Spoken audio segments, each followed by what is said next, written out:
Hey guys, what's up? How we doing? How we been? Doing good? Having fun? Are we having fun this evening? Is it a fun evening for everybody? You can't even buy Zins in Canada. I have to get these. Oh, my green screen looks like shit. You know, who gives a fuck? I have to get these illegally. Oh, look at that. That's fun. Man, this green screen was a great idea. Look, I have transparent Zins. Yeah, look, you know what? I can't even buy these in Canada. I have to get them illegally. I have to go to a convenience store. You know what this is like for me? I have to go to a convenience store. I have to go to the guy and say, hey, do you sell Zins? And he looks at me, and he goes, yeah. And then he pulls a bin out from under the cash register, a cardboard box full of Zins that he bought illegally online and is now selling illegally under the table. That's how you get Zins in Canada. That's how you get Zins in goddamn Ontario, okay? This is the life we lead. This is the life we lead, guys. 6. I only take 6. There we go. I'm a 6 guy. That's kind of cool. It's like a little portal. It's like a little portal over my eyes. I'm trafficking nicotine pouches, okay? Hey, I didn't say where I got them. Let me turn my gain up here. Or just turn it up on the, let me turn my gain up. Turn my gain up. I didn't say where I bought them. I believe that's a federal thing. Sorry, a provincial thing. No, it's federal. Sorry, you cannot get Zins in Canada. There's a federal ban on nicotine products more than 4 milligrams of nicotine. So, Juul got outlawed when Juuls were still a big thing. Juul got outlawed, and then nicotine pouches got outlawed. The Zins did. We had our own ones called Zonix. And then in Ontario, they banned Zonix. Zonix you can only get from fucking drugstores now. Nicotine makes me feel real, man. That's why I like nicotine. Nicotine makes me feel legit. I really need a light right here to cover up the jowls. That would be good. That'd be so good if I had a light right there. Like, one sec.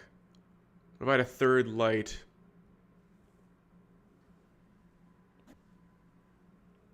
Cover up the jowls. Oh man. That's what you get. That's what you get when you live my kind of lifestyle, man. You get fucking jowls at 26 years old. I'm not even that fat. I'm a little chubby, man.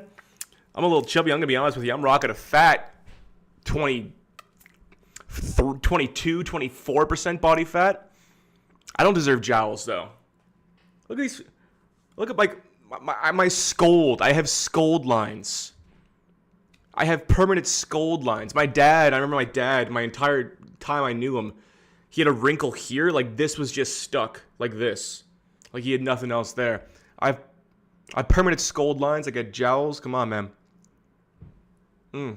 Pack a fucking upper decky there. Arch had Botox. Nah, maybe when I move to LA, I'm rocking the Jesse Pinkman look. Fuck yeah, dude. When I get to LA and I start living the influencer lifestyle, I'm gonna hit 100K subs in like a month. When I get to LA, when I get the 500K subs, I get to LA or Miami Beach, then I'll get the Botox. I'll get the Ozempic, I'll get the Botox, I'll get the steroids. Don't even worry about it.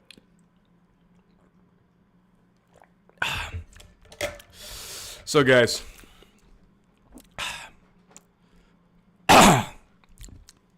these ones are fucked. These don't taste right. Oh. Every Zin I've had of this pack has been so sharp tasting. It tastes so sharp. God, man. Oh, and then the hiccups. Why? Why can't I just consume the thing I consume every day? I can't grow my beard. This is all I can grow. Sorry. I fucked up, guys. I get the goddamn zins. Oh, Jesus Christ,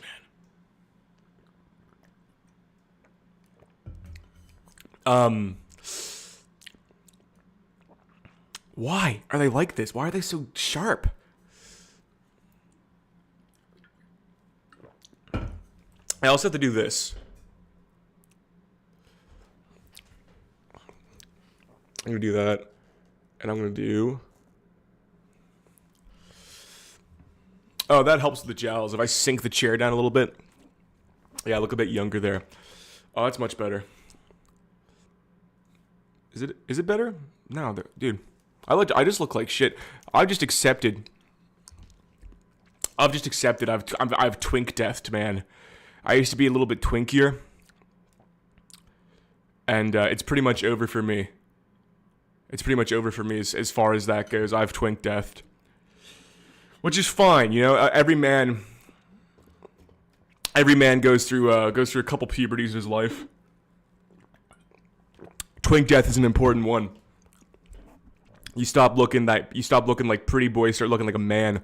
The only issue is you can't get fat.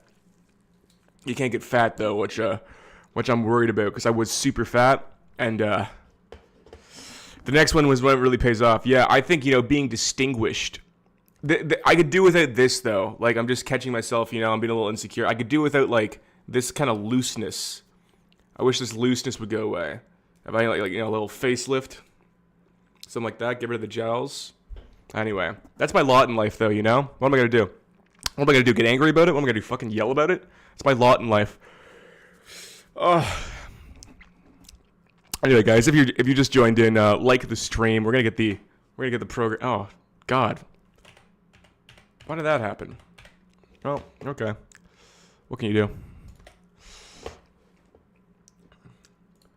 We're gonna get the program started this evening. Does this look bad? Why did half my head just go away?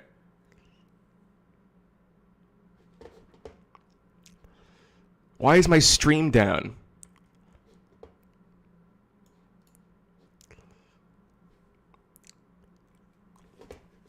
What is that? Get out of there.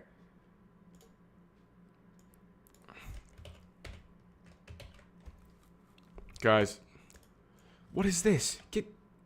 Yes, get rid of the stream. There we go. Thank God. Okay, we're good. We're good. Okay. Sorry. We're good.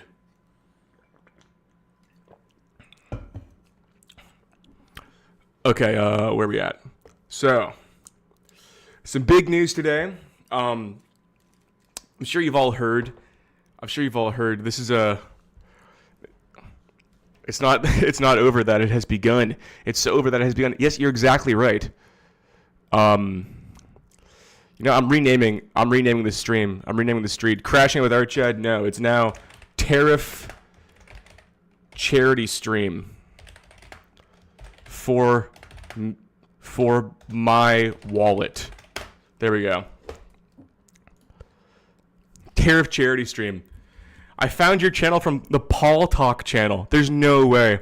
That's one of the only that video is one of the only videos I've ever seen made as like a takedown of my videos. That's really funny. I didn't watch the whole thing. I think the concept of the video is funny. I like this old man talking down to Archad. I can't believe you found my channel from the Paul Talk channel. Man, I would never thought I'd hear that sentence in my entire life. So, you know, if you mouth tape EQ Poker, if you mouth tape, you don't die of suffocation. I thought the same thing, but that's actually never happened. I did a lot of research on that, and I did a lot of research, and I couldn't find a single case of somebody mouth taping and suffocating from it. I did notice that, like, I'd wake up, like, I'd just rip it off in my sleep. You need, like, little, I would get medical tape, like the thin stuff, and I put it over the center like this. Not like duct tape, like just over the center, so it just coaxes your lips shut, but it's not like duct taping your mouth shut or anything crazy, you know?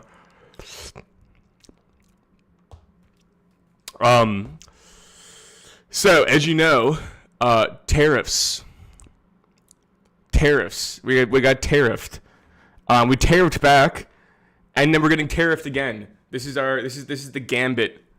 This is the gambit today. So Trump put in 25% tariffs on Canada and American goods, 10% tariffs on Canadian energy. In response to that, we effective immediately in Canada have put 25% retaliatory tariffs on the U.S., which Trump has responded with putting doubling that, so matching our retaliatory tariffs immediately. We're full trade war, guys. Guys, we're full trade war. The Americans watching. The Americans watching. It's I don't hate you. You know, this isn't about America versus Canada. I love America. No one loves America more than me. I think you're great people. I think you're fine, fun people. I love going down there. You're rude. You're brash. You tell it how it is. I appreciate that about you guys, okay? I really do. But the tariff thing, man, yeah, we're cooked. I don't think to the degree, I don't think people understand the degree to which we're cooked. Let's do a little, I don't know, let's go fucking news. See if I can find some Canadian news here. Oh yeah, they ripped all the alcohol off the shelves, so you can't get bourbon or California wines anymore, or anything. So like I work at a bar. Half of our stock is American alcohol. We have to resource pretty much our entire stock of alcohol. And all of our cocktail ingredients, and our entire bourbon collection, we have to resource and refigure out, which is first world problem. What can you say? If you go to like Hamilton, Ontario, which is on the south of Toronto, near the border of New York, near Buffalo. We are going to, basically they said a week of tariffs would close the car plants where they make a lot of vehicles that ship to the U.S. A week of tariffs. You're looking at like 25, I don't know, like 25% of jobs lost in a worst case scenario due to the tariffs. Now what I want to watch first is this speech with Trudeau here. Cause look, I'm not a Trudeau fan. I don't even know this about me. I'm what's up, Lorton?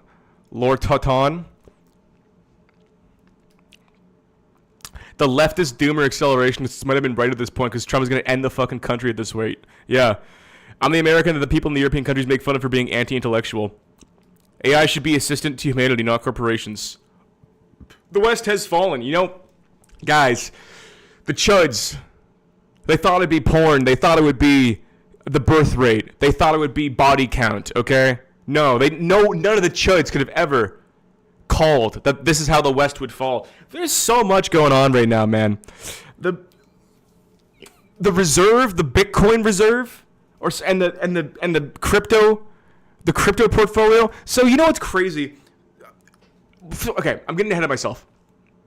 We're gonna watch the Trudeau speech, and I want to watch this Trudeau speech specifically because, I don't like Trudeau that much. Never have. Maybe like 2015, 2016, 2017. And subscribe to the live channel. I just released an hour from the last stream talking about Trudeau and reacting to JJ's video on Trudeau's legacy. It's in the description. Subscribe to the live channel. Bitcoin can be struck by nukes. Hell yeah, brother. This is the most like mask off, genuine version of Trudeau I've ever seen in my entire career, my entire time as a Canadian adult. Trudeau was a drama teacher. Trudeau is very inauthentic. He's a very inauthentic person. JJ described it as anxious empathy, which I think is a very good way to describe Trudeau.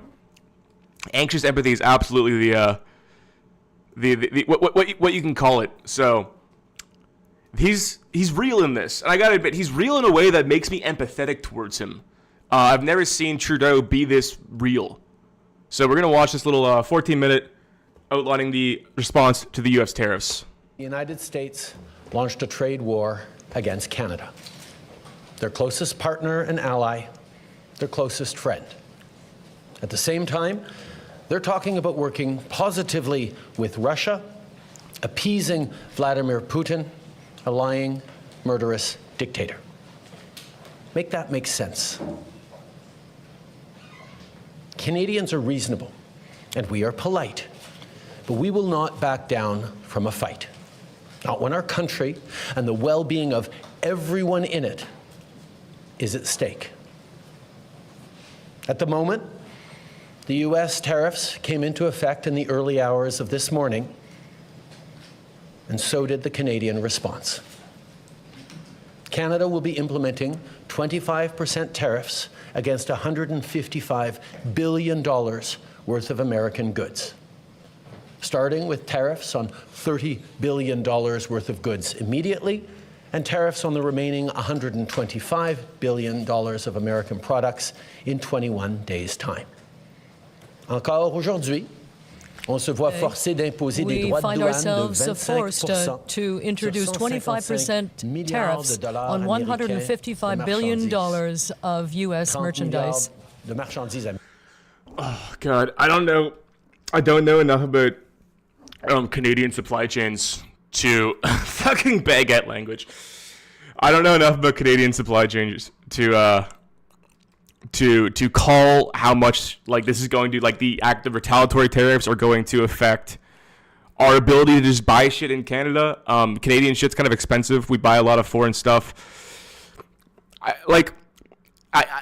My inclination is that this is so sweeping, right? It's so hard to predict how, you know, with how broad and how sweeping the tariffs are, like how many things will be affected. It's pretty much just everything. Dude, it's just it's gonna be ugly, like Rolf son of Rolf. It's gonna be ugly, exactly. We are in unprecedented territory. I'm concerned. Thank God I make a poverty wage off the internet, because without this, I don't know if I'm concerned for my job. Honestly, I'm concerned for my day job. Like, you know, if you look at the pandemic, hospitality, service, you know, frivolous things first to go. No one's gonna have a budget for eating out at a nice restaurant or a cocktail bar, if they're penny pinching, if they're this effective, if they're as affected as, you know, things seem like it's gonna affect them. So we'll see. Vaughn, I have suspicion these tariffs are going to be repealed once Trudeau makes a slight concession and Trump declares victory and repeals them. Yeah, I mean, look, this is the. I would like to believe that, because Trump made up a bunch of shit about trade deficits, about illegal immigration, and about fentanyl in order to justify the original round of tariffs in February 1st that he, you know, and then called back because we assigned a fentanyl czar to the border, right? Fair enough. The fentanyl is not that big of a deal in the grand scheme of things. If he really cared about fentanyl, he would stop it from many other positions than the Canadian border. That is not the biggest source of fentanyl by far coming into the U.S. is an absolutely ridiculous claim. Anybody who believes that, I mean this, I don't say things like this lightly, okay? Anybody who takes at face value that we are deserving of these tariffs because of fentanyl going to the U.S. is a fucking retard. That is a stupid thing to believe. That is an outright lie. And Trump knows he's just either conflagellating everything he says or he's getting wrong information. But it's not true. And it's not a good justification to implement 25% across-the-board tariffs on your closest trading partner. 100%. And it is just, I don't see, if these continue, I don't know why they would be repealed. I don't know what concession we would have to give him to get these repealed. I'm under the genuine belief that this is part of some long game plan to butter us up to being, I don't know, annexed. I don't know what the fuck that would look like. We're talking about things that have like never happened before. I cannot even conceptualize what an annexation or an attempted annexation of Canada would look like. I just feel like this is where we're at. I don't see I don't see a relationship with the U.S. getting better anytime soon. So I'm blackpilled. I'm blackpilled about it. I'm fucking doomer-pilled. I'm blackpilled. I'm chudded. I'm West has fallen. It's over. I'm full it's over mode. I gotta be real with you. Things happened. The decades are happening in weeks, and it's over. Américaine, excusez-moi. $30 $30 billion will come into effect immediately. The worst part about Canadian speeches is you gotta skip the French part. Filing we will also be challenging these illegal actions by filing dispute resolution claims at the World Trade Organization and through the USMCA. But in the meantime, our tariffs will remain in place until the U.S. tariffs are withdrawn, and not a moment sooner. And should these tariffs not cease, we are in active and ongoing discussions with provinces and territories to pursue several non-tariff measures. Measures which will demonstrate that there are no winners in a trade war. Now, just like I did a month ago, I want to speak first directly to the American people. Sorry, is that a bit, my gain was a little high. That should be a bit better. I need a better, I cannot get the fucking Yeti on board. It just sounds like shit no matter what I do. I do need a new mic. That should be a lot better though. Cool. We don't want this. We want to work with you as a friend and ally. And we don't want to see you hurt either. But your government has chosen to do this to you. As of this morning, markets are down, and inflation is set to rise dramatically all across your country. Your government has chosen to put American jobs at risk, at the thousands of workplaces that succeed because of materials from Canada or because of consumers in Canada, or both. They've chosen to raise costs for American consumers on everyday essential items like groceries and gas. I wish I could say Americans don't want this either, but half the people I know love that this is happening. That's fascinating. It seems like, look, dude, my Twitter is pretty fucking like lefty.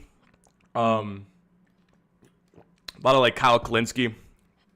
And I don't know, like Kyle Kalinske adjacent people, Breaking Points, Crystal Ball, people like that. It's like my primary alternative media sources. So I don't really get the, from what I see from like mega Twitter. I don't understand why they would like this. Crystal Ball has some really good takes on basically what is happening in the U.S. government right now. It's a little conspiratorial, but we could maybe move to that afterwards to kind of see, because there's also the crypto reserve stuff, which I found really fascinating, and just Doge's actions as well are so fucking sketchy.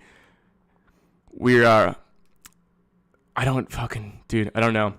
Archat, I live in Chicago, very blue state. Everyone here thinks this is autistic. Good use. I'd be willing to wager that a lot of Republicans don't like this, but are too cucked to say anything. What was the other one there?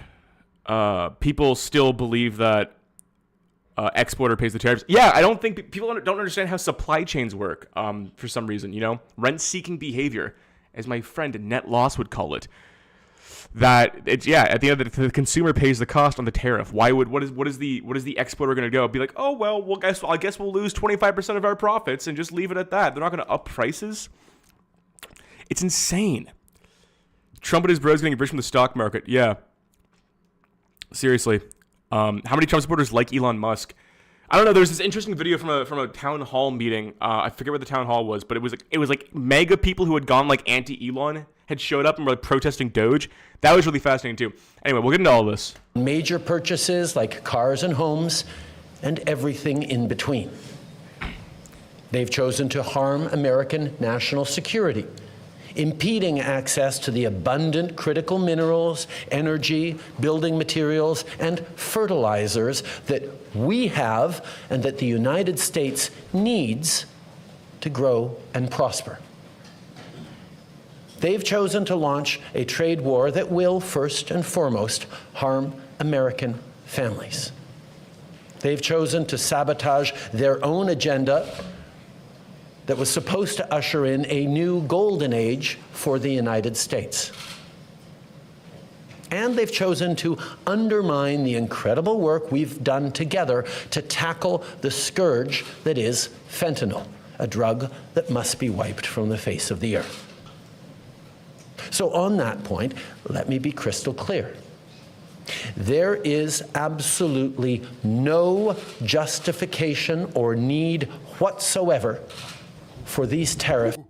Here in Brazil, weird conservatives are stunlocked that Trump is adopting all the policies, domestic and foreign, they criticize our left for. Closing markets.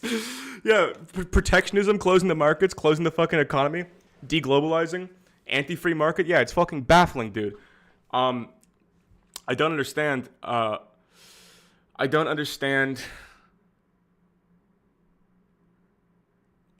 What was I going to say?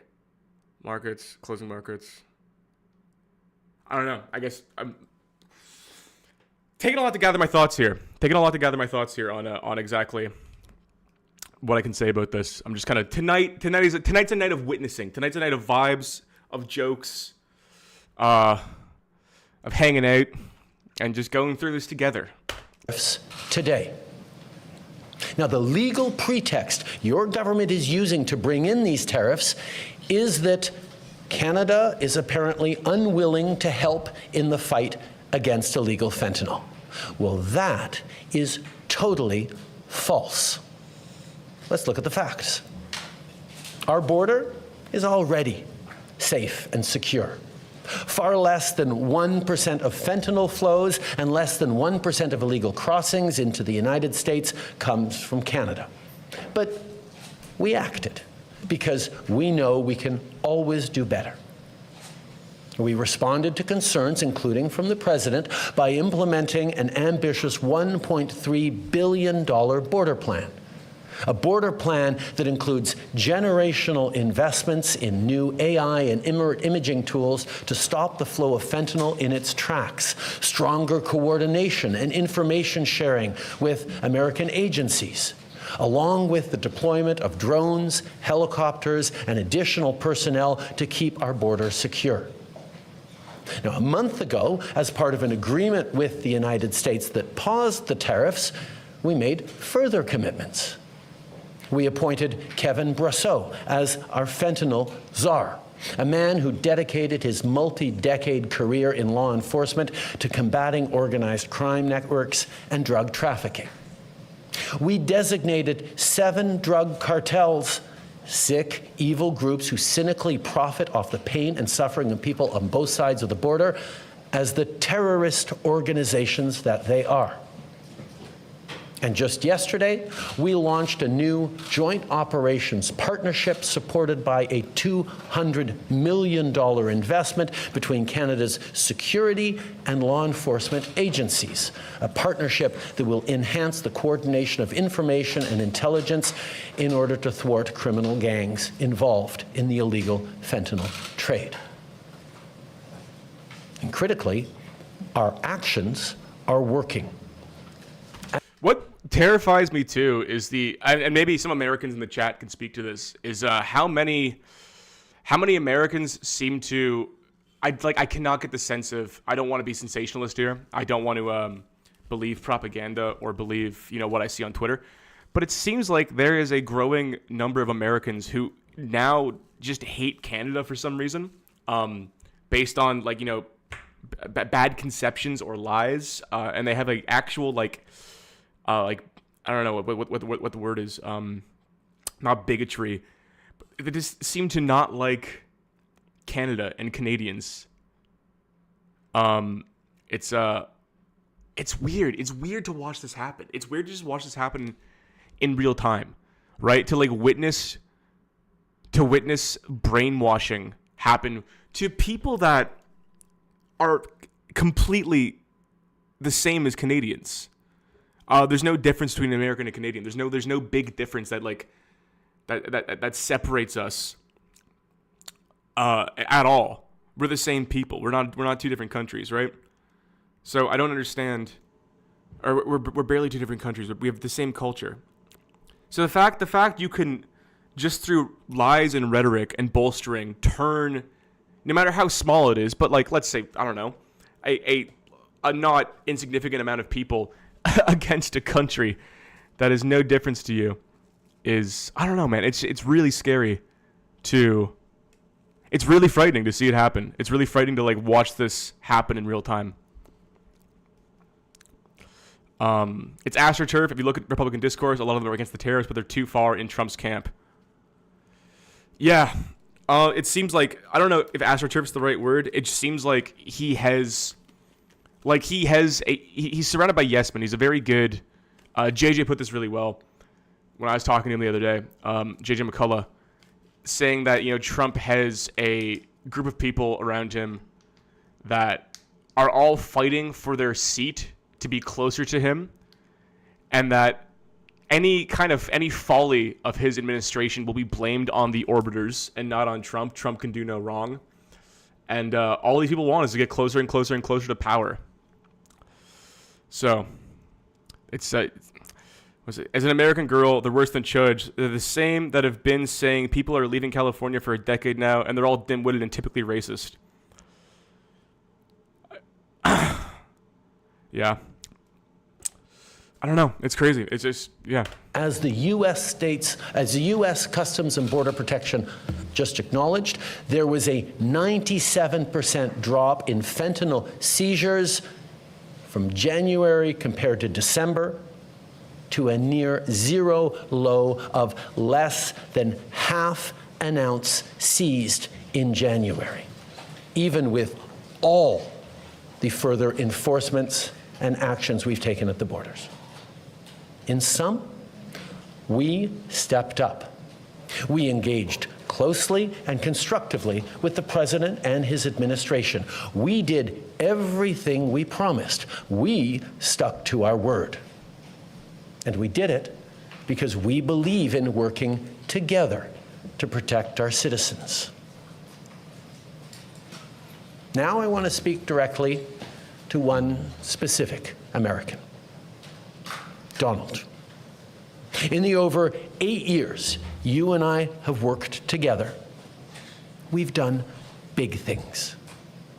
We signed a historic deal that has created record jobs and growth in both of our countries. We've done big things together on the world stage, as Canada and the US have done together for decades, for generations. And now we should be working together to ensure even greater prosperity for North Americans in a very uncertain and challenging world. Now, it's not in my habit to agree with the Wall Street Journal, but Donald, they point out that even though you're a very smart guy, this is a very dumb thing to do. We two friends fighting is exactly what our opponents around the world want to see. And now, to my fellow Canadians, I won't sugarcoat it. This is going to be tough, even though we're all going to pull together, because that's what we do.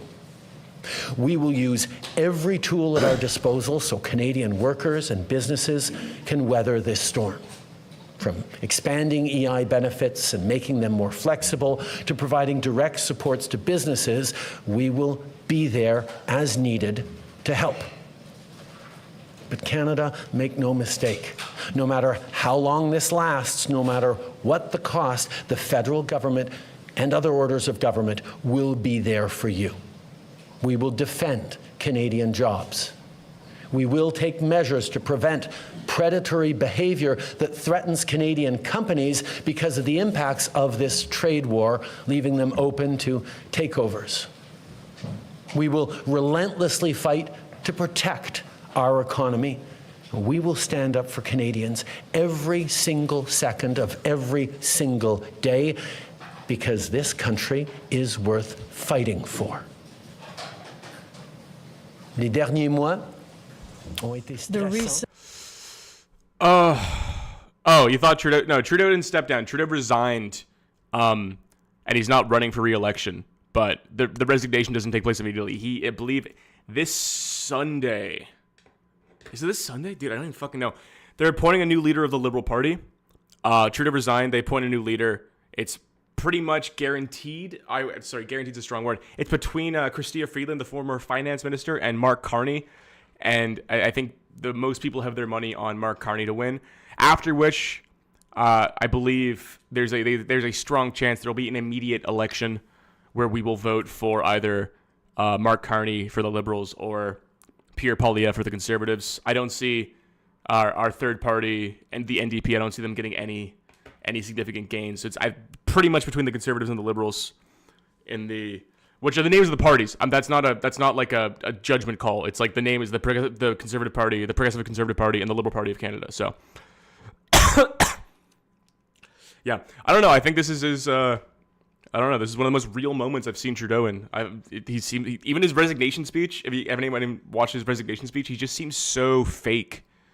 I remember I was fucking laughing at that because I was like, "Fuck, this is so theatrical and dumb, and very self-serving and very narcissistic speech." But this is a pretty real speech. I just gotta skip the French parts. also being hit with these and to do and walk hand in hand. Survived for.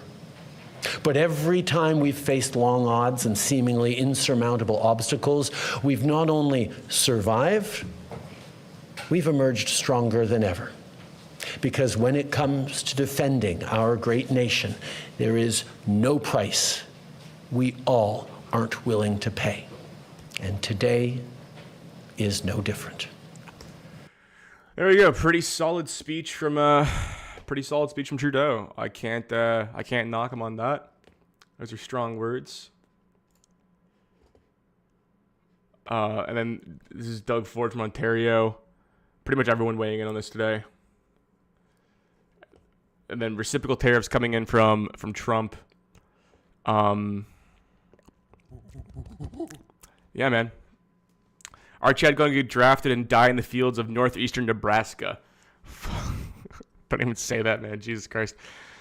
Oh, Jesus fucking Christ. I mean, look, dude. If Russia, yeah, look, if you want to get a bit more conspiratorial, right? If Russia wants anything, it's this. It's division between two countries that are basically the same, and that are our two strongest trading partners back and forth.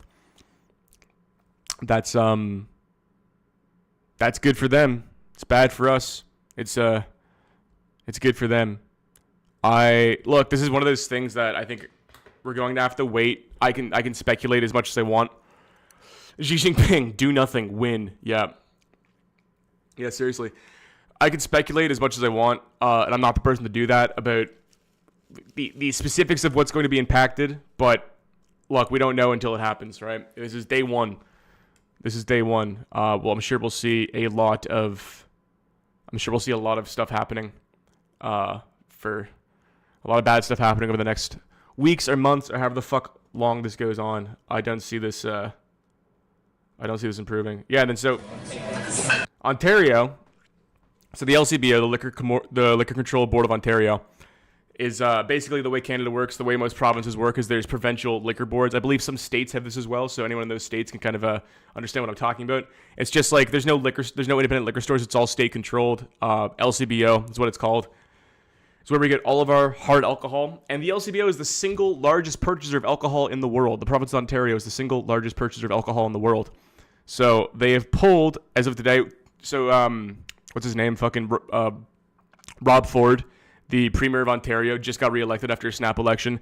During the last potential tariff threat, he threatened to take all American products off the shelves, and of course those got aborted a day before they were supposed to go into place, so that didn't happen. Now it's happening. So the studio is we're really close to an LCBO. You walk in, it's just empty.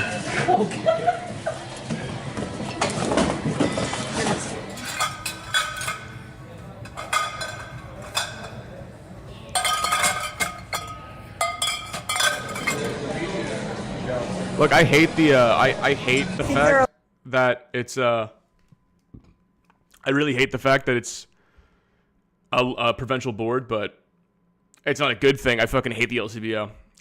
They're removing it in response to the tariffs. It's like a provincial measure. I think most provinces are doing this, but it's a provincial choice. It's not a federal choice. Wine is a well-kept secret. Good Ontario wine is a well-kept secret. Basically just picked up some Maker's Mark and some Bullet bourbon. Yeah. And got the 40 Creek Canadian version to try something different and see where we go from there.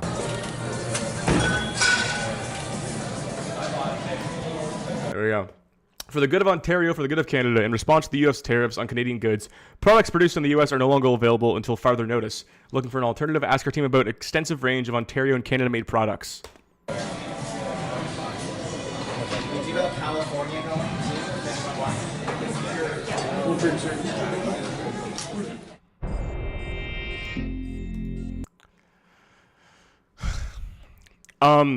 You know, I don't know. The best case scenario here. The best case scenario is that Canada gets its fucking act together. Like Canada's not in a good position. Canada is not as strong as we could be. Canada should be one of the richest countries in the world, and the fact we aren't is frankly pathetic. But you know, maybe the best case scenario is that in 3 or 4 years, Canada is is an economically rich and resource-rich country, and we finally use the resources that we have instead of squandering them. That'd be a nice reality, but that doesn't mitigate it now. As of now, this is going to hurt us clearly. When I consider the political strength of Canada, I only consider how dopaminergic Artchat is behaving. More dopamine in the ginger is more powerful. I'm not ginger, dude. I've never had red hair. It's just the lighting. I'll die on that hill. I fucking don't believe the ginger allegations. Didn't Trump enact tariffs in 2018 that negatively affected their economy? Why is he doing this? I was born in 2000. I never left Brazil. These days, I don't think I'm going to leave anytime soon. Remote work for the win. I don't know. You don't claim ginger. I don't claim ginger. Air ginger? I'm fucking dirt. I have dirty blonde. I don't know. It's just the lighting. I have dirty blonde hair. I've never had red hair. Ever. In my entire life. BC pulls U.S. liquor. That's crazy. They just pulled red state liquor. As the president has repeated many times, he wants to make Canada the 51st state, and Canada will never be the 51st state.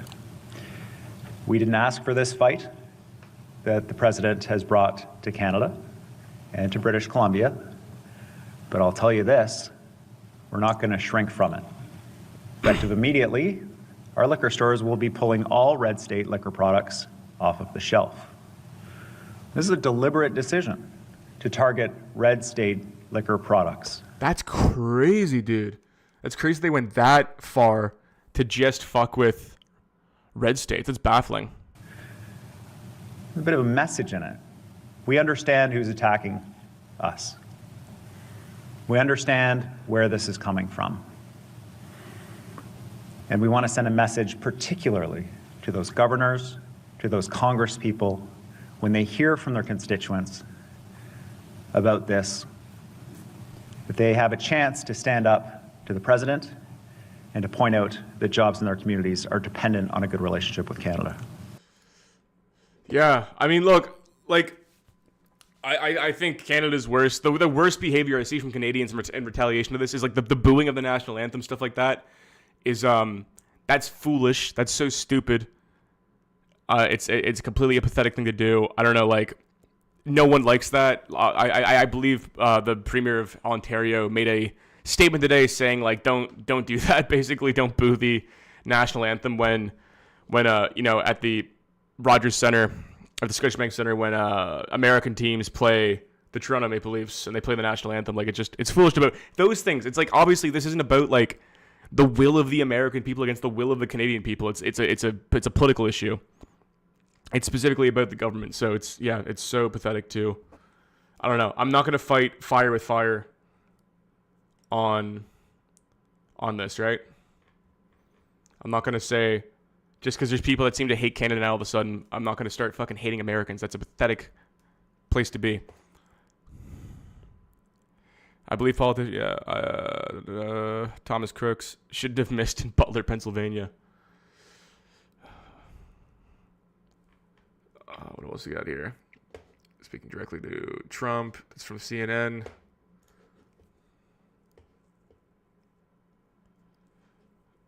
And what else we got today? Oh yeah, the minerals deal too.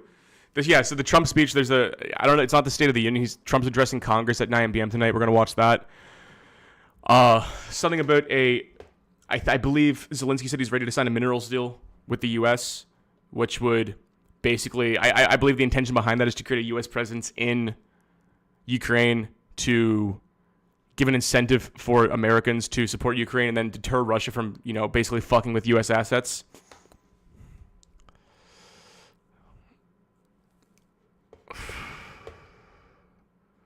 This government, what do we got here?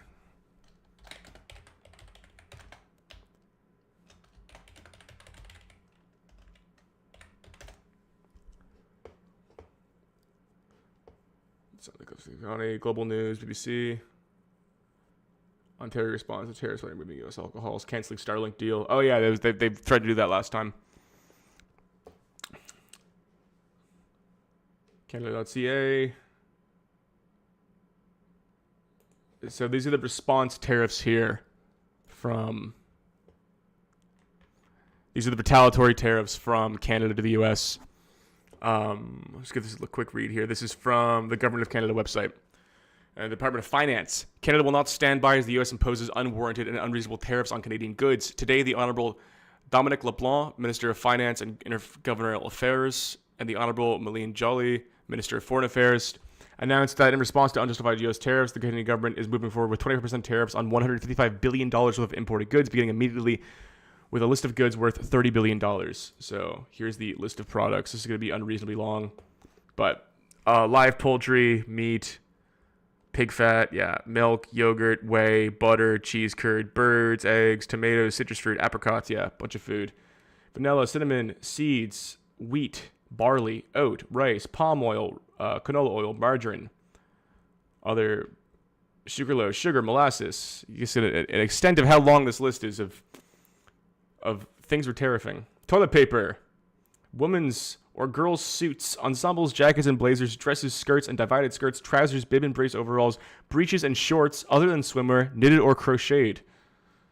Other made-up articles, including dress patterns, other headgear, whether or not lined or trimmed, hand tools, refrigerators, harvesting, shavers, hair clippers, hair-removing appliances with self-contained electric motor.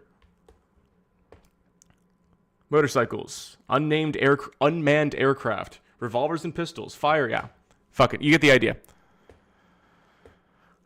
You'll get the idea here. The scope of the Canadian counter tariffs is to be increased to $155 billion if the current U.S. tariffs are maintained. The scope could also be increased if new tariffs are imposed.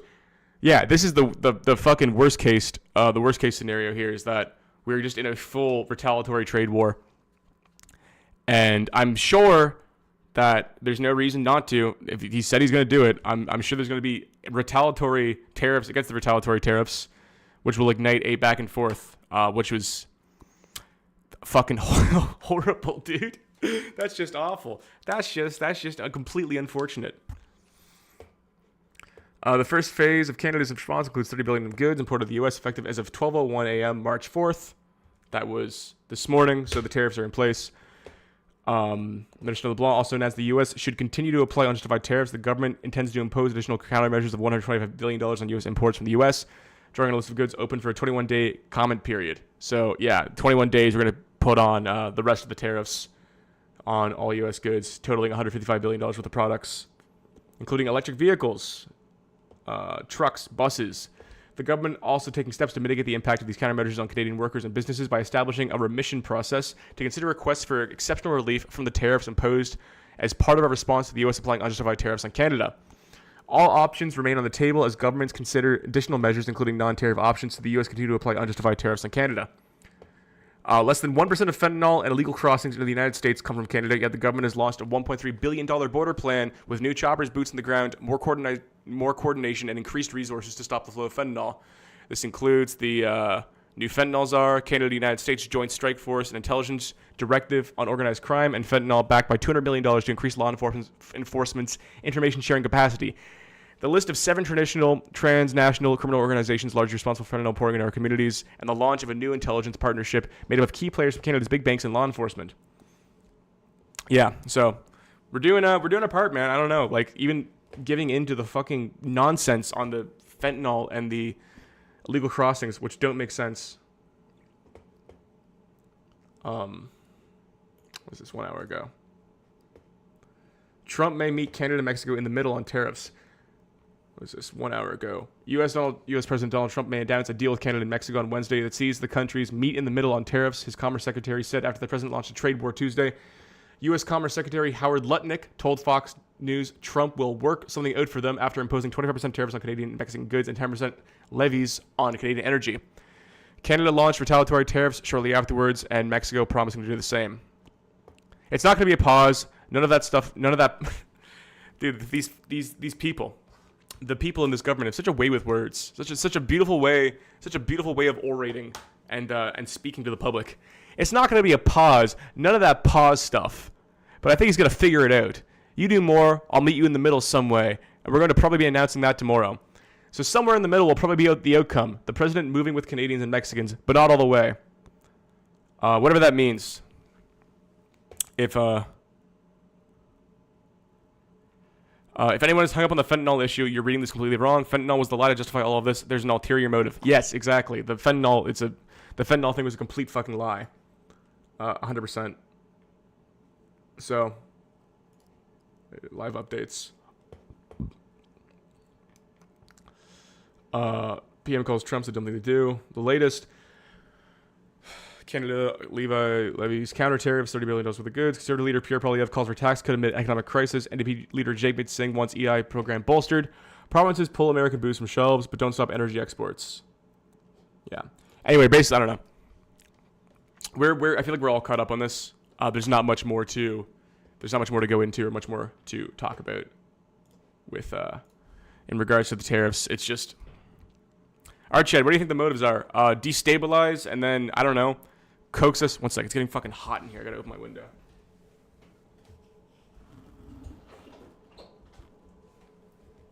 There we go.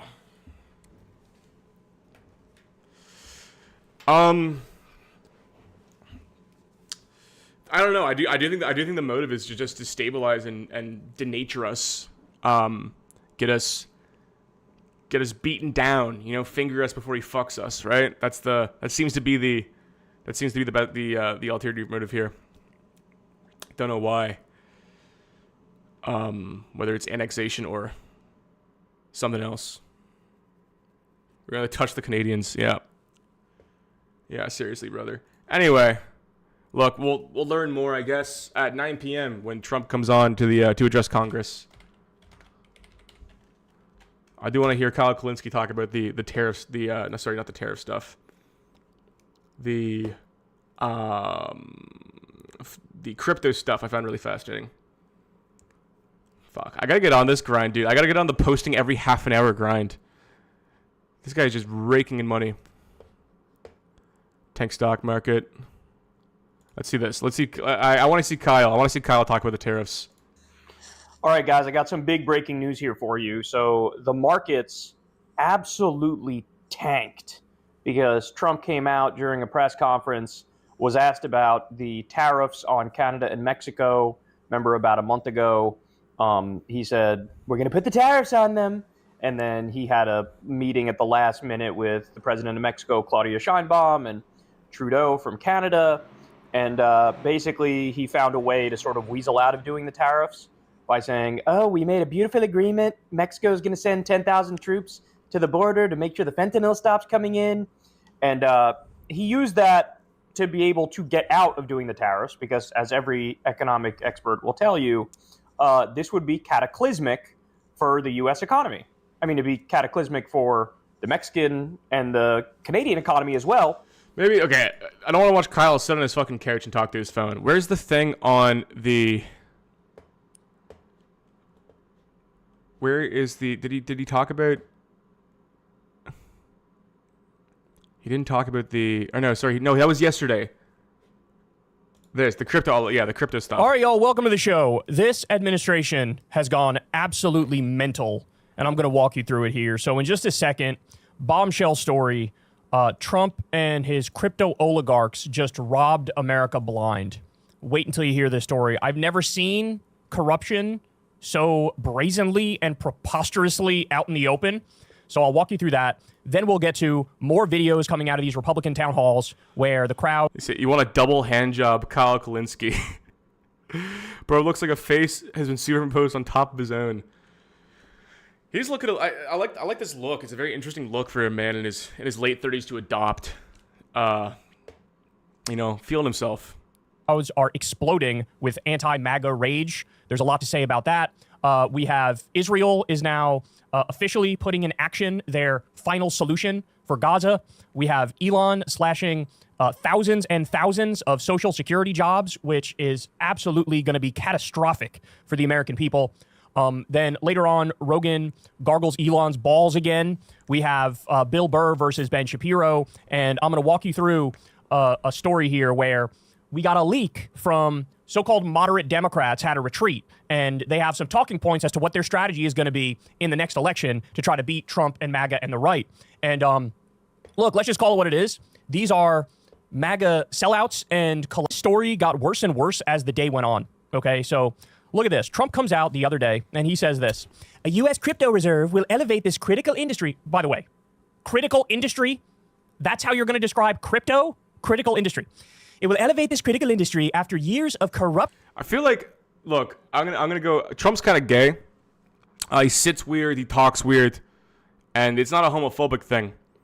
It's just Trump's a little gay, and I do think the doing of the Trump impression, maybe this is what happened to Kyle here, the doing of the Trump impression, it kind of makes you gay. I think if you talk like this and you do it too much, I think...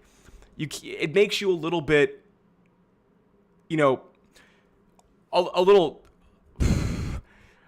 just a little off, a little bit gay. And I think maybe that's what happened to Kyle. Is he did too many Trump impressions here. I think you need to be kind of gay. Gay people are very diplomatic, little zest, gay or Italian, flamboyant. Gotta do the way the soy pill does it. Yeah. God bless the soy pill. That's many people from NYC. Yeah, true. I mean, there's a bit of Italian gesticulation going on, and I do agree. An adequate amount of homosexuality is needed for diplomacy. You can't go in there. You can't go in there too deep. But Trump's a little gay.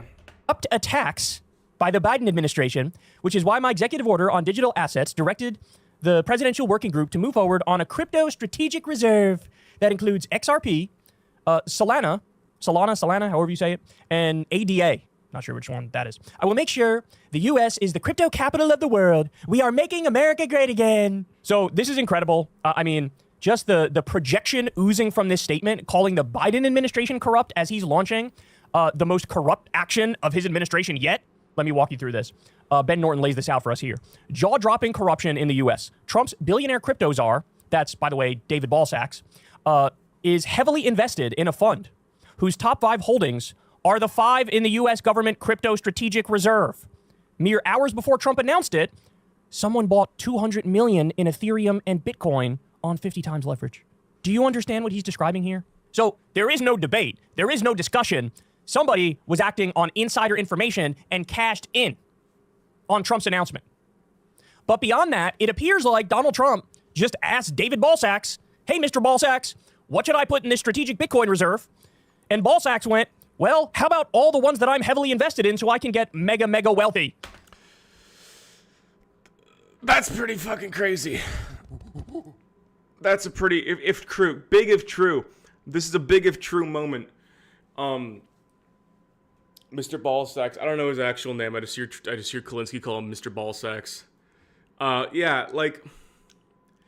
Standing with the Bitcoin reserve, the idea of the U.S. buying, as they said, 5% of the entire Bitcoin supply, it creates a scenario where the U.S. government can finally bail out people with who lose crypto money. Right? I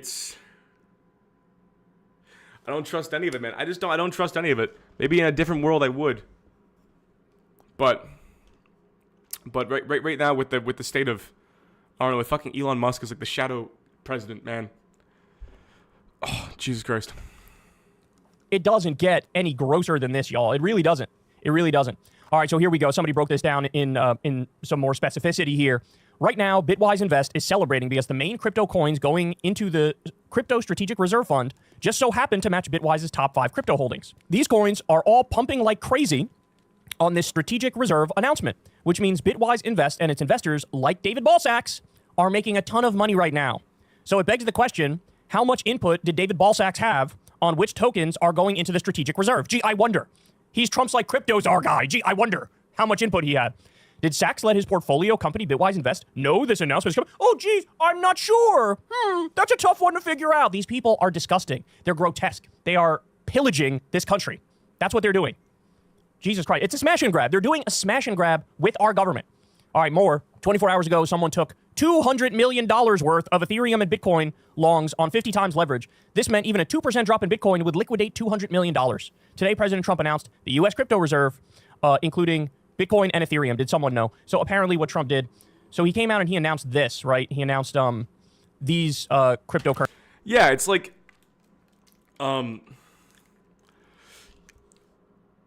hearing Elon Musk on Joe Rogan talk about how much the insider trading thing specifically, talking about how much insider trading they found, and then immediately pivoting to talking about how, and I'm going to watch the Voidzilla video after this, which I've seen a bit of, but I haven't watched the whole thing yet. Pivoting to talking about how are meme coins legal, like seeing that happen in real life between fucking Joe and Elon while this shit is going on. Currencies as part of the strategic reserve, and I'll explain more about that in a minute. But then the update is, in a follow-up post, Trump says Bitcoin, Ethereum, and other cryptos will also be part of the reserve. So, but again, you need to understand something. All of this is deeply planned out. List these coins first that David Balsax, my crypto czar, is heavily invested in. Those coins will rise dramatically, right? And then say, oh yeah, no, but Bitcoin too, I guess, and Ethereum. So do you see what's going on here? So understand, right off the bat here, we already have like 7 crimes.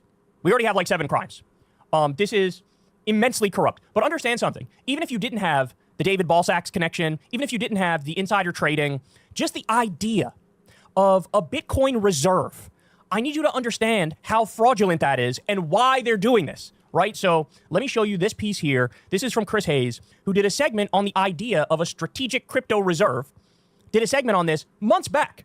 And you're going to see what the actual purpose of it is. And the bottom line is, guys, it's yet another colossal robber baron heist of U.S. tax money. Here we go. So for very understandable reasons, Democrats and Democratic regulators have worked hard to keep crypto, which has been supremely volatile, blocked off from the rest. I love when you get the recursive. I can't stick my hand out because of the green screen. When you get the recursive 3-way reaction, I love a little 3 order simulation moment, reacting to a reactor reacting. Financial systems that if it crashes, it doesn't bring the entire U.S. economy down with it, requiring a bailout. Some rich people holding a lot of crypto disagree with that strategy. They want a bailout, implicit or explicit, if the house of cards comes crashing down. To that end, after Republicans took back the Senate with the help of money from the crypto industry, they now have a plan to return the favor. And I want you to listen to this part because no one's really talking about this, but the elements of the plot are just there in plain sight. Senate Republicans are working on a bill that would transfer billions and billions of dollars of money from the U.S. government, from taxpayers, and hand it over to a handful of big crypto holders. Now, I need you to understand, think about this, guys. What happened with the Republican budget that passed the House the other day? $880 billion in Medicaid cuts. That is healthcare for poor folks and disabled folks. $880 billion. It destroys the entire Medicaid program virtually. Also, $230 billion in SNAP cuts. That's the food stamp program. So at the same time, they're axing healthcare for poor people and disabled people and taking food out of the mouths of hungry people. The move here is let's just shovel U.S. tax money into the hands of people like David Balsax and these crypto oligarch robber barons. That's a good Coco. Sometimes I wonder if the colossal failure of the left is what ushered in a brain-dead right rule. Yeah, I would. Look, man, I was talking about this when I was in university. I was talking about this 8 years ago. That at sort of peak, you go to like 2018, right? Like peak woke. the pendulum would swing back harder than it went leftward, right? When you're 2018, when you're in a situation where 4chan manifested this as a joke, as a Nazi hate symbol, and then that trucker, I don't know if anyone remembers that. There was that Mexican truck driver who was photographed doing this out the side of his truck in a Facebook photo, got fired from his trucking job because of doing that. You know, when you're at peak left-wing lunacy and a complete failure to you know, and this is part of Joshua Citarello's project with Do Not Research, this idea of the post-woke left, right? Doing, you know, completely failing to help the working class or to help people in any meaningful way. It's just a bunch of virtue signaling. The pendulum was bound to shift back, and you now have, you know, people's only concern, 20% of the population's only concerned is trans people in sports. Like, that's like their biggest issue when they think about what's wrong with America and Canada and the West right now. Is that there's trans people in sports or transgender surgeries, which I'm against, but I'm not going to say it's like the biggest problem right now. There's far bigger problems to address that actually affect everybody, and not just the select. I don't know how many trans athletes are there in the U.S. Fucking like 1,000, 2,000, right? How many trans people are competing in how many trans men are competing in women's sports? Anyway, yeah, the pendulum was bound to swing back. Maybe this is a bit too large of a take, or a bit too sweeping of a take. A bit too big pattern of history type thing, but I don't know. People just don't care. People just don't care. I think as long as you posture that you're going to end wokeness, you can do whatever you want. That's all people want. That's all they know about when it comes to culture or politics. And this is what we're seeing: is the pendulum shifting back farther right than we could have ever. I don't know. I don't think anybody predicted, except for me, in 2018. As an American, I see new political alignment forming centered around economic populism. It's in its infancy, but it's growing. Yeah, definitely that. Look, like Mega's base is burning. I'm gonna try to find that town hall video. Maybe he'll bring it up here, but I'm gonna try to find that town hall video I can find of all the Mega people yelling about Doge and being anti-Elon, because that's a really fascinating video to watch. People who are Mega, kind of wake up and see like how fucking silly this is and how ludicrous this is. Also, I'm going to put a t-shirt on, so excuse me for 30 seconds. A present for President Donald Trump. Here it is. This is the Bitcoin Reserve Bill in the Senate of the United States to establish a Bitcoin Strategic Reserve, a network of secure storage vaults, purchase program, and other programs to ensure the transparent management of Bitcoin holdings of the federal government. Yes, the Bitcoin Act from Republican Senator Cynthia Lummis of Wyoming. It would establish a Federal Reserve of Bitcoin. It's truly one of the most audacious schemes I've ever seen in Congress. Here's why. Rich folks who own a lot of crypto have a problem, right? Cryptocurrency, Bitcoin in particular, is a very valuable asset. Single Bitcoin worth over 100 grand. Some very, very wealthy people own hundreds of millions or even billions of dollars worth of Bitcoin. David Sachs, for instance, has a lot of crypto. That said, it's not a liquid asset like cash that you can easily spend or invest or use for practical purposes. It has no practical use really outside of a few gimmicks, and it's very useful for criminal cartels. So if you're an investor, you're sitting on this speculative asset. You can't actually do anything with it, but it's worth a lot of money. What's more, if you try to sell it all off, right, to get rid of it, the hordes of Bitcoin on the exchanges, that's going to flood the market and tank the price. So what's the solution? They're going to sell it to the U.S. government. Over 5 years, Kyle's so real for that. Like, look at him go. Kyle. This is why I love Kyle. He's got a bubbly water, he's got a vape, and he's fucking stanced up in the suit in his home office, watching shit just like me, man. Just like me. I gotta get Kyle Clinton's gotta come on Horseshoe Theory. Kyle, there's 150 concurrent viewers right now. If you're one of them, come on Horseshoe Theory. Come on down to Toronto, man. We'd love to have you. the United States will assemble 1 million Bitcoin, 5% of the world's supply, and it will be held for a minimum of 20 years and it can be used for one purpose: reduce our debt. Reduce our debt? You can't pay the debt down in Bitcoin. Are you tracking this? Are you tracking what's being planned and announced in person here, right? The U.S. government handing billions of dollars into the pockets of rich crypto holders? The plan is that the Bitcoin Act would have the government sell off some of its gold reserves, the stuff in Fort Knox, and use the money to buy 8 billion Bitcoin. At current market value, that would cost $100 billion. Now, the actual price would likely be much higher because that market value would almost certainly rise as a result when a new buyer enters the market and boosts the price of the asset the buyer is now legally obligated to buy. This is an enormous heist. They're just backing the truck up to the government in front of all of us. Guys, this is example number 18, 19 of straight up class war. Unfiltered class war. The wealthy are waging war on the bottom 99%. This is the most anti-worker, pro-establishment administration I've ever seen in my life, and it's not even close. As they destroy the remnants of the social safety net in this country, which was already meager. It was already meager. As they destroy that, crypto, oligarch, billionaire, robber barons are going to shake down the U.S. taxpayer, and Trump has the nerve to piss on you and tell you it's raining. Spit in your eye and tell you it's raining. We're going to make America great again by giving all of my buddies a tremendous amount of money. That's what we're going to do. So understand something. Yeah. That's pretty much it. I just think that's a great take on the Bitcoin reserve thing. Yeah, it really does make no sense when you're talking about a speculative, I mean, unless their plan is to get Bitcoin online in a way that it can be used basically as a normal currency and not its current form. Putting $200 billion into a speculative asset that the only benefit would be to the only obvious benefit right away, besides like the aesthetics of owning crypto and holding crypto, is to have a bailout system for people that lose money in crypto in the future. It's fucked. Dude, I feel so brain dead today. My only take is that it's fucked. I don't know what other take. What conclusion can a man come to nowadays, besides proclaiming that it's fucked? This is the state. This is the state we're at. I want to watch. Is it Crystal Decay? I want to bring this up too, real quick. We're cooked. Without a crystal. What is this? With Katie Joy. What the fuck? What did I just click on? I clicked on the wrong channel. My computer's too slow to fucking go back. Get out of here. What is this channel? Without a crystal. You can't.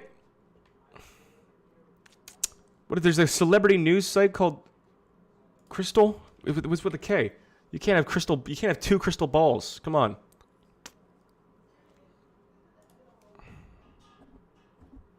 Without a crystal ball got blown out back in the day. What do you mean? Like fucking like her back blown? This woman is autistic. Breaking points. Can I find this video? FC file so fucking stupid. I have no idea. She scammed her audience. Oh, fascinating. I'm surprised a celebrity news person scammed their audience. That's baffling. Also, how do you feel about the new setup? Do you like the I dig the green screen. This feels cooler. This feels a lot cooler than having the messy sort of like. Yeah, I was looking at the old frame the other day, the art chad, and the border around it. I was looking at that. And I was like, this feels cheap. This feels like this makes it feel cheap. Zesty shirt. What, you don't like my alpha male? You don't like my fucking shirt that says alpha male with a unicorn? Is that too zesty for you? That's the point, brother. That's the point, man. I gotta fucking come on. Come on. My opinion about Crystal Ball would. Hey, fair enough. LGBT Chad. Where's the? I don't know if I can find that video. I'm a Dark Sigma. I'm Dark Gothic Mega. That's the real spirit of Dark Gothic Mega, is tank the economy.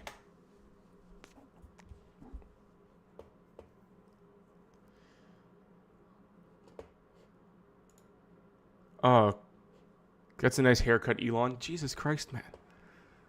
Oh my God. Can we get a zoom in and enhance on that? Look at that back. Look at that.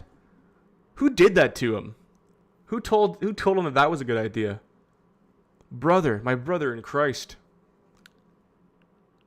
My brother in Christ. That was a bad choice for you.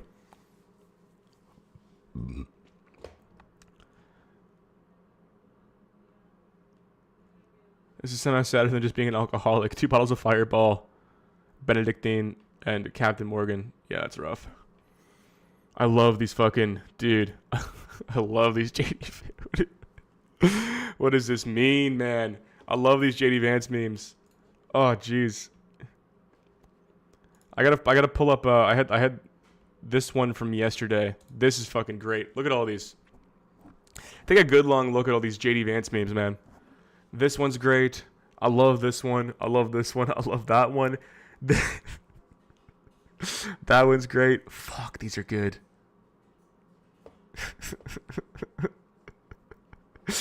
Oh, he must see those, man. He must come on Twitter and see these and be like, oh god. JD Vance is a bright young lad. He is a bright young lad. Look at him. That's a man with a strong future. And what AI do you use to get someone's face to look like that? That's ridiculous. Oh, what do we got here? What do we got here? Twitter's fucked. I can't even scroll on Twitter on stream now. It's so dangerous. This is more people pulling the... There's a cart full of Bullet bourbon from Kentucky being pulled off the shelves. And I believe this is BC. All the American whiskey coming off. American wines as well. Oh, that's a nice one too. Oh, God. What do we got here? Are pissed and have now all announced their own plans on how to retaliate against Trump's tariffs. So what the hell is going on? Well, you see, yesterday Trump's promised 25% tariffs on Canada and Mexico and 10% on China officially kicked in. What that means is that any goods sent from these countries to the United States will now cost companies 25% more, or 10% in China's case. So for example, if a Canadian business sent a car to the US that cost $50,000, today US companies will pay a $12,500 tariff at the border. So the price of... Is Canadian beer any good? Canadian beer is delicious. I'm a huge fan of Canadian beer. I highly recommend Alexander Keith's from my home province. Actually, no, it's made in Ontario now. It used to be Nova Scotian. Keith's is great. Molson's is great. Labatt's pretty good. I fuck with a Labatt. If you're in Nova Scotia, if you're ever in Nova Scotia, you gotta get Olin's. You gotta grab an Olin's and grab a schooner. But Olin's specifically, Olin's, nothing hits like an Olin's. Nova Scotia exclusive, and it's not craft either. It's like a 100-year-old brewery. You can only get in the East Coast. Rickard's Red, oh, classic, man. Rickard's Red, 10 penny. I don't know if you used to be able to get 10 penny. I don't know if you can anymore. Yeah, no, Canadian beer is delicious. Do you have Coors? Yeah, I drink Coors. I'll drink a Coors Light when I'm feeling like an easy evening. Moosehead, also great, straight to New Brunswick. of your once $50,000 car is now actually $62,500. Why would Trump purposefully make things more expensive for Americans? What is this? This is from an American First account, so just I wonder what this take is going to be. Well, two main reasons. The first is more of a longer-term, unguaranteed benefit, but it would be to change consumer habits to buy more American-made products and incentivize more international companies to manufacture in the U.S. In theory, that means a stronger U.S. economy, more stable jobs, and less dependence on foreign countries. The second reason for imposing these tariffs would be to use them as a tool to pressure Canada, Mexico, and China into doing what Trump wants. Some of these things that he's publicly mentioned include renegotiating trade deals, stopping illegal immigration, and the flow of fentanyl. There's also the far-fetched idea of Canada becoming a state of America. But here's where things get interesting, because instead of just doing what Trump wants, Canada has clapped back with a 25% tariff of their own, and Mexico said they're doing the same but haven't announced the percentage yet. China reacted a little differently by preparing to file a lawsuit with the World Trade Organization. So why is Trump not backing down? Just listen to this. In 2023, Canada sent 76% of all of their exports to the United States. Yeah. That accounts for roughly 19% of their entire GDP. And that's a good thing. In 2024, Mexico sent 78% of all of their exports to the United States. That makes up 37% of their entire GDP. Yes, good things. But for America, their exports to both countries combined only make up roughly 2.7% of their entire GDP. Yes, because it's a much bigger economy. You fuckwit. To compare the Canadian and U.S. economy as having similar scale and they're analogous is such a brain-dead take. So simply put, even if they do retaliate, getting into a tariff war with the United States would hit Canada and Mexico much harder. Trump knows this, and he's using it. That's fuck, dude. I don't know, like the anti-globalism. America's the largest consumer economy in the entire world. I know. The anti-globalism brainworm, dude. That's another thing. It's like the classic conservative buzzwords that you just throw on everything. Like what Bill Burr said about Ben Shapiro. All he knows is call things woke and make money. Yes, it's true. Globalism, it's just like boogeyman words that no one can really describe. Globalism's good. It's good to have a globalized economy where we don't have to make fucking, I don't know, like small, insignificant manufacturing parts that require unskilled labor within our country. That's a good thing. It's a good thing that, 5% of working men between 18 and 25 aren't wasting their resources making fucking nails in a factory. That's a good thing. That's great. That's great for education. That's great for future economic output. It's good that we can potentially be in a position to invest more in higher education and skilled labor. That's the beauty of globalism. Without that, we're gonna have people working garbage fucking jobs. There's manufacturing that you don't want in the U.S. It's not good manufacturing, right? It's not all good manufacturing, unless, of course, I don't know. Maybe there's a world where there's unionized, stable, 35-hour-a-week labor in factories, and people can afford to. I don't know. Maybe it's this long game. Maybe I'm missing the point here. Maybe there's a great long game that I don't know about. What if I wanted to make nails? There you go. If you want to make nails, if you want to, drop out of school in grade 10 and make nails till you're 65 in a factory 5 minutes from where you grew up, be my guest.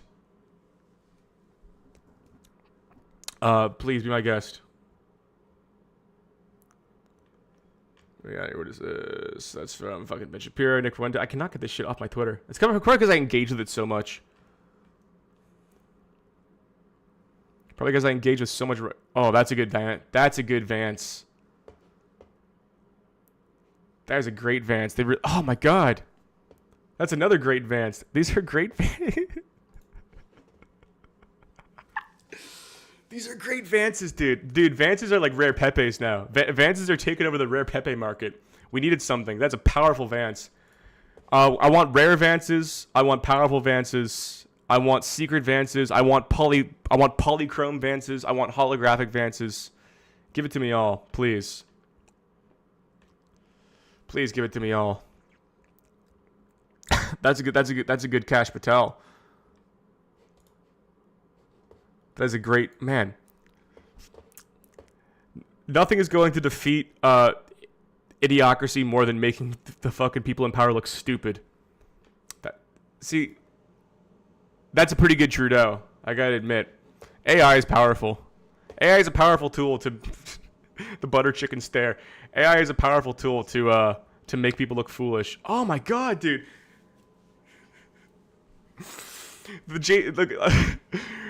Oh, dude, these are hilarious. Look at the one behind my head. The fat JD Vance meme is the least funny thing I've seen since joining. I don't know, it's CTs. Really shows how collectively downhill the space has gone. White Ranger, you are the newest member of the Ranger team. You will show the Yellow Ranger how to drive, teach the Red Ranger to stay sober, and help the Black Ranger return his shopping cart.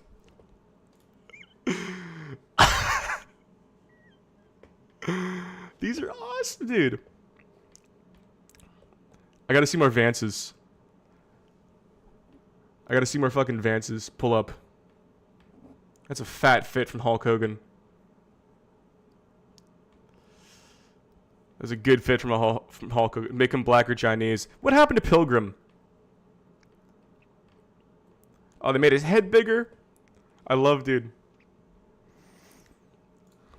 I love this shit, man. Are you a fan? I fucking love Tim Dillon, dude. Tim Dillon's my goat. To be frank with you, Tim Dillon is my goat, okay? I fucking love Tim Dillon. Let's see. Mega. Let's find that town hall video. I was going to bring that up. Mega town hall protest. Speaker Johnson, you had quite a night last night and ended up meeting with President Trump and the majority leader over in the Senate, John Thune, today. Do you think that the Senate is going to make big changes to what you passed last night? No, I don't think it's that. Outrage and anger, GOP rep confronted at town hall. Yes, I think this is the one I wanted. All of these things have long tails and long threads. And I think what's so notable is my sources have told me that lawmakers have spent time at home this week hearing from their constituents about it. Questioned why the Conservative Party was taking such a sloppy approach to the situation. Watch. CDC workers working on the bird flu being fired by DOJ and then having to be rehired when someone realized, oh gosh, we need those people. Why is the supposedly conservative party taking such a radical and extremist and sloppy approach to this? A lot of the work they do is duplicitous with AI. Once again, one of the problems we have. That's a great. Did he just actually say that? Duplicitous with AI. A lot of the work they do is duplicitous with AI. Wait, sorry. A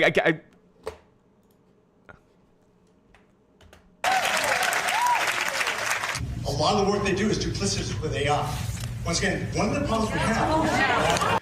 Am I here? Is he saying that? Is he saying that it can be replaced with AI?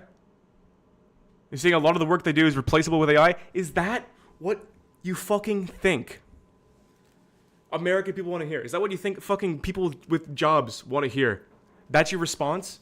Oh, don't worry. Don't worry. The people we fired, duplicit, I believe. A lot of the people we fired, we'll replace them with AI. So the firings were justified. That's your fucking response? Jesus Christ almighty.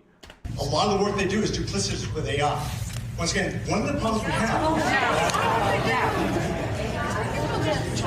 I happen to be a doctor, I know a few things. So if we continue to grow the size of government and we can't afford it, it's going to have shortfalls in your Medicare, Medicaid, Social Security, and other things that we can't afford, guys. We have to make some decisions. He's saying they're being fraudulent by using AI instead of real people, then pocketing the wages. I can't understand. I can't get the word out. I can't figure out what that word is that he's saying over and over again. I understand trying to do more with less. That's reasonable. What's not reasonable is taking this chainsaw approach, which they obviously admit when they fired these people and then decided, oh, we fired the wrong people. We got to bring them back in. Why is this being jammed down the pipe so rushed and sloppily? So. A chainsaw approach, notable given what we saw at CPAC, where Elon Musk literally brought a chainsaw on stage. But look, you can see the crowd there clapping that attendee's question. And here's how McCormick then responded before the crowd interrupted him. My understanding is when you say you have this many employees that you have to cut, that organization decides who they're going to cut. Now they may make. They were not given any numbers. Did you catch that last part? A resident said it was actually Elon Musk that's making the decisions when it comes to job cuts. Yes, because they're making these decisions on an ideological ground. Again, look, you can get the obvious one of like they're not cutting anything to Israel. They're not cutting anything that aligns with them. And the example I found the other day of the Mozambique circumcisions, it's of Elon Musk and a bunch of fucking 20-year-olds making cuts that sound weird. They're making cuts to things that they don't ideologically agree with. They have no idea what they're doing. Attendee told the lawmaker he'd done a disservice and failed to stand up for his constituents. Well, no, McCormick handily won re-election last year. He won by 64.9% of.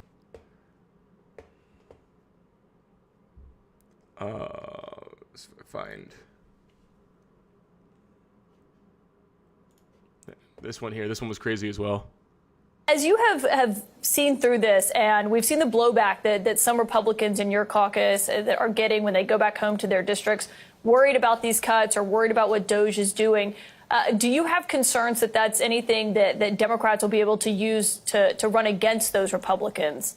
No, because no, I don't. Because the videos you saw of the town halls were for paid protesters in many of those places. These are Democrats who went to the events early and filled up the seats. If the videos had panned outside the building, you can't argue they were all paid protesters, though, Mr. Speaker. Many of them were. A Republican acknowledged they were his constituents. One Republican acknowledged they were his constituents. That's fantastic. Okay, but they had Democrats come and fill the seats early. All right. How do they keep saying this shit? How do you keep? How do they keep saying How can you just outrightly say without backing up that it's paid? Like, this is like Alex Jones' brain. This is like such a conspiracy brain. You're like that. It's crazy that towing the party line has just resulted in like, you know, man, it's not fucking 1930 anymore. We have the internet. We have the internet, man. You can't just outrightly lie and say it's paid protesters filling in the protests against at the GOP town halls and just get away with it. That's a baffling thing to say.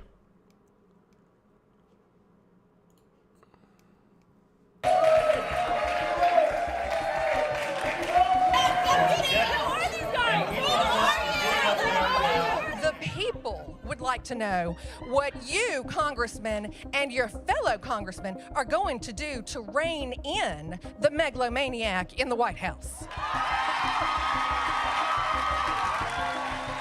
Last week, at town hall meetings across the country, constituents clashed with lawmakers, Republican and Democrat alike, over anger about cuts to social services, DOJ's chainsaw strategy ripping apart the government, and general chaos that has become our everyday reality since Trump took office a little over a month ago. It seems people from rural Texas to suburban Connecticut to central Oregon and everywhere in between are paying attention, and they don't like what they see. Could this be the rumblings of actual resistance? Let's get into it. One of the more high-profile town hall. No, it's exactly like, I mean, it's people who have never thought critically about not politics in general, but have never thought about the concept of ulterior motives and have taken everything at face value their entire lives. And fair enough, man. Things are pretty stable. Why wouldn't you? I'm not blaming people I'm not blaming the average person for not getting, being super woke on politics. And I'm not, and I wasn't particularly either. So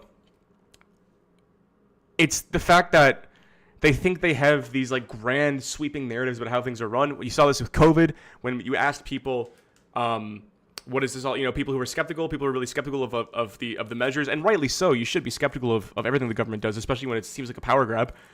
But I know I definitely was. But when you ask people, like, why you think this is happening, and they say, oh, they want control. It's always like these nebulous, far-reaching, grand claims. They want control. It's population control. And it's like, okay, for what? Like, who and why? Who's paying protesters to go to GOP town hall meetings to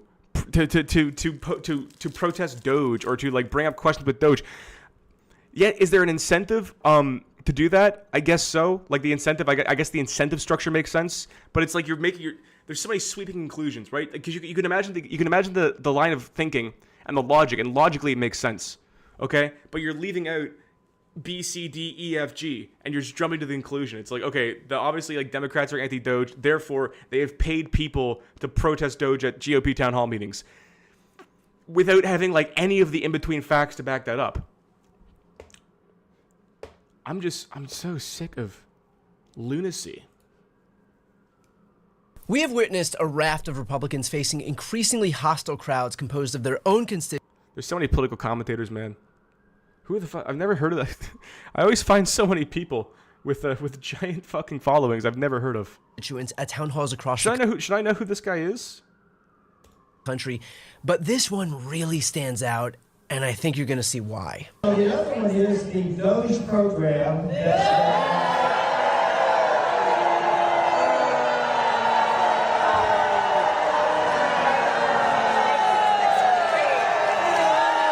That's crazy, dude. That's packed for a town hall. That's fucking packed. To cope, I mean, like the guys on that TikTok, right? To say like, oh, it's paid protesters, and then to say, oh, it wasn't that big. There was nobody outside. This is a town hall meeting, right? This is Brian Tyler Cohen is political goon. His content's mid as fuck. I have no idea who he is, so.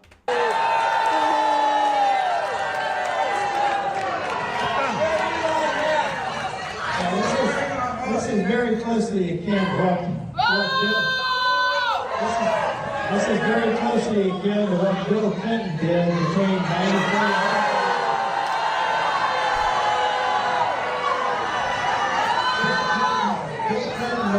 and to cut 400,000 jobs. Kyle, and on Kyle's show, he brought up a good point too. Is that the justification of this is what happened before, and then the cope and saying like, oh, it was a dope chat filter. Yeah, they say this happened before, so therefore it's okay because it's happened before, and that's the justification. That's an insane justification to make. And Kyle Kulinski brought this up on his show too. Of all the things that Bill Clinton did a bad job at, I don't think job cuts are high on the list, right?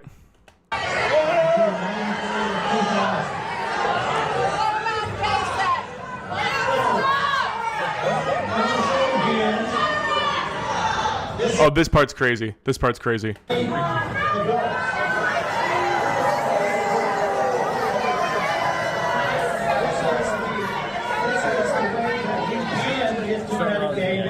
That was Representative Keith. Oh, he cut the best part out. See if I can find the source on that. Because he says the guy says, for a show of hands. Is it still here? Yeah, he says, show of hands. How many of you are paid protesters?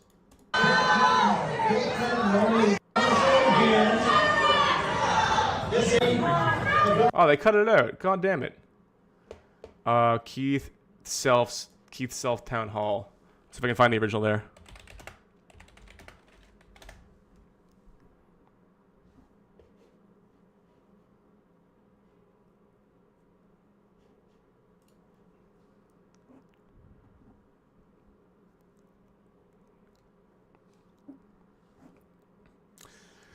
So, dude, I really try. It's days like today, right, where I try.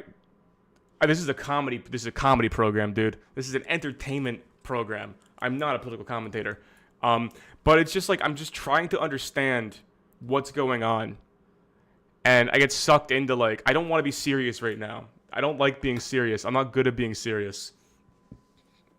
I'm decent at being kind of entertaining, okay?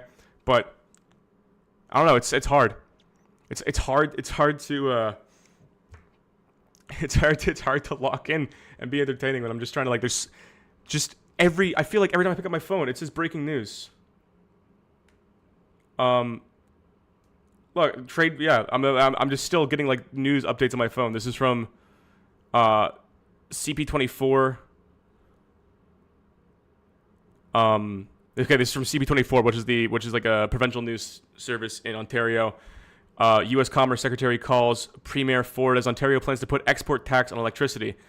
Yeah, because Ontario exports a bunch of electricity to Minnesota and New York State and like northern New York State. So it's already fucking erupting, dude. It's insane. Also, it's kind of warm outside. It's like 5 degrees Celsius outside. And it smells like fryer oil, which is like all of this neighborhood smells like fryer oil in the summer. And it's making me really nostalgic for the summer. You know when like the seasons change? You know when the seasons change and you get like that giddy feeling? You're like, oh, it's like you feel new. I feel that right now. I feel like a new man. I feel really good. And I'm happy about it.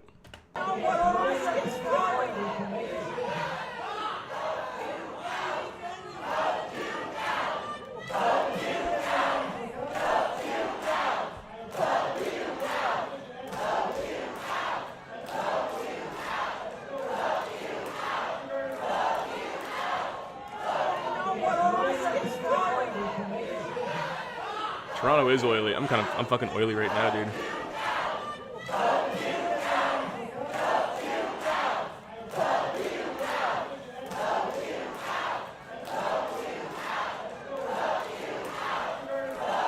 Get that glisten off my forehead. Get that oily glisten off my forehead.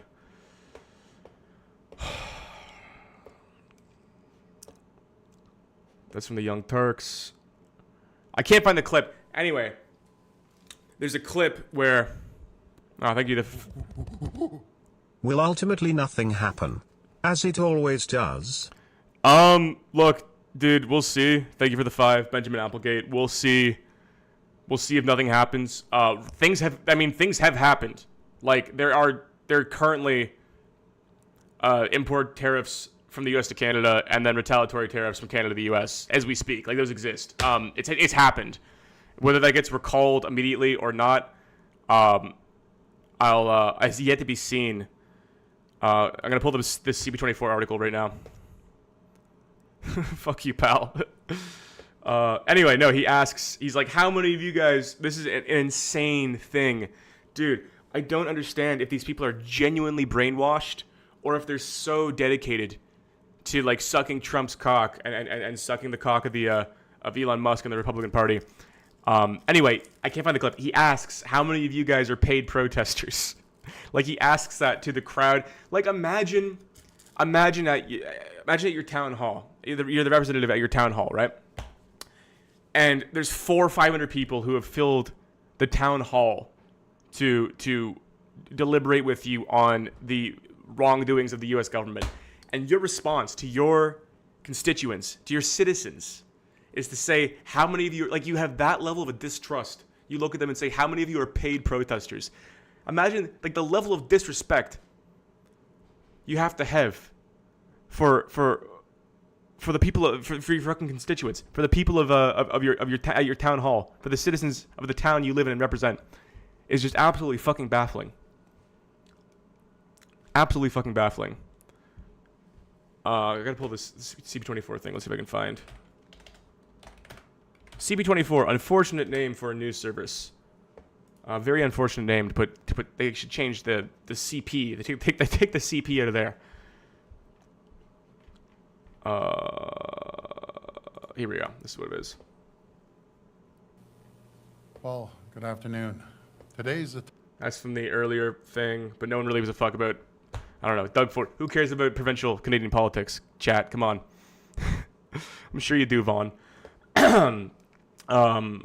Sources say Lutnick forced Ford to back off his retaliatory tariffs, but the Ontario Premier refused so long as U.S. President Donald Trump tariffs asked Ford to back off on his retaliatory tariffs. So this is the energy tariffs coming from Ontario, which would be to Michigan, Illinois, and New York State. During the news conference on Tuesday, Ford said the export tax would apply to electricity that Ontario sends to 1.5 million homes and businesses in New York City, or in New York State, Michigan, and Minnesota. Ford later released a letter he sent to senators, congressmen, congresswomen, and governors of all three of those states and informed them of the province's plan to implement the surcharge on electricity if Trump administration follows through with any more tariffs. This surcharge would be in addition to actions Canadian governments are already taking, the Premier wrote. When asked about whether this move will require the legislature to resume, Ford said he is still looking into how quickly 25% export tax can be imposed on electricity. The federal government is in charge of any export, so we'll be working with the federal government, Ford said, adding that he will be speaking to the Prime Minister this afternoon to discuss what the province can do to step up or to speed up retaliatory measures. After a snap election last week, members of the provincial parliament won't be sworn in any earlier than the week of March 17th. He added that if tariffs persist into April, the province will consider cutting off all electricity to the U.S. That's fucking insane. Ford mused that the extra electricity could be used to power Ontario manufacturing plants. I feel terrible because they are great governors. I know all three of them. I work well with them. I met them all. We've got them to Ontario. They are great people. I have to apologize to the governors and the American people. You need to make sure to send a message to President Trump, Ford said. The Premier further announced that U.S. companies will be banned from taking part in government procurement, and he urged other municipalities in the province to do the same. I've asked the Ontario Public Service, our ministers and deputy ministers, to go through with a fine-tooth comb on anything, no matter if it is services, to the tech sector, or any of the products. We need to stop immediately. And if they come to at us, sue us, so be it. We're standing up for Ontario, we're standing up for Canada, and we are willing to fight in court. I want to inflict as much pain as we possibly can. Our Chad, sometimes you sound like Elon Musk. I talk very fast, I'm sorry. I talk fast and I mumble. Yeah. Ford's governments came just hours after Trump hit. We read that auto plants will close. Yeah, so this is the auto plants in Ontario, in Hamilton, which is going to be if you have any savings or a serious job, you will care, as you should. I mean, I care. I mean, if you have any job, right, short of like cashier, if you have any serious job in any sector, you should care. I mean, of course you should care. You should care immensely. Ford previously told CNN that U.S. President Donald Trump's tariffs will have devastating impacts on the U.S. auto manufacturing sector, suggesting that assembly lines could shut down in the United States within a matter of days. Ford made the comments during an interview with CNN on Tuesday morning. We are going to continue seeing in the U.S. plants close, assembly lines shut down, the Premier said. It will only last 8 to 10 days max, and you're going to see the auto plants being shut down. going to create job losses. Inflation is going up. The market is dropping. Gas prices are going up. Groceries are going up. We buy from 35 states, 3,600 products. Oh yeah, that's for the LCBO.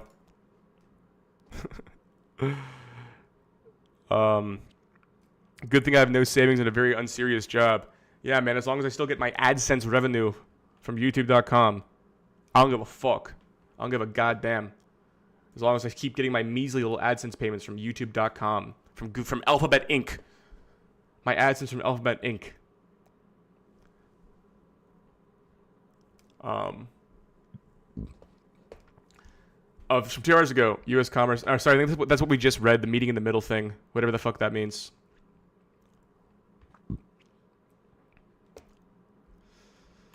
Whatever the fuck that means. Anyway, fuck me, dude. Canadian shopping guide from Derek Guy. Thank God. Yeah, chat. How we doing? Don't blame me. I voted for Kamala to tank this country faster. It should be a One second here. What would you name her first son? Thank you for the 2, Benjamin Applegate. I don't know what I'd name my first son. I'd name my son something that would guarantee he'd be non-binary. Oliver, Sebastian, Xander, something like that. Some sort of name that would guarantee he'd be non-binary. It's my dream to have a non-binary son.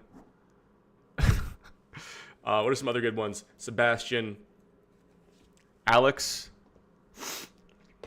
Which area of Canada are you from? I'm from fucking I'm from Nova Scotia, baby. Is that, dude, am I the only one who's noticed this phenomenon?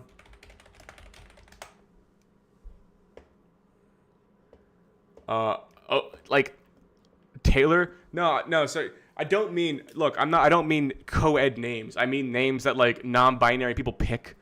Like non-binary 16-year-olds pick their name in high school. And it's always like Sebastian, Oliver, Finn. That's a great one. Finn. Xander, Xavier, Quinn. These are great. These are great names. Yeah, that's all I've ever wanted, man. I've always wanted a non-binary son, non-binary daughter. I'm going to make sure it happens. I'm going to stick them in public school, name them Sebastian, and just let it do its magic. Zim, Octavius. It's always some Adventure Time type of name. That's what I mean, man. That's what I've always wanted. I gotta let the public school system and the internet do its magic. Ronan is my hypothetical NB name. I'd stick with Brogan if I came out as non-binary tomorrow. If I started being an NB, a they them, I'd stick with Brogan. Brogan's a great non-binary name. Non-binary son, non-binary daughter. You heard me correctly. I'm not going back on that. Is there anything fun I can watch? Is there anything fun on the internet this evening? I feel like there's nothing fun. I feel like the internet's not a fun place right now. I feel like the internet's a dark, sad place right now. To be frank. Lake? Oh, that's a great one, dude. Lake is a great one. If non-binary people worked out and upped their testosterone, they would be normal. I was feeling gay back in the day because I was in a calorie deficit and I started bulking and became straight. Yeah. You know, I feel that, man. I feel that. You know, I noticed I never went that far. I never got that far. But there's been times when I noticed that, you know, I arc my back a bit too much when I like get on my hands and knees to like get something off the ground, or like I go under my bed and there's like, you know, a masculine hands and knees digging under your bed. And then like sometimes I notice the calorie deficit, the lack of the gym, the bad sleep schedule. I put an arc in my back, and that arc in my back isn't there usually. And when that back arc appears, when my bussies popped on my hands and knees digging for things under my bed, that's when I got to get back in the gym. You got to notice that. You have to notice things like that. I eat in a calorie deficit. I'm in a surplus. I'm fat right now, dude. So I feel like my test is I'm like big guy. I'm not fat. I'm like big guy. I feel like my test is pretty good. I've been noticing I zinc max. I take a lot of zinc. I overdose on zinc every day. Magnesium threonate, quercetin, celery root. Those are good things. I feel pretty good about that. Search Bo Burnham summarizes every Joe Rogan episode. It's very funny. I'd love to watch. I love Bo. I love Bo so much.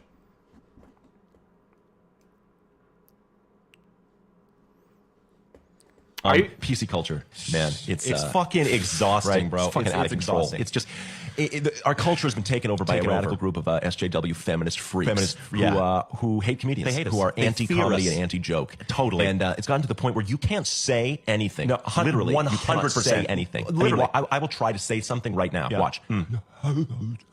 Yeah, and he is trying, and it's unbelievable because we've fallen so far from the heyday of comedy. So depressing, dude. When Tony the Pancake was headlining the Comedy Or Store, Salami Williams on a Tuesday night, they just fucking murder, just fucking absolute, just crushing, dude. And it sucks because these people they don't understand comedy. Of course not. We're joking. It's not that serious, guys. Okay, it's not that serious. Joking around. And also, all right? We as comedians are philosophers. Yes, all right, Lenny dude. Bruce, Richard Pryor. We are hold up a mirror, history-changing or cultural figures, and you need to recognize that. All right, comedy is an art form. Yeah, of course it is. We're artists. It's an art form, and it's important because it's one of the only art forms that is not gay. No, we can't say that. But gay. But not.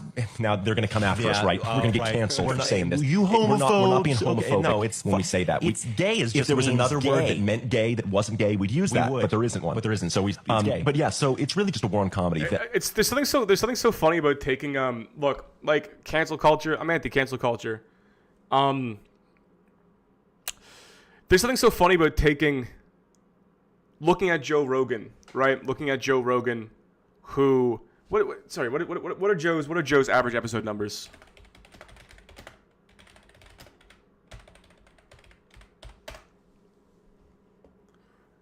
Millions of views. That's it. Millions is 14. Some last year, about 1 year ago. 14.5 million followers on Spotify. 2022 averaged 11 million listens per episode. Okay, so it's funny when you look at like CNN nightly news.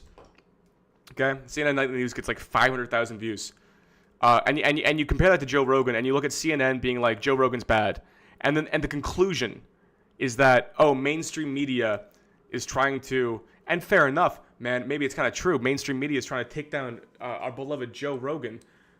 But does it matter? Is that a big deal? Is that a problem?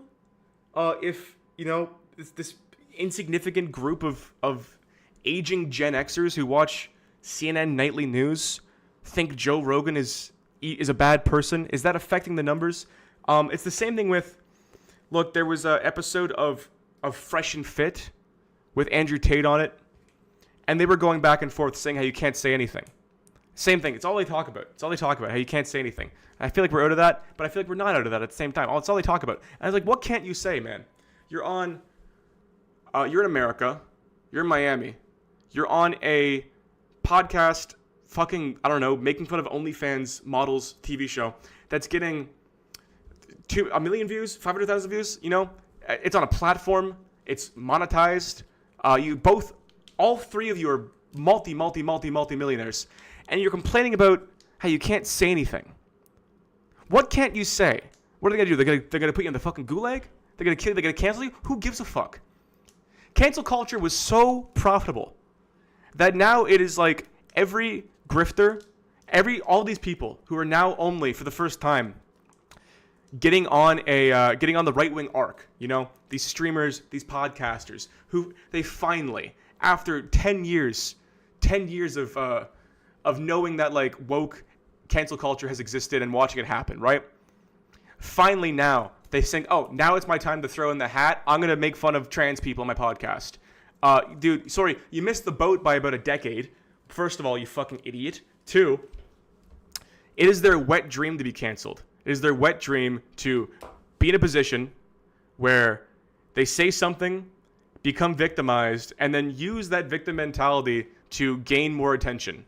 Okay? That is the best thing that happened to your career as a right-wing commentator. As a new right-wing commentator, okay? What does that sound like? What does that sound like to you? Victimhood mentality? Using your victimhood to get attention? Using your victimhood to platform yourself? Policing what you can and can't say? What does that sound like to you? That sounds a little fucking woke, brother. That sounds a little SJW cringe comp, brother. That sounds like the left. Morons, dude. Absolute fucking morons. I mean, I guess that's what the woke right. I really like that term, the woke right. I think that's what the woke right is describing, right? How woke became the woke right. The Atlantic. Oh, these are recent. Ooh, little Feb 17th. Here we go. One of the defining features of the social justice orthodoxy that swept through American culture between roughly the death of Trayvon Martin in 2012 and Hamas's assault on Israel in 2023 was the policing of language. Many advocates became obsessed with enforcing syntactical etiquette and banishing certain words. Yes, fair enough. Wokeness, we all know. Oh, God, I gotta fucking... Can I do that? Can I do the thing? Oh, I hate... Can I do the thing? I gotta get the right angle. If you refresh the page fast enough, sometimes you can beat the paywall.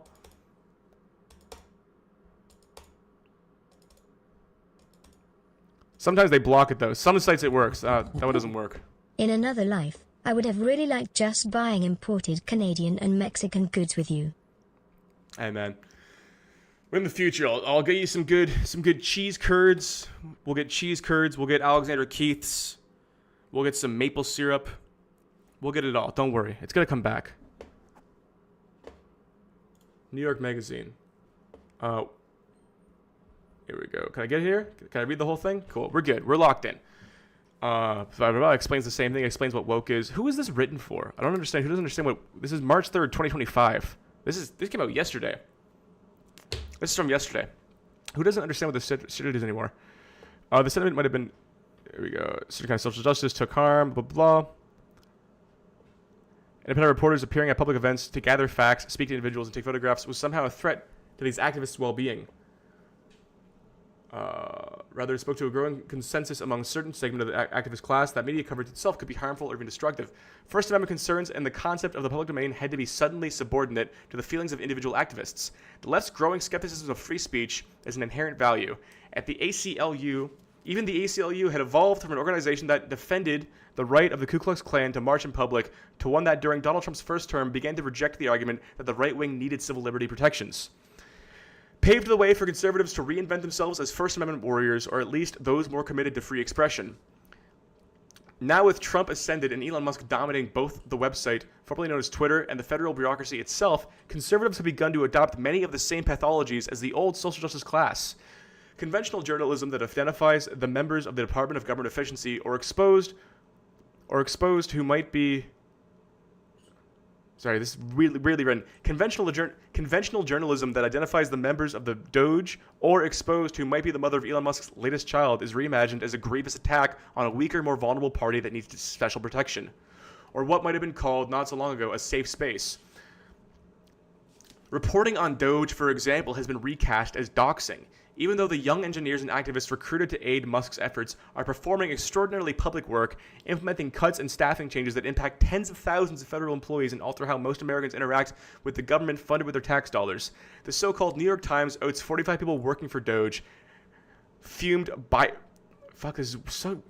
so-called New York Times outs 45 people working for Doge, fumed Byron York, the chief political editor, the chief political correspondent, and conservative Washington Examiner, in response to a Times report identifying by name numerous members of Musk's Doge team. Right, so this is him getting angry at people for outing Doge. The writer Jeff Schellenberger has referred to this trend as the bizarro awakening, with complaints of doxing replacing what was, on the old liberal Twitter of 2010s, typically tagged as harassment. Before Musk bought Twitter and renamed it X, the platform was remarkably influential, with activists, celebrities, politicians, pundits, and journalists, many of who on the left there was an aristocracy of verified blue checks who would wield their clout and blast those who went against whatever popular consensus existed at the moment. The aristocracy, thanks to Musk, is largely dead, swapped for conservatives who have mostly paid for blue check verification badges and parrot whatever Musk and Trump spew out. They are no more committed to free expression than the woke left. They furiously try to stamp out any criticism lodged at their dear leaders. Just as Twitter did eventually become real life. Fuck, dude, why can I not read? Just as Twitter eventually did become real life, the manias of X now bleed out in the physical world. The president of NYU's chapter of the College of Republicans was forced to resign earlier this month after she was quoted telling Vanity Fair that Barron Trump was sort of like an oddity on campus. Cancel culture lives. Anyway, obviously, right, this is not a surprise to anybody that they would take the effective tool of canceling and doxing, the effective calling harassment, calling cancellation, calling doxing, and flip it on people. No one's you're only pro free speech when you're outside of power. If you're in power, you become anti-free speech. It's just how it works. It's same with if you look at what's kind of happening with MAGA right now and all the cuts and all the people that are affected, all the people that are turning on Trump that were once his constituents. All this shit's fun. The idea of like, oh yeah, destroy the bureaucracy, cut all these jobs. That's all fun until it's at your doorstep. And all of a sudden it's not fun anymore. I see Nazi conspiracies trending on Twitter twice a week. I know, to complain that people are still being silenced is just fucking so stupid, man. It's so stupid. The thing is, if you roll the clock back to the anti-SJW era, a lot of the people criticizing SJWs were right-wing SJWs themselves. Oh, what do you mean, like serfs? Or turfs? Serfs? Who uses serfs? Who uses serfs and turfs anymore, man? You know, surf and turf? That's old world. That's old world, man. That's back in my day. Ah, yes, that is true. Only homeless and millionaires / billionaires have free speech. Unironically, yes. If Americans were less polarized and used free speech to debate about economic policy rather than gay culture or topics, we wouldn't have these issues. People do still believe it. No, this is insane, dude. I've been stuck in this. It's just me. People still believe it is mid 2010. People have been stuck in mid 2010. It's baffling that people are just only now waking up to things that I feel like I've been cognizant of for a decade. Right, I feel like I've been aware of this shit my whole adult life, and to see people now use the term woke, not ironically, like use it pejoratively, as if they just figured out what that concept is, or any of these terms, man, it's fucking back. The woke left is going to cancel me for having basic conservative ideas. Yeah, I mean, I guess it's different on universities, but for me, I don't know. I don't feel any. I feel like I can say whatever the fuck I want, dude. I feel like I can say whatever the fuck I want. I have no issue saying whatever I want. I don't even think about censoring myself ever. I never think about censoring myself. I mean, I'm pretty small. You know, it's not like I'm a giant. It's not like I'm not a big guy by any means. That eye bag is crazy, dude. Oh, why do I look so unhealthy, dude? Fuck me. You know, as you get older, as you turn 26, I'm turning 27 in less than a month, man. You notice these wrinkles and these features form on your face, and you realize that they're not going anywhere. You wake up, and you look in the mirror, and you think, I look like shit today, and you realize that you just look like that now. There's no going back. There's no like drinking water and hydrating and getting a good night's sleep and looking better. You just have like creases in your face that are permanent. The worst Americans have to deal with is getting banned online for not, and that's a crazy European siren outside. The worst Americans have to deal with is getting banned online, not getting arrested for the things you say. Yeah. I know exactly. That was another crazy thing that Andrew Tate said. He was like, he was talking about Dubai. And he's like, because Dubai doesn't have pro free speech. Now that Saudi Arabia, all these countries he worships are not free speech countries. And he says, you know, the best part about those places is you know what you can't say. In America, you don't know what you can't say. It's like, that's not true. Again, you have a platform, dude. How? is the most famous man. Like Andrew Tate, if you're looking at like 2022, right?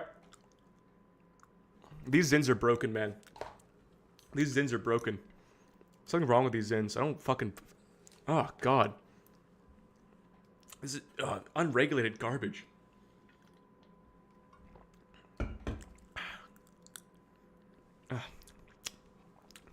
These are rotten Zins. What the fuck is wrong with these, dude? They're not expired.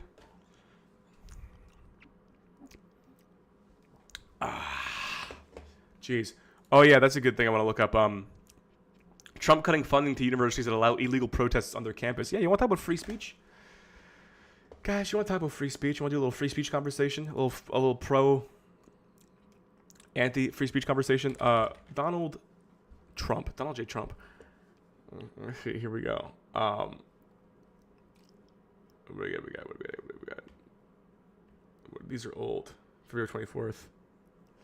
Sorry, I gotta go to Truth Social. Donald Trump, the pro free speech president, has built his own little social media platform that only he can talk on.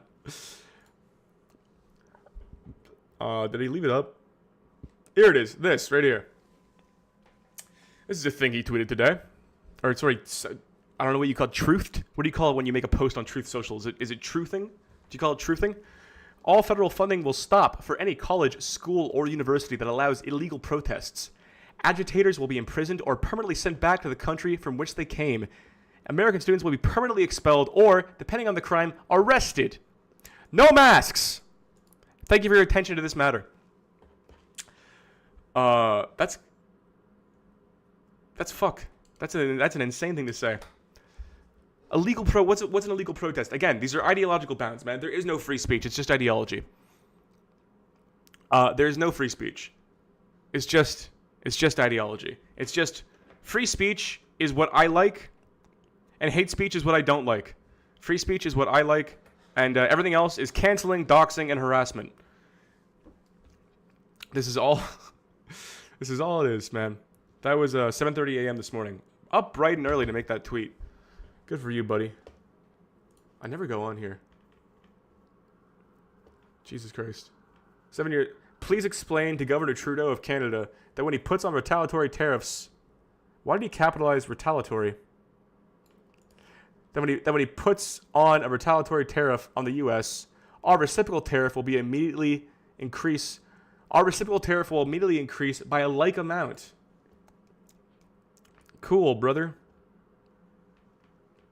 Good for you. This looks like fucking AI generated, brother. That looks fake, man. God damn, I got Trump derangement syndrome. Guys, I got Trump derangement syndrome. I get it now. I get it. I understand what they meant. I got nothing fun to react to.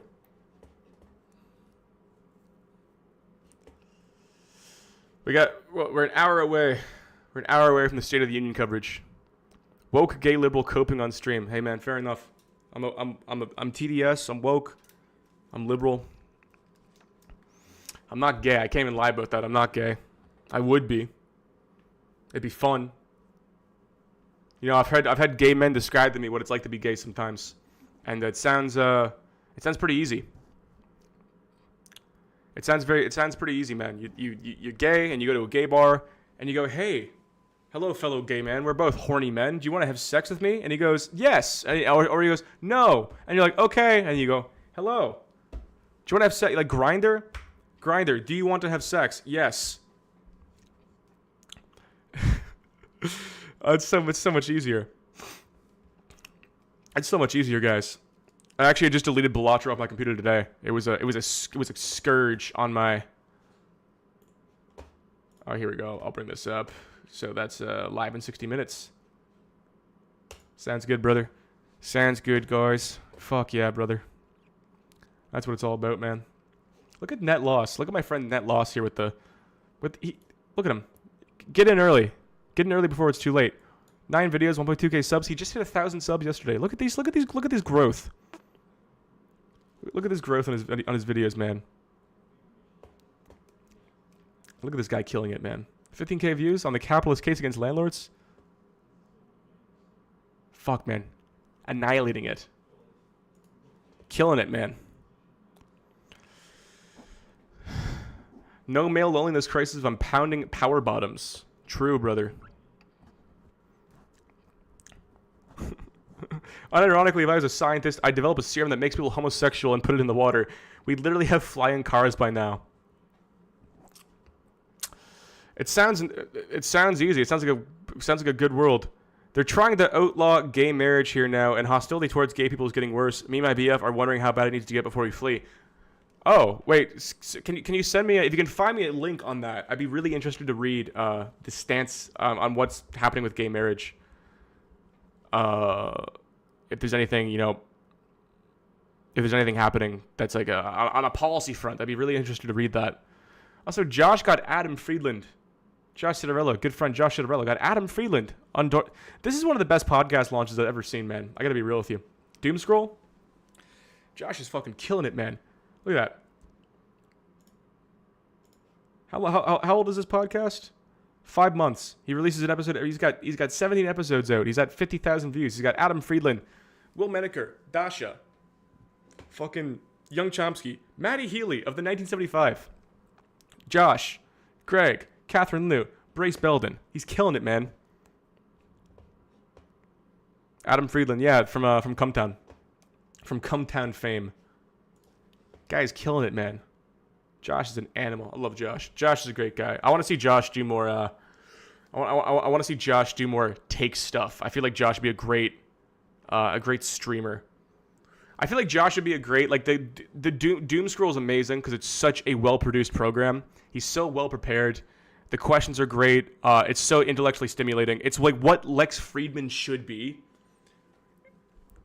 And I would like to see Josh. I want to see more of Josh. I want to see Josh be more of a public figure in that sense because I think Josh has a lot to say. I think Josh has a lot of important things to say, and he's very well at talk. He's very good at talking. He's great at talking, and he's also kind. Like he's a kind person. Like when you talk to Josh, and he'll meet you where you're at. He's very patient. He's not aggressive. Great guy. One of the best educators. Friedman is a plant. Watch my fucking Lex Fedman. No, that guy did not grow organically. I didn't know this. Go again. Sub to the live channel. Link is in the description. Hop on the live channel because that's where all my stream highlights are. I talked about this in the last stream. What is his most recent videos here? DeepSeek. Mark Andreessen. Fuck you. Zelensky. Scuffed. Javier Milei. Fuck you. Jordan Peterson. Fuck you. Sorry, Jordan, you used to have me. Vivek Ramaswamy. Did anyone see that interview with Vivek about... He's like, I gotta find... This is crazy. Vivek...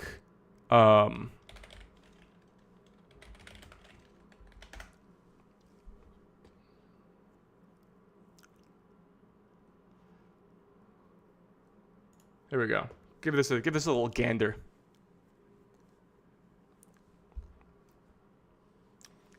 If my shit loads.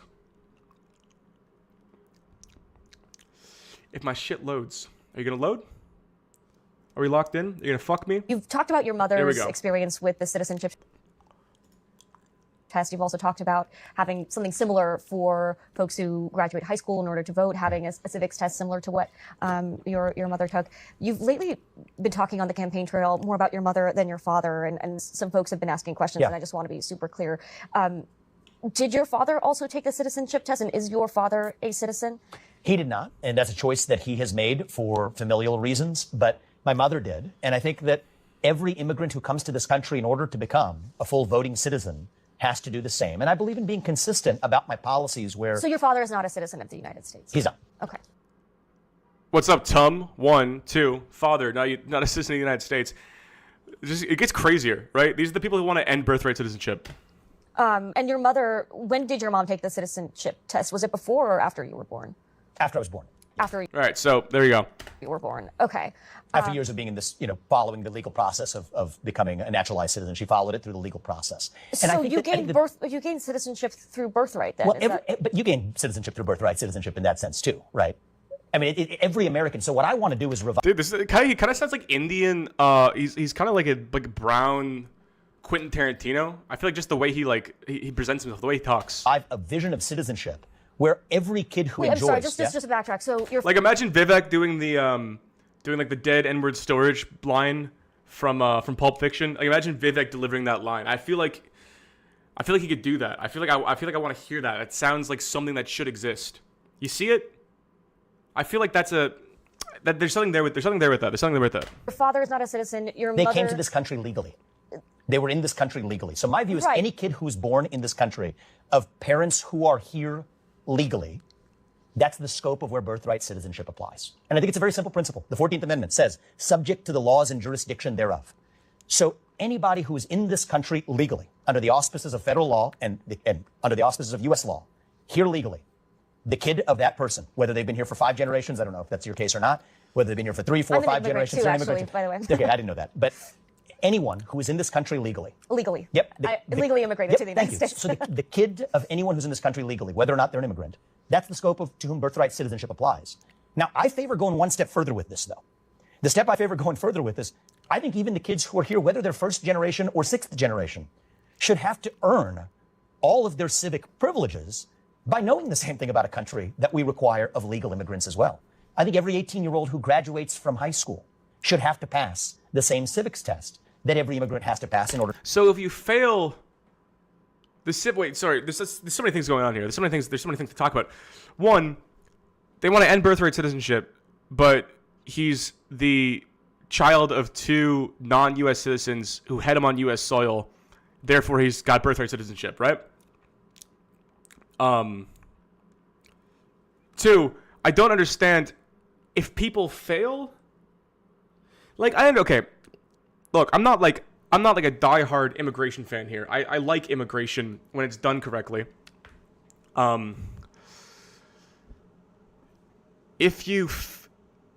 Two illegal immigrants shouldn't be able to have a child on U.S. soil and then that child becomes a U.S. immigrant. Like that makes less sense to me. I feel like that's a easily exploitable loophole. Is that the case right now, though? Sorry. Am I getting ahead of myself? Is that the case right now? If 2 illegal immigrants have a child in the U.S., does that child get birthright citizenship even though both the parents are there legally? I'm not going to make a... Okay, that is the case. I'm trusting the chat here. I don't want to say... Okay. Okay, cool. Thank you. I got a lot of yeses.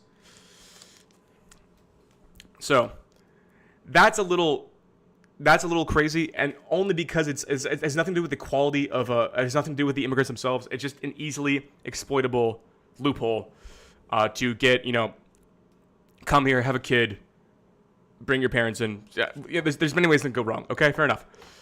To end it outright, like what happened? Sorry, is he going to explain what happens if an 18-year-old fails a civics test? Does it like an 18-year-old of like a 9th generation? Or sorry, like a 6th generation, maybe 9 is too far.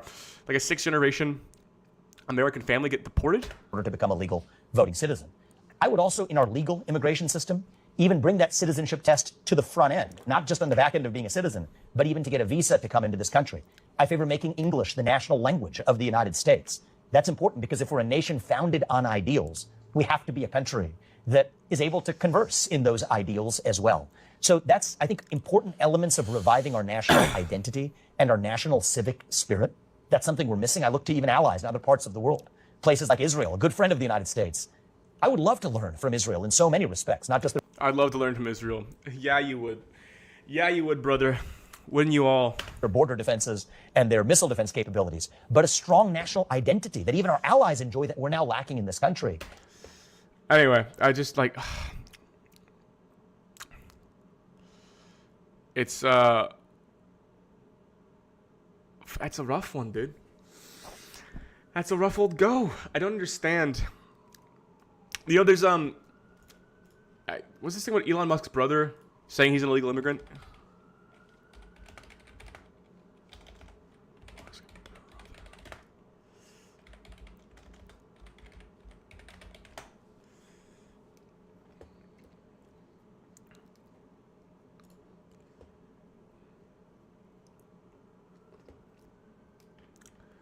When is this? That is October 28th, 2024.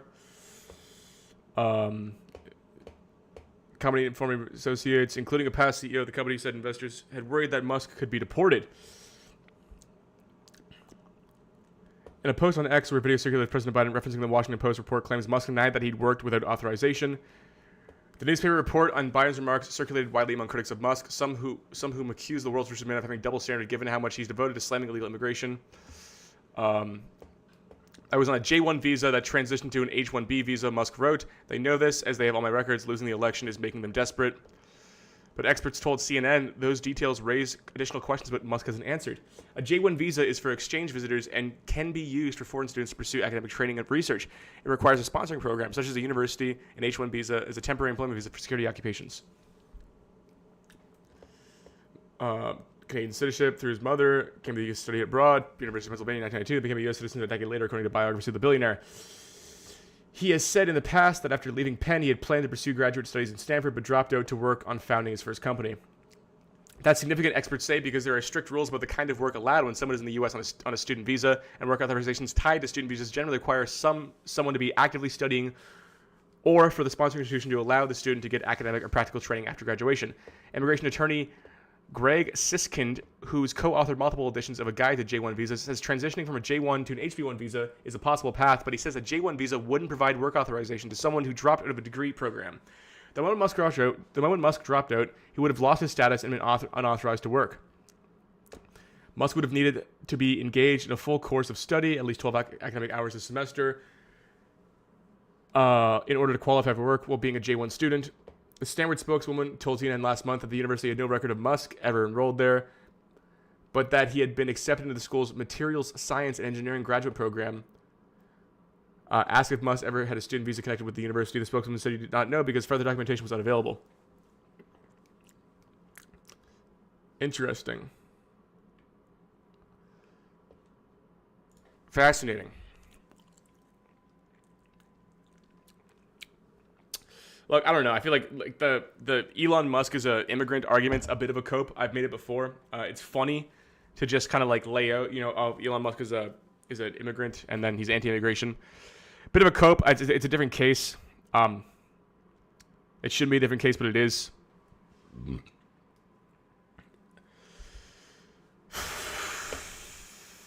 I'm sick of these people, man. I wish they would just go away. Sick of talking about these people.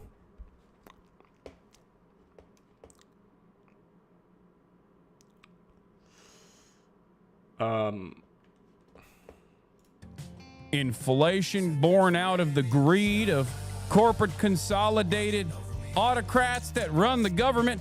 I think it's transgenders. I also think undocumented migrants. That's right. Sometimes it's undocumented migrants. Other times it's transgenders. Undocumented. This is Andrew Tate. Absolute communism. I've been in America for 5 days. I sat on my laptop and did a podcast. Insanity. I'm super disappointed with the United States. This isn't the America I know. This is a sad day for America. Trying to find crimes on an innocent man. I'm not afraid. I'm genuinely disappointed. Oh yeah, so Florida is pursuing charges against Andrew Tate.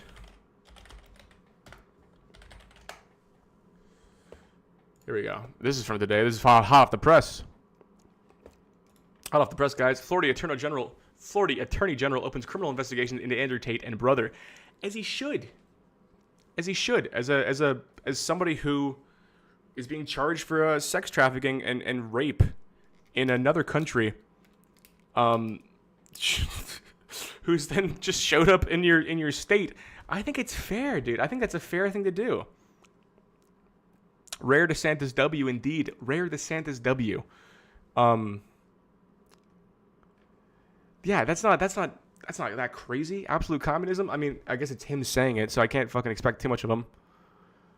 The Attorney General of Florida has opened a criminal investigation of Andrew Tate and his brother Tristan after the pair were able to fly into the state last week despite facing trial in Romania on charges of rape, sex with a minor, people trafficking, and money laundering. James Uthmeier, appointed to be the state attorney general by Florida Governor Ron DeSantis, said on Tuesday he'd begun an active criminal investigation of the brothers and was prepared to use full force of the law in his examination of their conduct. I would love to send him to Gitmo. Hell yeah, brother. Why is his neck so long? He's just like that. He's got a long neck. He's one of them long neck guys. I'd be interested to see if, like, the war between DeSantis and Trump ignited over the pardoning or charging of the Tate brothers. That'd be fucking hilarious if... Because I don't know. I guess I've yet to see... The Tates have talked about talking to Donald Trump Jr. and being friends with him and fucking around with him and shit and talking to Ivanka, I believe. But I'd be really interested to see if Trump is going to make a statement on the Tate brothers. His voter base are mega. If he turns against Trump, he's politically blackballed. Dude, I mean, if Trump, he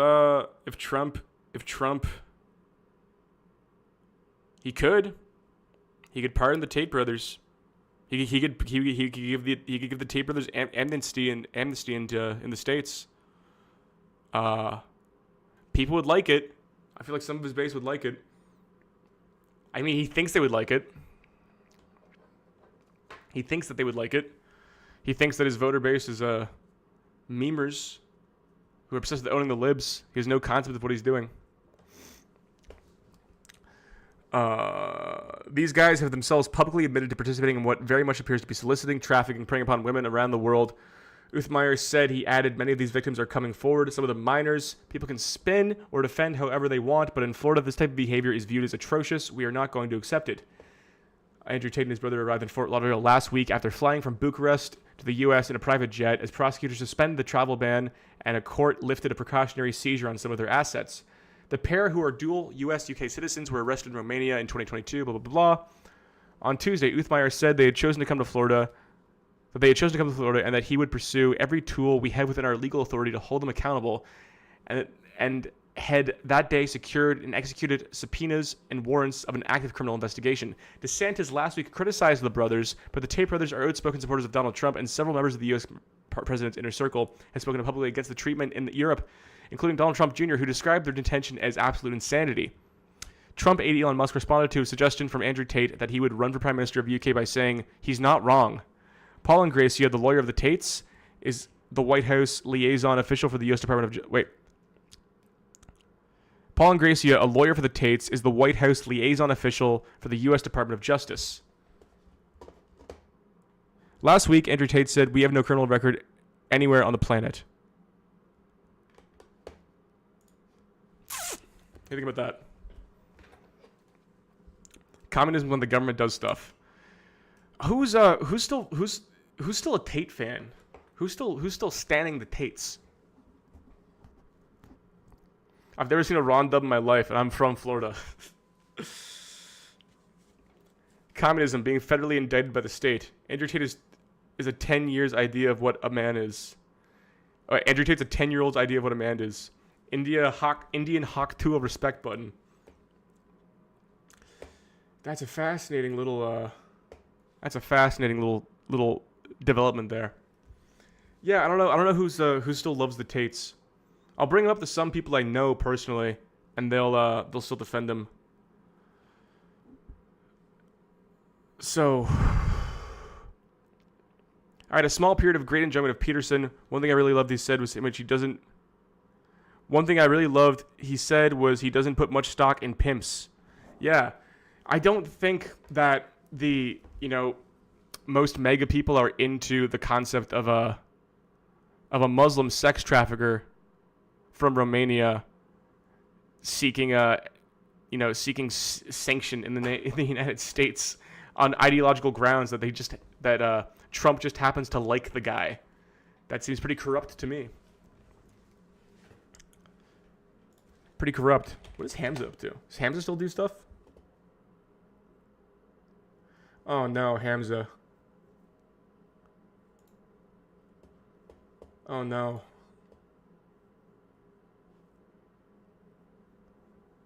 Wait, latest. What do you mean latest? There's one right there from yesterday.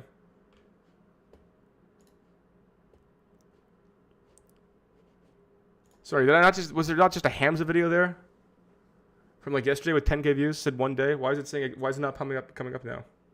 Home. Am I stupid? Am I insane? Where did that go? Oh, Hamza. Oh, sorry. He has a second channel.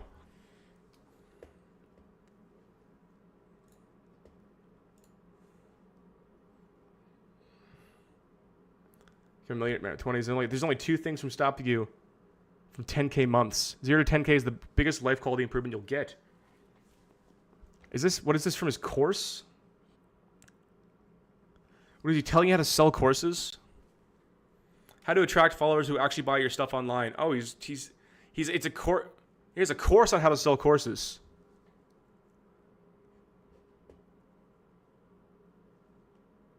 He has a course on how to sell courses, man. That's crazy.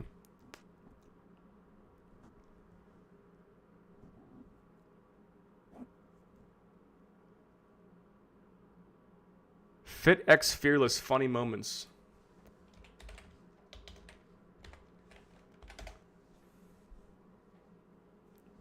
Who is this? Oh, dude. What did you just fucking find me?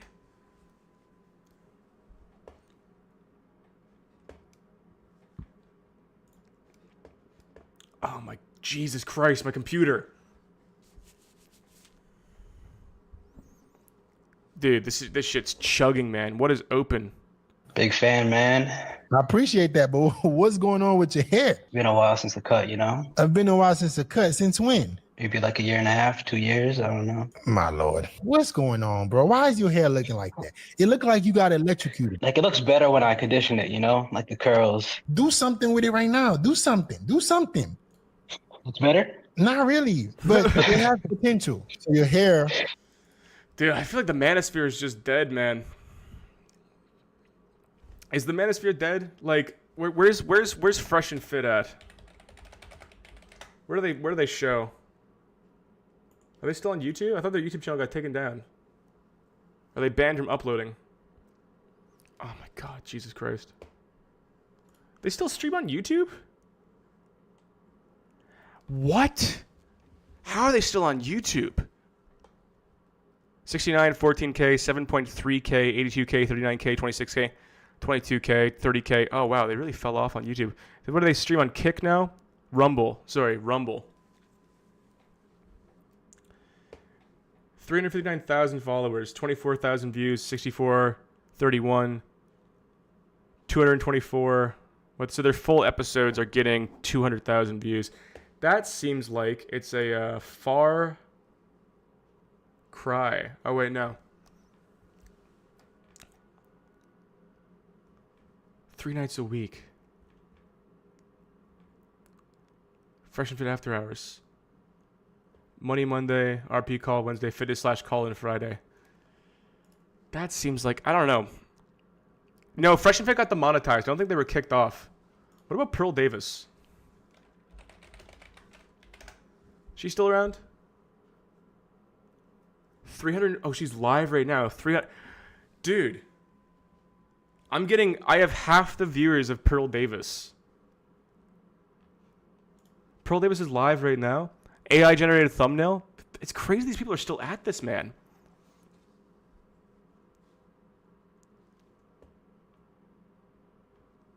App.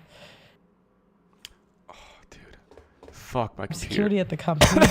I will just be very excited that it'll be a good day. So thank you guys so much. I know what it takes to support like a YouTuber. And I mean, it would take a lot for me to download a different app.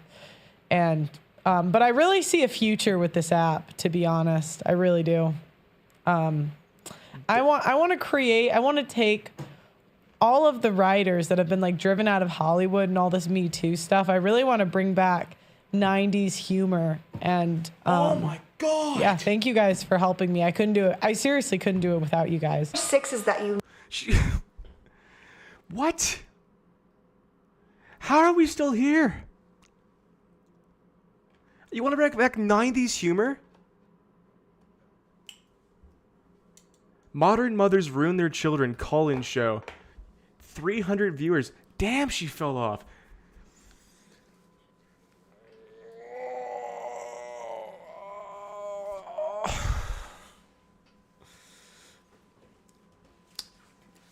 What?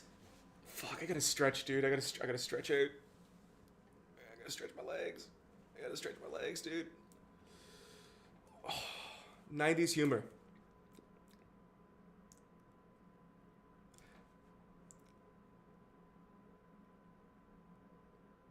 I'm at a loss for words.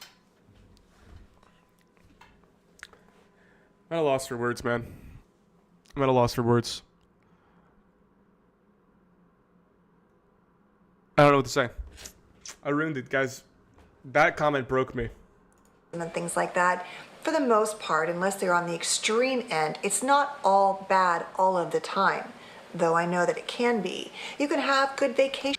How do I pick up liberal SJW women at my uni? Yell at them. Just be aggressive. Say the N-word around them. Say, yeah, just I don't know. Call shit gay around them. Freak out. Be a ape. All women love it, man. They love it. They love when you do shit like that. They say they don't. They say they don't, but they do. Be hot and problematic. Good call there, my friend. Hey, Pearl, you down with Canadians? Next one. Damn, Pearl. If you've ever felt, So this is a woman talking about her mother not liking if you've her. ever felt like your own mother doesn't like you, I'm going to explain to you why this is. Many of us. So this is the competing mother. Oh, God. I feel bad for her, man. I feel bad for these people that get... These people who don't have anything. And they don't... These people who got audience captured, right? Oh, am I frozen? Am I still here?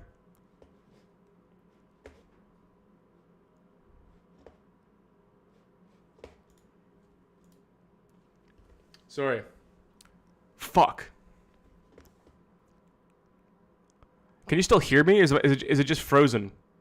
Audio still up, but the video froze. No. That doesn't fix it. Why would this happen to me? Why would this happen to me of all times? All the times this could happen to me. You can hear me.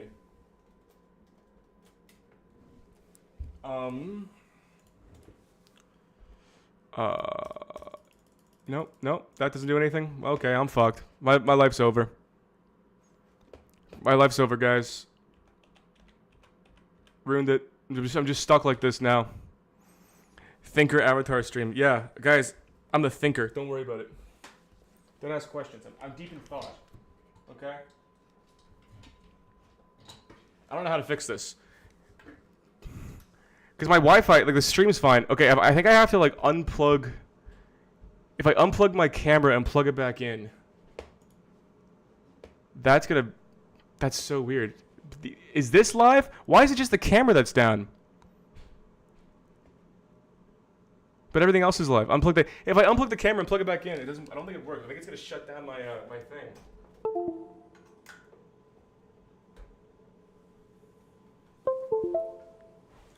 I think I have to like close OBS and reopen it. Okay, guys. The stream is gonna go down for 2 seconds. And it's gonna come back up, okay?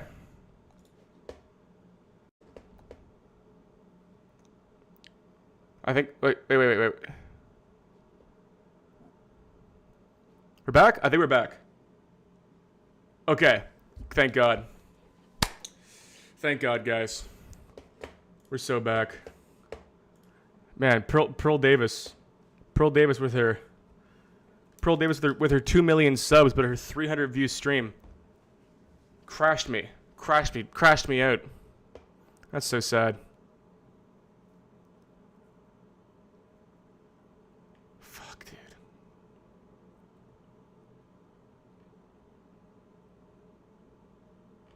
We're so fucking back. They tried to snipe me. Mossad tried to take me down.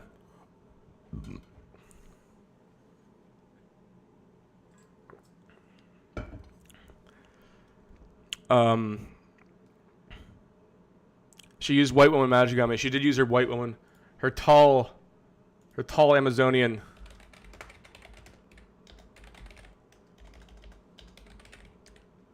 Okay, spell properly, please. Pearl Davis height. 6 feet tall, can deadlift 300 pounds. She dropped that. She dropped that on me. Damn, she tall.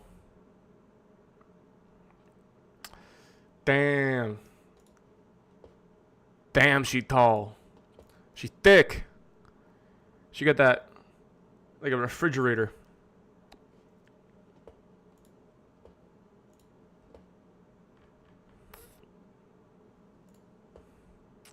Hot damn.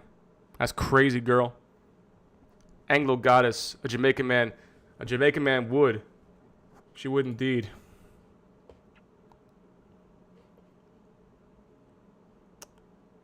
Whew.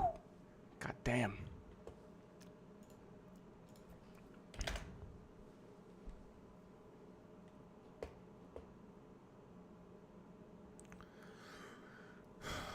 We got here.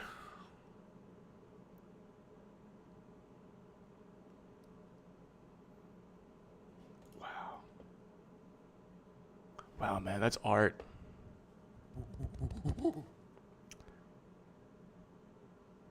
That's a great one down there. That's a nice one. That's a nice Vance. Yeah, I like the Furby Vance. I like the Do the Roar Kid Vance. I like that. That's a great Vance as well. There's many good Vances here. Man, this man's entire career.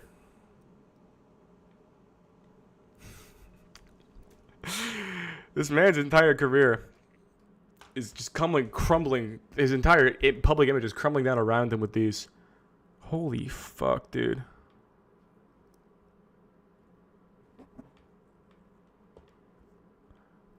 That's a great Vance. I'm on Vance alert. I'm Vance hunting right now. Hunting for rare Vances.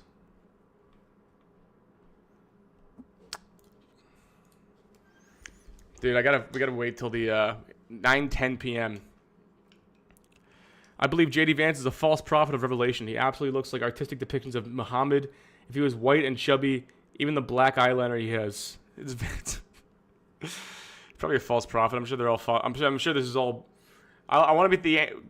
Can someone introduce you to an anti-Trump Christian, who's calling prophecy on this? That'd be fascinating. I'd love to see that. I'm minting the rarest Vances on the Ethereum blockchain and selling them for $200 a pop. Yeah, give me the Vance coin. Give me the Vance NFT. I like the whole point of your X account. Anti-Trump Christians is a good gimmick, man. If you want to memetically destroy Trump, if you want to memetically destroy Trump, that's how you're gonna do it. Call him gay. Say he looks weird. Say he sits funny, and call him a demon. Say he's not Christian because he paid a sex worker to get an abortion. Very unchristian of you, Trump. Imagine we bully Vance enough to a point where he gets plastic surgery. White Devil. I'd like to get Vance on the podcast. I don't know what I talk about. I think it would just be funny. He's always sitting weird.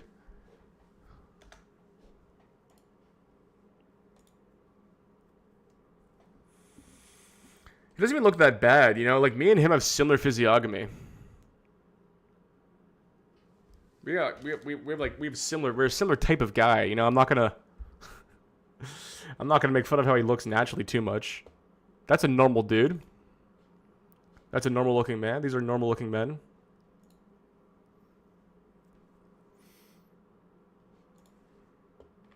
There's something so funny about it.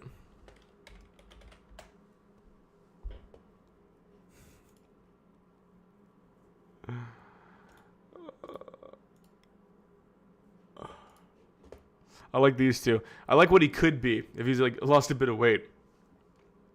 I like what he could be. He's very handsome there.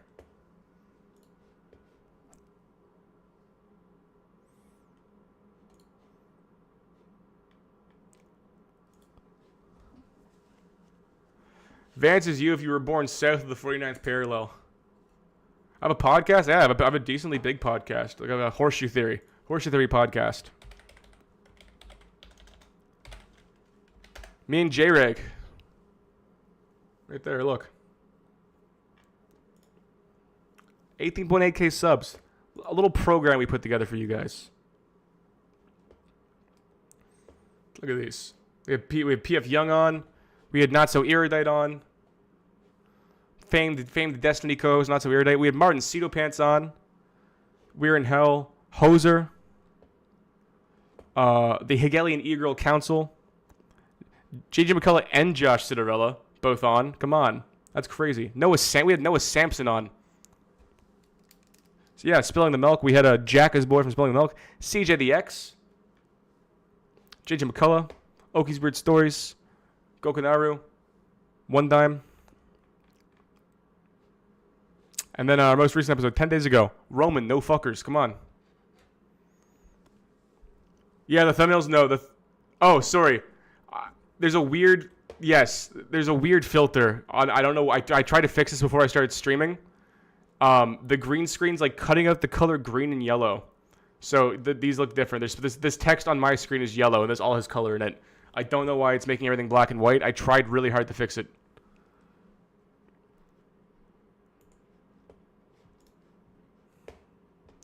This is a fun episode. We had him filmed on a 90s PC and had him like Discord running to it, so that's where he was talking from. 27 recently, and I think I remember once again, like when I was a little kid in Russia, the winters were different. Yeah, they are now in Russia. Like, you know, and like my.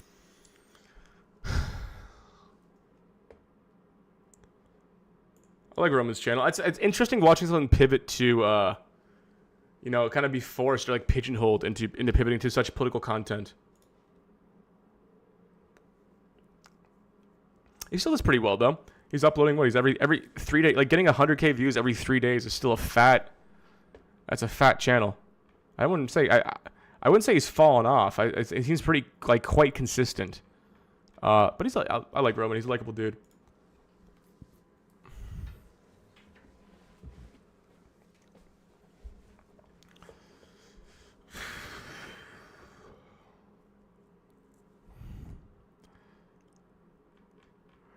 Oh, God, man. Did you watch the new Duncan Clark video? Yeah, he premiered at the studio. I want to see how it's doing. All right, we watched it premiered at the studio. 14K. That's... His videos pick up a lot later on, though. Like, his videos, like go crazy after, like, a week. The views take off massively. Because, like, look, I think this one was the same thing. He said this was, like, a 3.3 million views, and he said it was pretty low when it started, and then those long videos, they have a different kind of algorithm hit. It's not immediate. 10-minute videos hit immediately, then Peter. Long videos start slow because like no one's gonna sit down and click on and watch an hour-long video the second it drops. But yeah, it picks up later on. Sorry guys, I gotta pee so bad. Can you like just bear with me? Don't go because I have to pee. Just stay here. Entertain each other in the chat. Get chatting. I'll put on some Subway Surfers for you while I pee.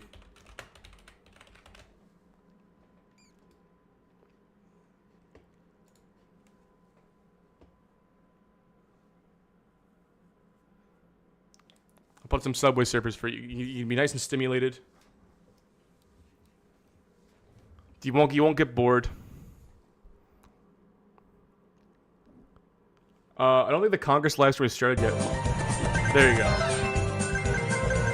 There you go, guys.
2 boosts.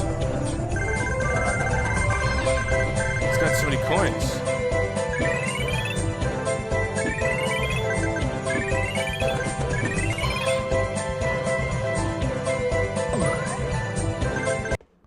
Wow. That's awesome. That is exhilarating. Where's the State of the Union? Gotta watch that.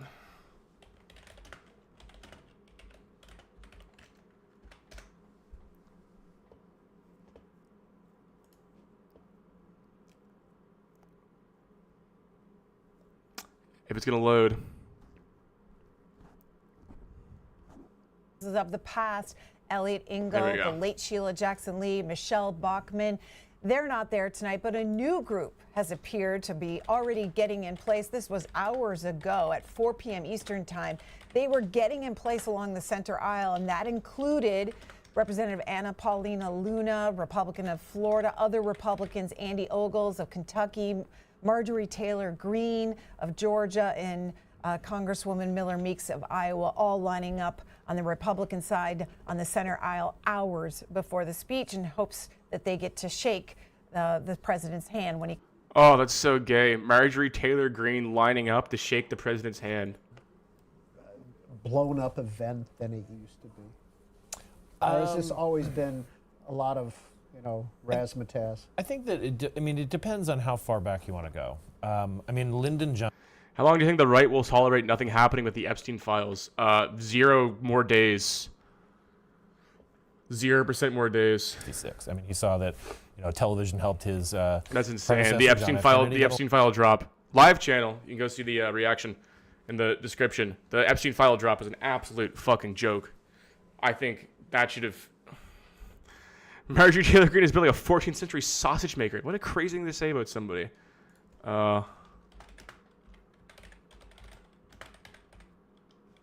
Let's see. Isn't she kind of bad? Oh, I totally see what you mean. She is built like a 14th century sausage maker.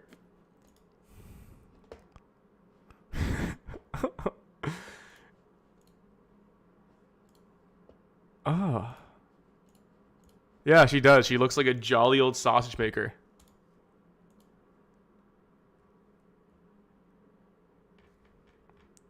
She's so chopped. Her hands. Yeah. She got normal hands. I could see her. I imagine her. She's bringing me, like 11 steins of beer, in one go to my table of hungry boys. A big long. I could see her doing that for me. That'd be kind of nice. Too much lead consumption. Supervillain energy. Yeah.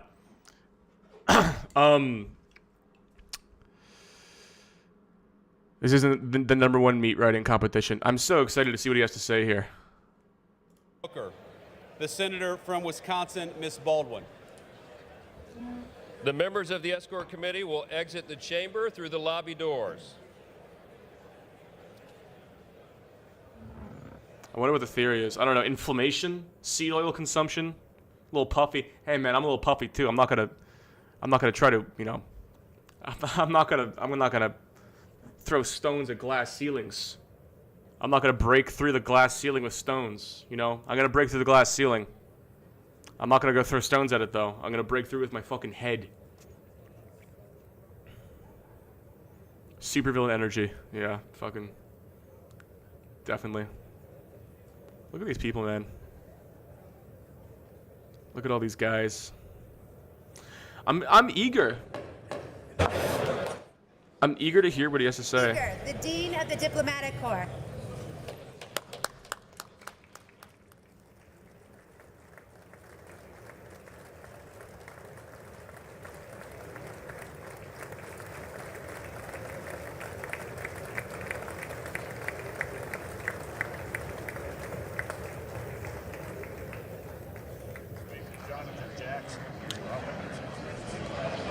I wanted to say entertaining shit, but then I'm like, wait, this is so real.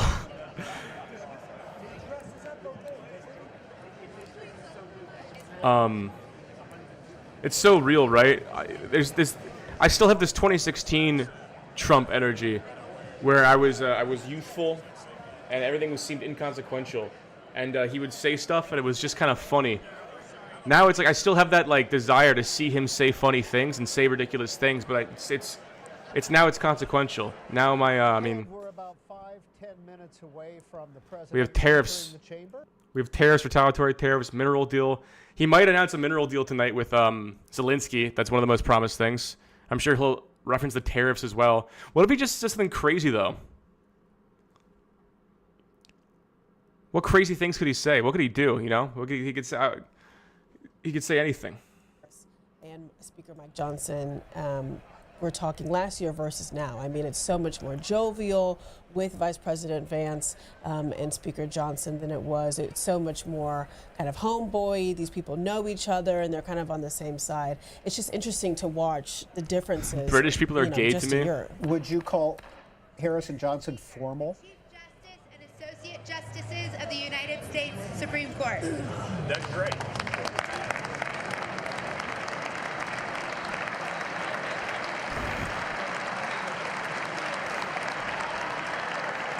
We're gonna find out we're invading Iran. Yeah. Probably. We're just nuking Iran tonight for fun. He's gonna Freudian slip fake Jews into fake news. Let me see what's on. Let me see if there's like some fun poly market stuff going on. How about that?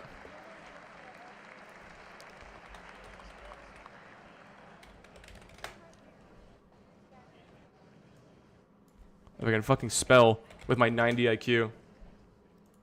Here we go, poly market. What's on poly market here?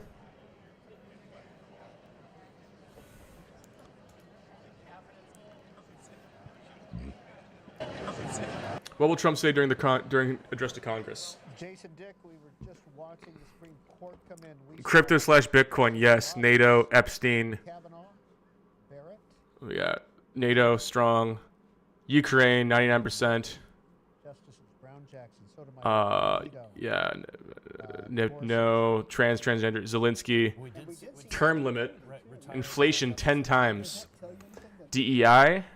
Peace 10 times. Million 10 times. Beautiful 10 times. Terrible 10 times. Tariff 10 times. Mandate 5 times. Russia. Canada.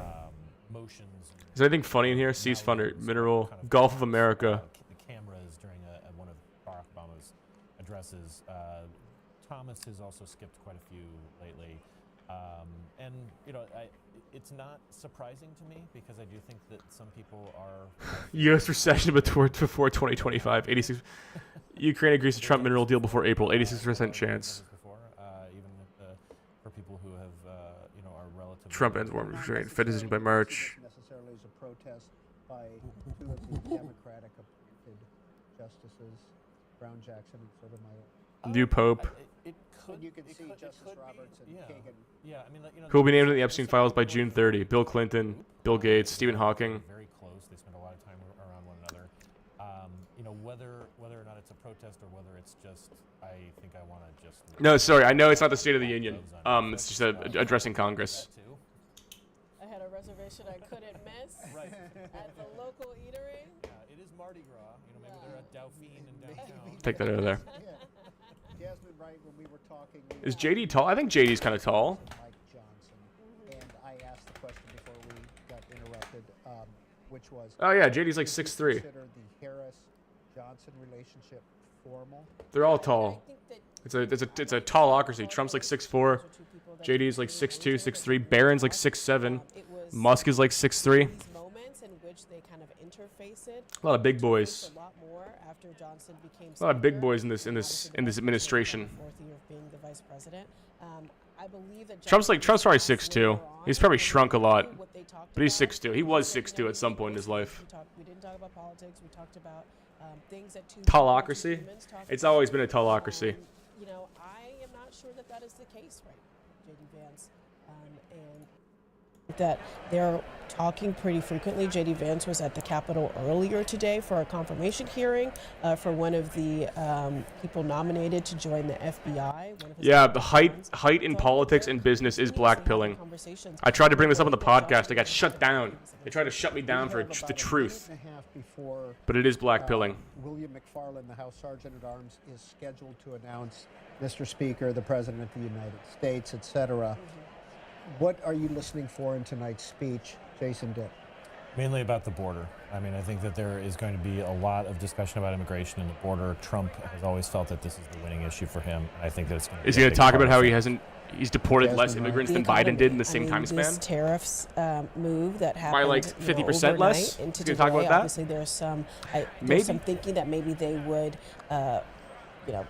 pull back. Just announced that he's just going to announce that he's king. But people are concerned about the economy. They're giving Trump some more time, but people are concerned. And so I want to hear how he not just blames the Biden administration, but how he talks about it moving forward. Well, later tonight, Howard Lutnick, the new Commerce Secretary, made a statement. Yeah, he said that. What should we be listening for? Well, he said that they had been on the phone with both their Mexican. I've got a bad and feeling about this. Hey, man, me too. Don't worry, we're in this together. Two brothers and feeling bad. Here, maybe tomorrow, that they are pulling back some of the tariffs, not completely letting them go, but certainly pulling them back as long as these countries say and then I have to tighten on issues like my keys. I got one of these newfangled keychains. That the reason why the keys these lock in it like that. I gotta tighten it with my fucking toonie. The reality is that Trump saw the stock markets. He is somebody who follows the stock markets. He follows them currency quite religiously, and they were going back and forth, really kind of freaking out negatively about about these tariffs. And so I don't think that the White House will be able to say quite credibly that wasn't the reason, or that wasn't a reason. I saw someone get his as to keys. why they're kind of saying we're going to pull these back. Sorry, but certainly only time will tell. It's too tight now. I can't move my keys. How much that is, and whether or not they still do reciprocal tariffs on April 2nd. There we go. That's nicer. Lydia Velazquez, a Democrat of New York. I saw someone get doxxed one time because he like. What is this fucking head? What is this gay shit? We the people written on the suit. What is that? Pro or against? What does that mean? 14th Amendment. Nearly 20% of the Congress. What does that mean? Is new, and so that's a lot of new members. Not quite. Sorry, I saw someone get doxxed one time. They held their key. I'm not even gonna do it. I'm so scared of it. They held their keys up like this, and then someone took a picture of it, and then found out where he lived and made a copy of his key. He didn't do anything. He was just like, "This is how easy it is to fucking get exposed online." As I could literally break into your house because you took a bad photo. 5'9" to 5'11" is maximum cooked. I'd run for president if I wasn't born in Belarus. Hey man, we got a Belarusian in the studio. We're Slav friendly here. I'm pro-Slav. Who's left in the anti-Slav camp, man? You can't be anti-Slav. So she's sitting with her guests there. Reagan Riley family is That's there. right. That's right. To answer your question, I wasn't surprised to see her. I mean, She looks demonic. I think she's a demonic presence. Since Donald Trump took office, there were some questions about how much she would be in Washington, how frequently she'd be around. But I think that there's a real shift in energy, not just from she looks kind of evil. I don't office, trying to do things much differently this time around. Yep. Mr. Speaker, the President's Cabinet.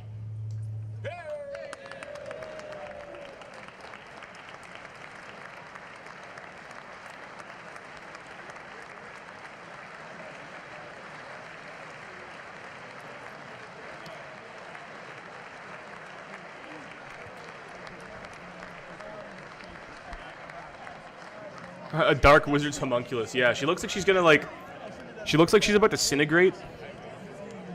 Like she looks like she's going to just crumble.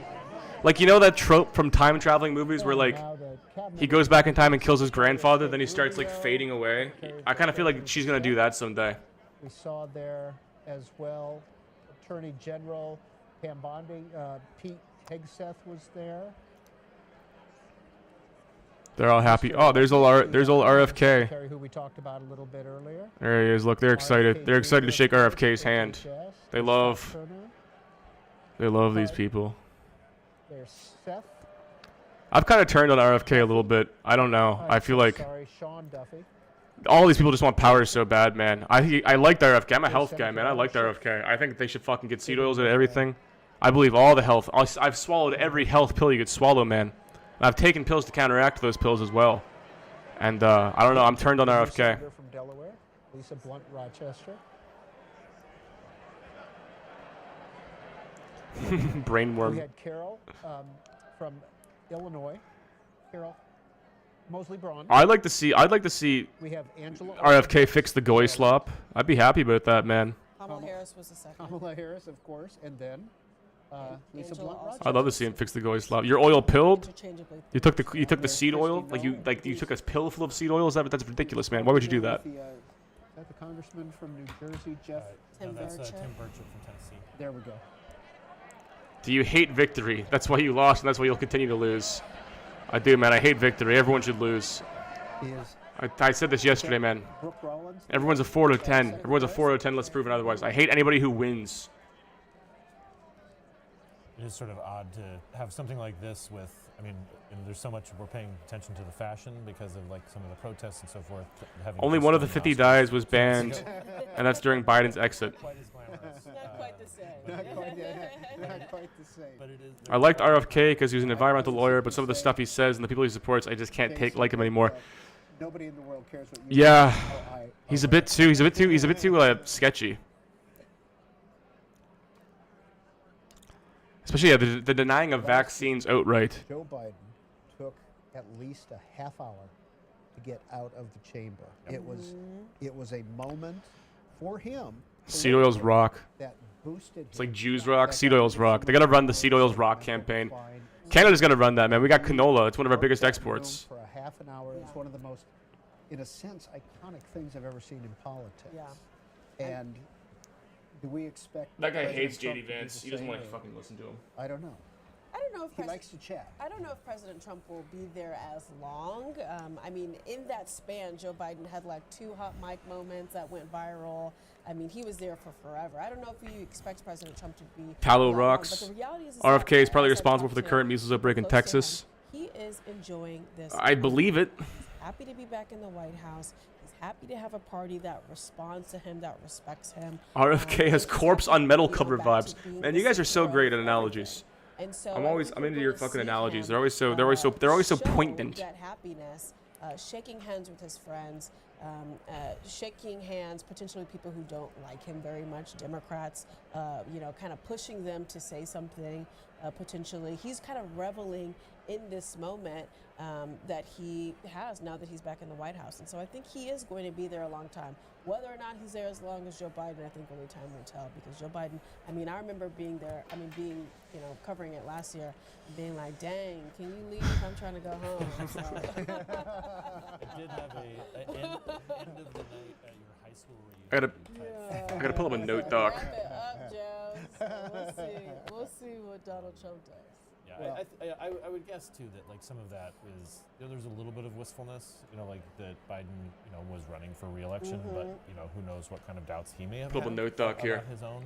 Make some notes, because I his feel own- like his own path. when these things happen, I get so locked in. This is like a beginning as opposed to sort of an. When these things happening, I get so locked in. I can't comment. I also don't like pausing things because it's live. I'd rather watch it live. I'm gonna get a note doc, get some things I want to cover afterwards. And they're not going to bring him in while there's still people in the aisles, but he is nearby. He's in the holding room next to the chamber and should be. No, I know it's quiet. I'm keeping it quiet until he comes on. Just to Obviously, we're going to shut up as soon as the president gets in there. We're going to listen to everything that happens. Pull it watch out. The president leave the room. All without. He was on it. difficulty. I think he's on. He's on at 9:10. Yeah, that's right. Former senator from. RFK's ex-wife hung herself after she found his journal where he admitted to cheating on her 30 women. I don't know if that's What? I saw him saying talk to Jeff anything. Van Drew. I wonder if it was a conversation about What? who knows? I've not heard this. Is he really? Did not That's know that. Did fantastic. not know that. So. Yeah, I mean, RFK is having quite the moment right now, too, with this measles outbreak, kind of going back and forth between whether or not he should be promoting vaccines, whether or Sorry, not I got the Wikipedia article on the other monitor here. On May 16th, much There you weight go. against On May 16, 2012, Richardson was found dead at her home in Bedford, New York. Her death was ruled suicide by hanging. Donald Trump brings up. Before her death, Richardson had discovered Kennedy's personal journal from 2001, which had recorded sexual encounters with 37 different women. According to Kennedy, Richardson passed the journal along to her sisters with instruction that if anything happened to her, it should be published in the press. Democrat from Michigan. We'll be speaking from Michigan, and we will. RFK Jr. won the court and buried her beside his aunt and her husband. We're going to get your reaction. That's insane. Reaction from members and What? the play out from the speech. I did not. How is that like not common knowledge? His wife killed herself because he cheated on her? Quick excerpt from the president's speech tonight on tariffs. You guys were talking about that. That's and the impact of baffling. it on the economy. This is from Jake Sherman. He killed her. Jesus Christ. Family values. You know, so a weird thing I respect about RFK, because the Kennedys had a bunch of weird secrets. RFK had a mentally disabled sister that when she was born, the family shoved her in a home, and Kennedy didn't know she existed. And then when he found out she existed, he was so appalled that they had done this to her, and he actually passed a lot of stuff for like social care for people with mental disabilities and like mental disorders and Down syndrome and stuff while he was president in the 60s. I don't know. It's a weird thing, but it's just like, I don't know. Imagine figuring. Yeah, she was lobotomized. No, she had another issue. Like she was lobotomized because she had an issue. I don't know what it was. She had some sort of mental. It wasn't mental health. It was like a mental disability. JFK. Not. I don't think I said RFK. JFK. Yeah, she was sterilized because she was disabled. But yeah, I don't know. Imagine finding out like in your 30s that you have a secret sister who like your family just shoved in a home and like tried to hide from the rest of the family because she disgraced. In an ad lib, but yeah, I think that tariffs are going to be. These Kennedys can't get their. She had a lobotomy while she was running for president. He knew the whole time. Am I getting the story wrong? I don't think I'm getting the story wrong. Democrats will be on the right, so you can always tell Goon logic. what the applause Yeah, RFK's peak goon logic for sure. It absolutely does. And I mean, another thing that I'm looking for, in addition to just some of the policy notes that we're looking at, is just what she had super ADHD. To approach things that they feel are a winner for them. Whether it's what if Trump does talk about tariffs? What if how great they are? What if all their heads explode for no reason? That'd be kind of crazy. The market does not like them. The Wall Street Just Journal pop. page doesn't like them. This is. I have yet to see a Trump. Trump always. I've yet to see a Trump speech that's like baffling. He always just does stuff, and then the speeches themselves are very underwhelming. But I haven't seen a Trump speech. Here we go. Oh, is it coming on? Mr. Speaker, the President of the United States. We're on, baby. There he is, Donnie T, the big man.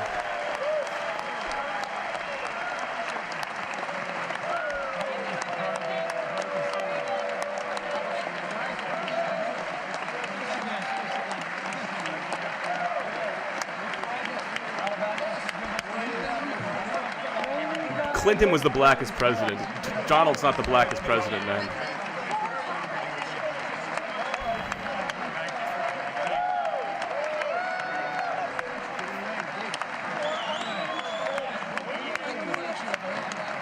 Ivanka looks like Ivanka looks like she should be guarding like a castle or something.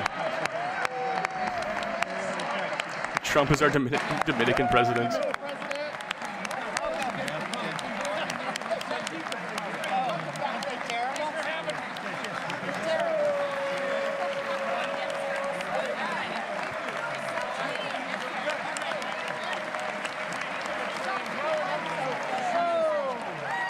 Oh, crazy. She had a sign that said, "This is not normal," and they ripped it out of her hands. You used to see that? That's fucked.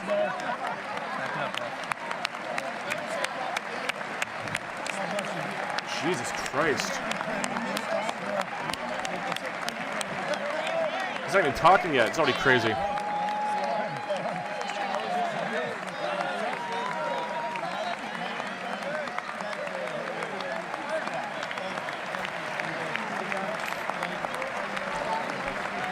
Guy in the background looks like a fucking lizard person. Dude, that guy with the fucking triple chin in the background.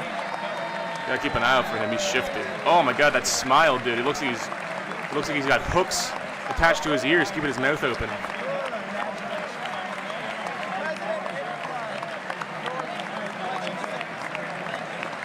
This is gay, dude.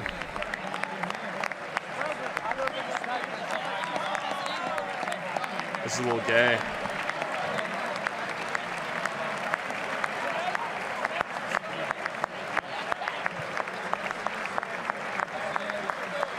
There he is, man. The oldest man ever elected to office. Beloved.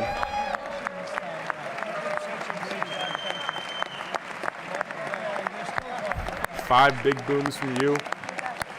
Hell yeah, Joe.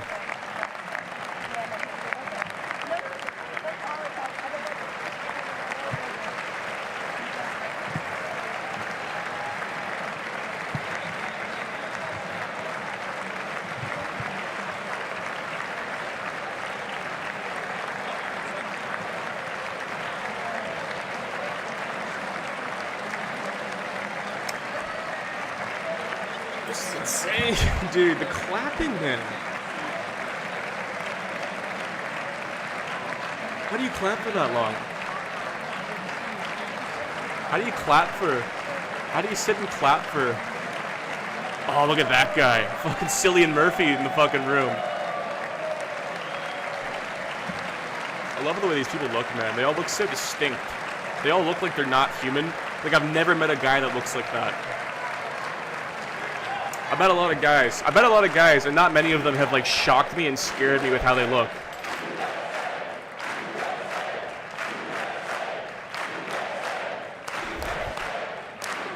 Marjorie Taylor fucking Greene, Head Glazer. Head Glazer, Krispy Kreme Donuts.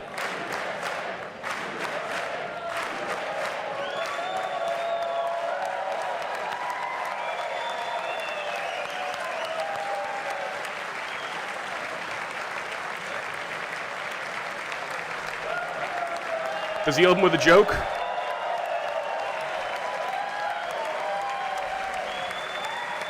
Does he open with a joke?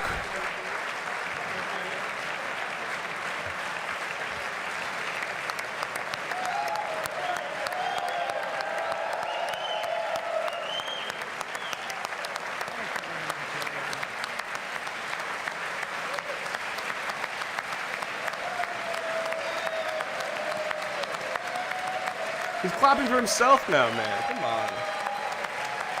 Come on, brother. You can't be doing that.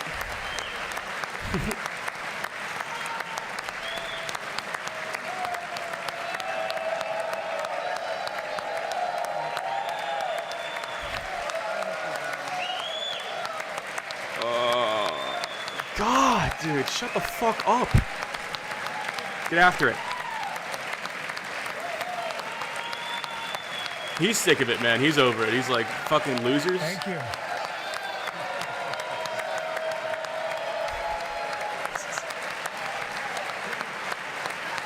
Oh!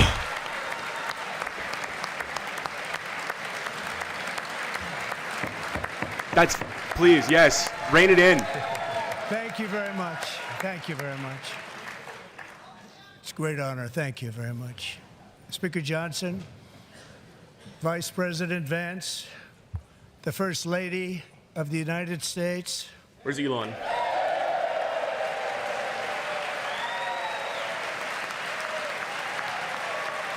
Oh, they're gonna go again. Round two.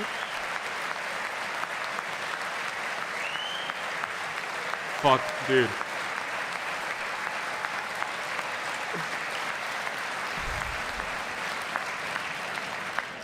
Members of the United States Congress, thank you very much.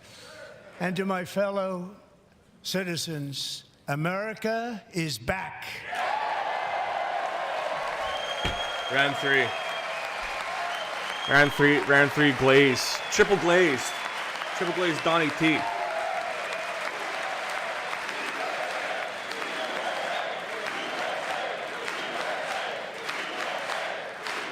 That's Saddam fucking Hussein back there. 6 weeks ago, I stood beneath the dome of this Capitol and proclaimed the dawn of the golden age of America. From that moment on, it has been nothing but swift and unrelenting action to usher in the greatest and most successful era in the history of our country. We have accomplished more in 43 days than most administrations accomplished in 4 years or 8 years, and we are just getting started.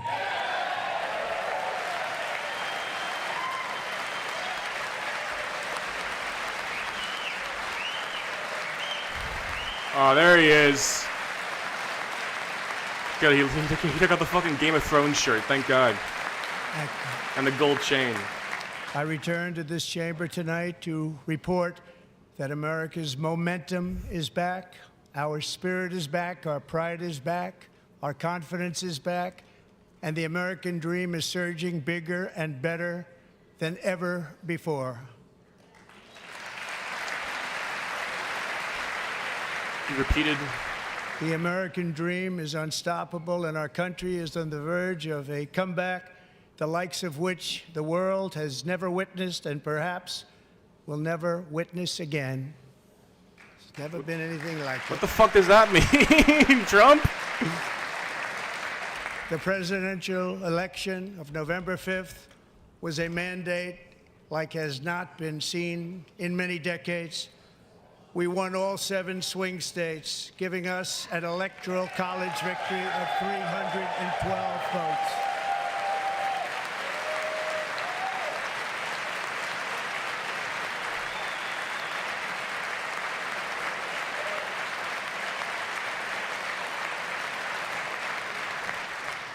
We won the popular vote by big numbers and won counties in our country.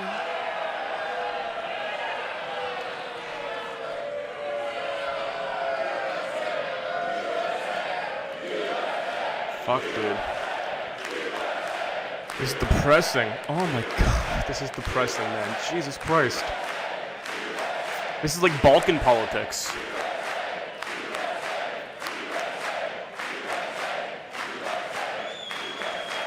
And won counties in our country, 2,700 to 525, on a map that reads almost completely red for Republican.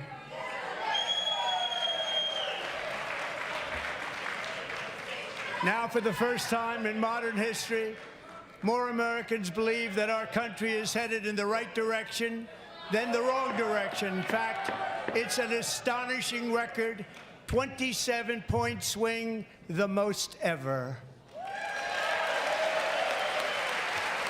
D1 meat riders. Yeah, no, it's split between the people sitting down are to his right are Democrats. They're the ones booing. Like you see right there. Small business optimism saw its single largest 1-month gain ever recorded, a 41-point jump. This is insane. Holy fuck. Members are directed to uphold and maintain decorum in the House and to cease any further disruptions.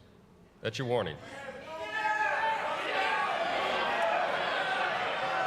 Fuck me, dude. Members are engaging in willful and continuing breach of decorum, and the chair is prepared to direct the Sergeant-at-Arms to restore order to the joint session. Holy fuck.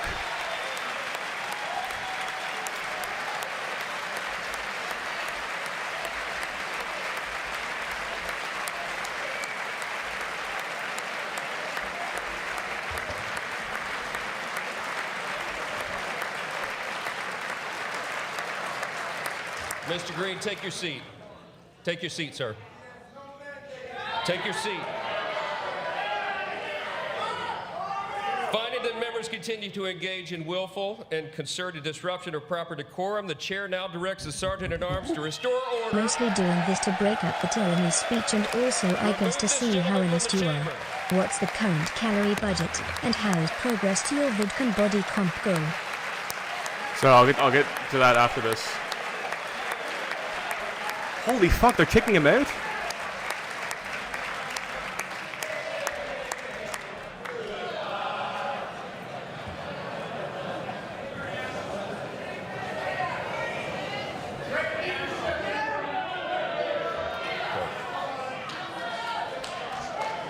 They fucking kicked out Al Green. Members are directed to uphold and maintain decorum in the House. Mr. President, you continue. Thank you. Over the past 6 weeks, I have signed nearly 100 executive orders and taken more than 400 executive actions, a record to restore common sense, safety, optimism, and wealth all across our wonderful land. The people elected me to do the job, and I'm doing it.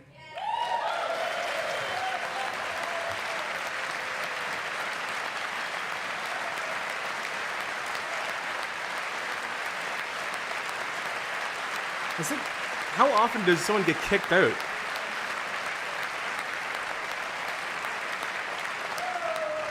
In fact, it has been stated by many that the first month of our presidency, it's our presidency, is the most successful in the history of our nation. What?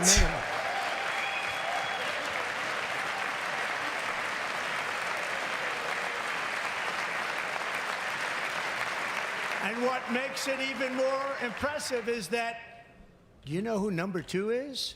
George Washington. How about that? How about that? I don't know about that list, but what the we'll fuck take it. kind of statement is that? Within hours of taking the oath of office, I declared a national emergency on our southern border, and I deployed the U.S. military and Border Patrol to repel the invasion of our country. And what a job they've done. As a result, illegal border crossings last month were by far the lowest ever recorded, ever.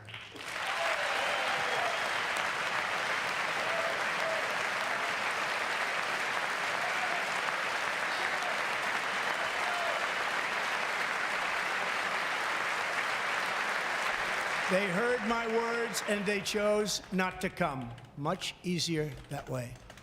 In comparison, under Joe Biden, the worst president in American history, there were hundreds of thousands of illegal crossings a month, and virtually all of them, including murderers, drug dealers, gang members, and people That's from objectively mental not true, though. institutions and That's not true. insane That's not. That's asylums a completely were released unfactual into statement. our country. Who would want to do that? This is my 5th such speech to Congress. And once again, I look at the Democrats in front of me, and I realize there is absolutely nothing I can say to make them happy or to make them stand or smile or applaud. Nothing I can do. I could find a cure to the most devastating disease, a disease that would wipe out entire nations, or announce the answers to the greatest economy in history, or the stoppage of crime to the lowest levels ever recorded. And these people sitting right here will not clap, will not stand, and certainly will not cheer for these astronomical achievements. They won't do it, no matter what. Five times I've been up here. It's very sad, and it just shouldn't be this way.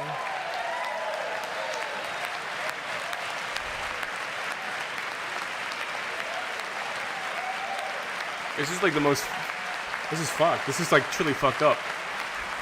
This is insane. So, Democrats sitting before me, for just this one night, why not join us in celebrating so many incredible wins for America? For the good of our nation, let's work together and let's truly make America great again. Oh man, Nancy Pelosi's crying. She doesn't even know where she's at.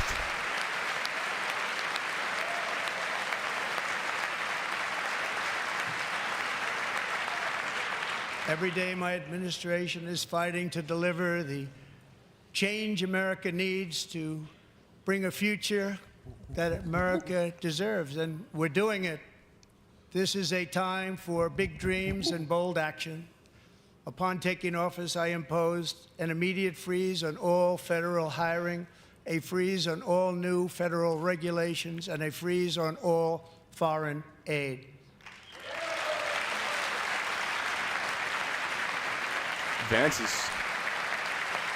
Vance is realizing he's going to hell. I terminated the ridiculous Green New Scam. I withdrew from the unfair Paris Climate Accord, which was costing us trillions of dollars that other countries were not paying. I withdrew from the corrupt World Health Organization. Vance is realizing his whole life is I also withdrew from the anti-American UN Human Rights Council.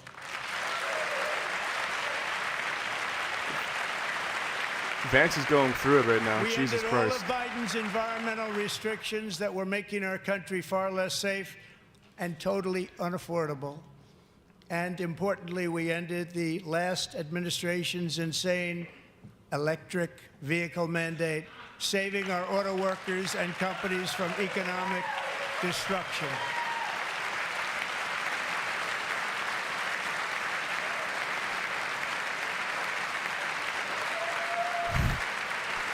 His animal's kicking in. To unshackle our economy, I have directed that for every one new regulation, 10 old regulations must be eliminated, just like I did in my very successful first term. This is gay. It's pretty gay. You got a glaze guy that And much? in that first term, we set records on ending unnecessary rules and regulations like no other president had done before. We ordered all federal workers to return to the office. They will either show up for work in person or be removed from their job.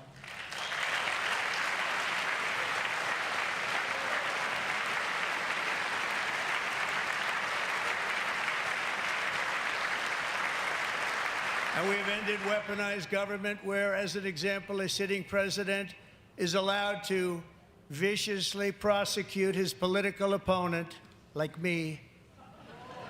How did that work out? Not too good. Not too good.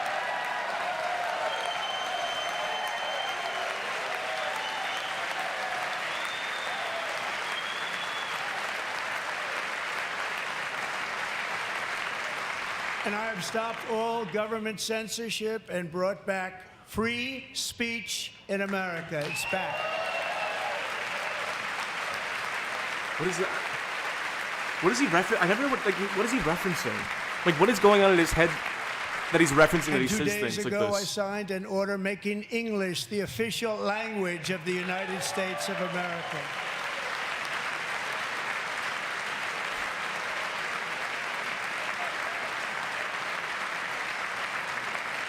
I renamed the Gulf of Mexico the Gulf of America. Should have voted on that on Polymarket. And likewise, I renamed, for a great president, William McKinley, Mount McKinley again. Beautiful Alaska. I love Alaska. We've ended the tyranny of so-called diversity, equity, and inclusion policies all across the entire federal government and indeed Homeboy the is private really having an sector everybody and our collect military. moment about nuking a century of diplomatic relations in less than one calendar month. Good thing nothing ever happens. Will be woke no longer. He said, woke! I could have made money off that. Thank you for the 333.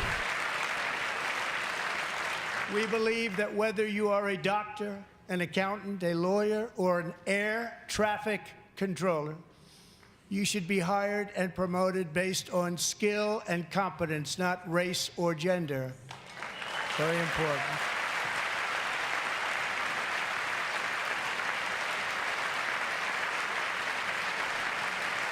You should be hired based on merit.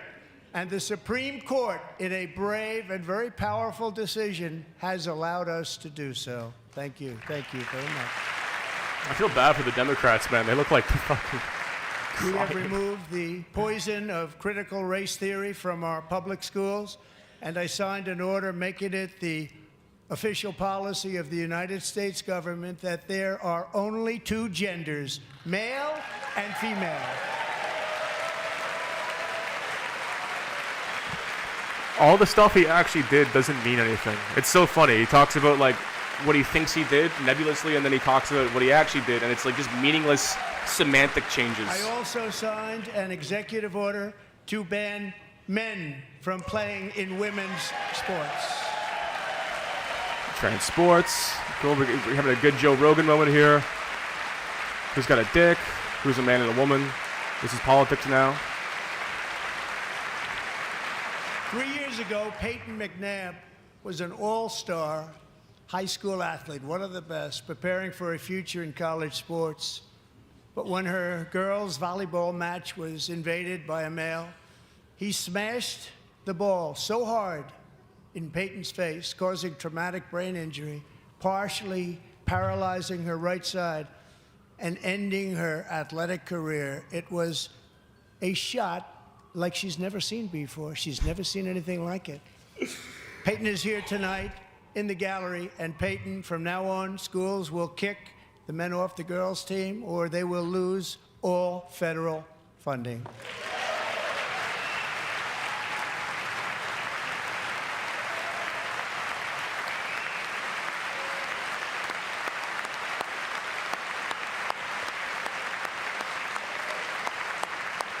Is that Matt Walsh?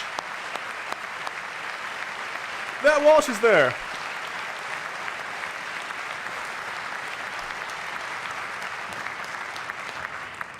And if you really want to see numbers, just take a look at what happened in the women's boxing, weightlifting, track and field, swimming, or cycling, where a male recently finished a long-distance race 5 hours and 14 minutes ahead of a woman for a new record by 5 hours. Broke the record by 5 hours.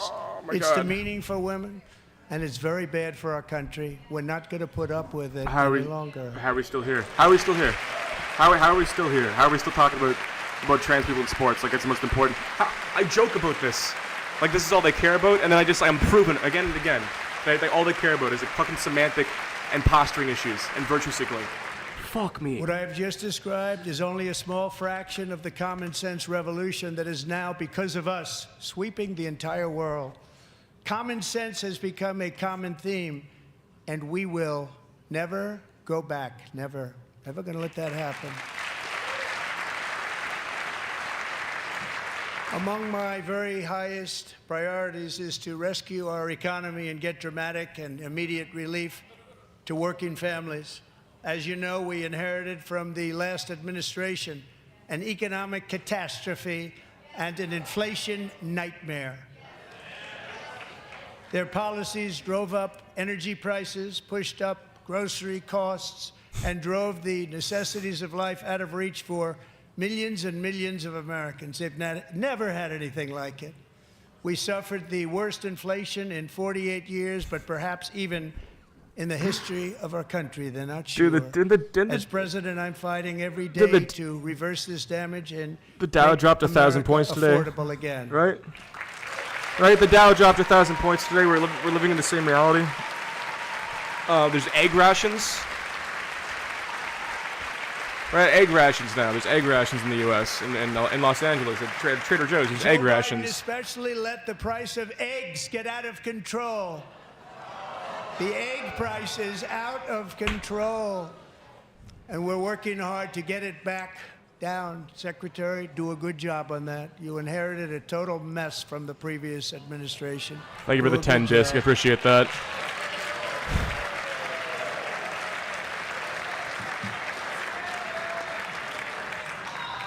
A major focus of our fight to defeat inflation is rapidly reducing the cost of energy. The previous administration cut the number of new oil and gas leases by 95%, slowed pipeline construction to a halt, and closed more than 100 power plants. We are opening up many of those power plants right now.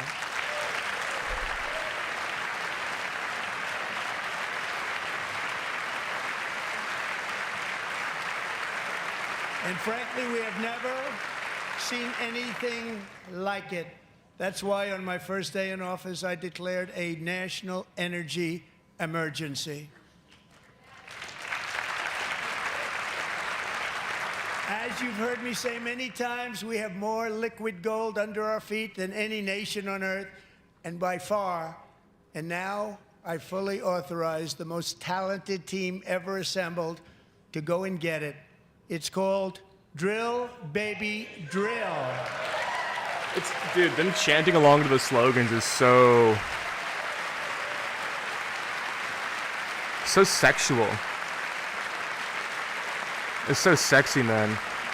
My administration is also working on a gigantic natural gas pipeline in Alaska, among the largest in the world, where Japan, South Korea, and other nations want to be our partner with investments of trillions of dollars each. There's never been anything like that one.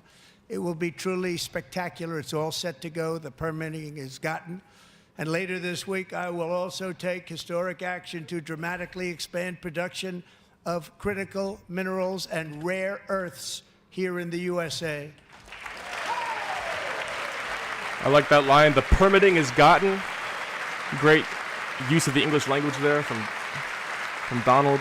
Beautiful. To further combat inflation, we will not only be reducing the cost of energy, but will be ending the flagrant waste of taxpayer dollars.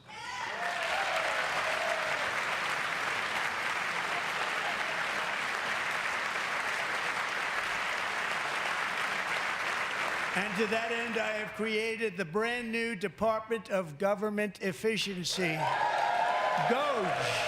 Perhaps you've heard of it. Perhaps. Elon, I want to see Elon grunt or something.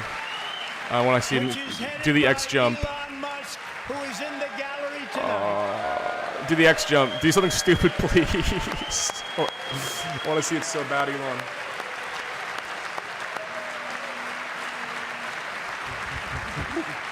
The wild thing is he's talking about tapping the strategic reserve, which the US has had in place for over half a century, so we keep oil at subsistence levels 25 years after everyone runs out. Thank you very much. We He just appreciate lost it. Everybody 10% of here, our even power this side, supply from appreciates Canada it, I alone. believe. They just don't want to admit that. Just listen to some of the appalling waste we have already identified. $22 billion from HHS to provide free housing and cars for illegal aliens. $45 million for diversity, equity, and inclusion scholarships in Burma. $40 million to improve the social and economic inclusion of sedentary migrants. Nobody knows what that is. $8 million to promote LGBTQI+ in the African nation of Lesotho, which nobody has ever heard of. $60 million for indigenous peoples and Afro-Colombian empowerment in Central America. $60 million. $8 million for making mice transgender. This is real. $32 million for a left-wing propaganda operation in Moldova. $10 million for male circumcision in Mozambique. $20 million for the Arab Sesame Street in the Middle East. It's a program. $20 million for a program. $1.9 billion to recently created Decarbonization of Homes Committee, headed up, and we know she's involved. Just at the last moment, the money was passed over by a woman named Stacey Abrams. Have you ever heard of her? A $3.5 million consulting contract for lavish fish monitoring. $1.5 million for voter confidence in Liberia. $14 million for social cohesion in Mali. $59 million for illegal alien hotel rooms in New York City. He's a real estate developer. He's done very well. $250,000 to increase vegan local climate action innovation in Zambia. $42 million for social and behavior change in Uganda. $14 million for improving public procurement in Serbia, $47 million for improving learning outcomes in Asia. Asia's doing very well with learning. I don't know what we're doing. We should use it ourselves. And $101 million for DEI contracts at the Department of Education, the most ever paid, nothing even like it. Under the Trump administration, all of these scams, and they're far worse, but I didn't think it was appropriate to talk about them. They're so bad. Many more have been found out and exposed and swiftly terminated by a group of very intelligent, mostly young people.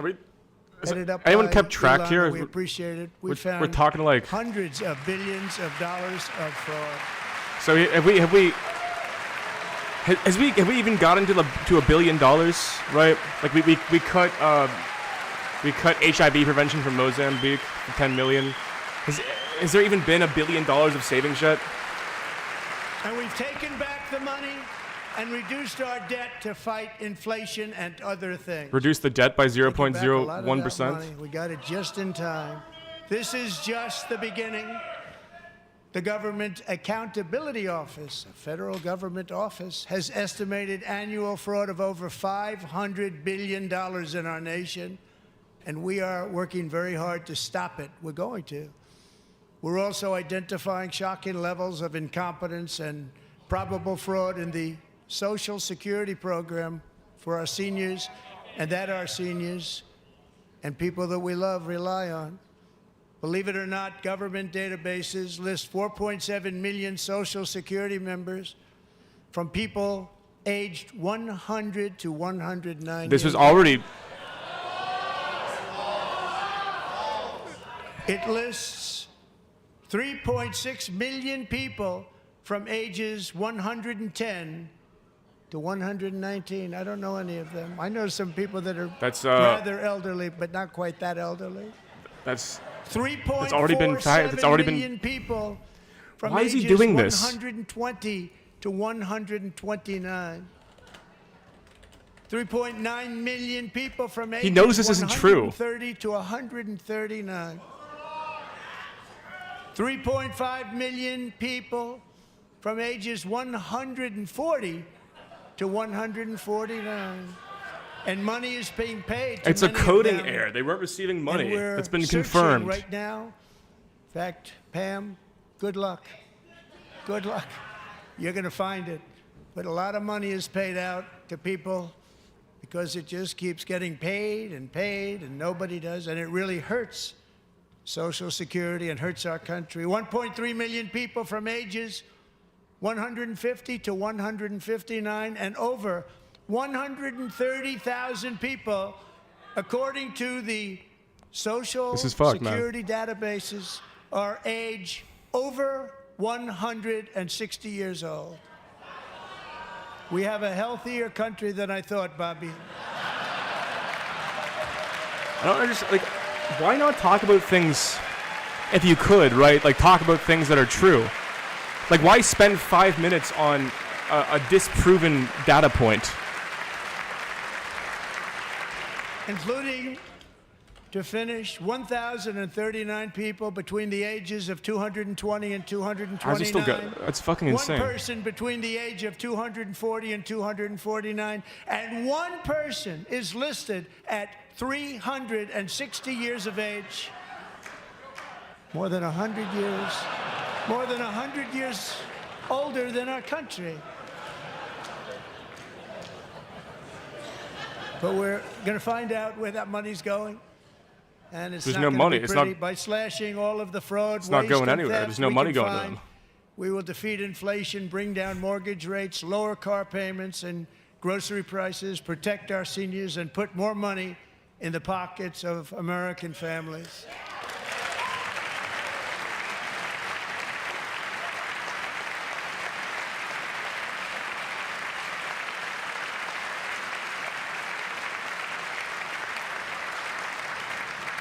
And today, interest rates took a beautiful drop, big, beautiful drop. It's about time. And in the near future, I want to do what has not been done in 24 years, balance the federal budget. We're going to balance it. If a major historical event happens right now, I'm glad that I get to watch it through your stream art chat. All right, thanks for the 10, Jacob. It'd be fun to see a major historical event. I'd be here for that, whatever it may be.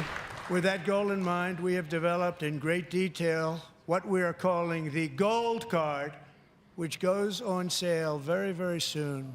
For $5 million, we will allow the most successful job-creating people from all over the world to buy a path to U.S. citizenship. It's like the green card, but better and more sophisticated. And these people will have to pay tax in our country. They won't have to pay tax from where they came. The money that they've made, you wouldn't want to do that, but they have to pay tax, create jobs. They'll also be taking people out of colleges and paying for them so that we can keep them in our country instead of having them being forced out. Number one, at the top school, as an example, being forced out and not being allowed to stay and create tremendous numbers of jobs and great success for a company out there. So while we take out the criminals, killers, traffickers, and child predators who are allowed to enter our country under the open border policy of these people, the Democrats, the Biden administration, the open border insane policies that you've allowed to destroy our country, we will now bring in brilliant, hardworking, job-creating people. They're going to pay a lot of money, and we're going to reduce our debt with that money.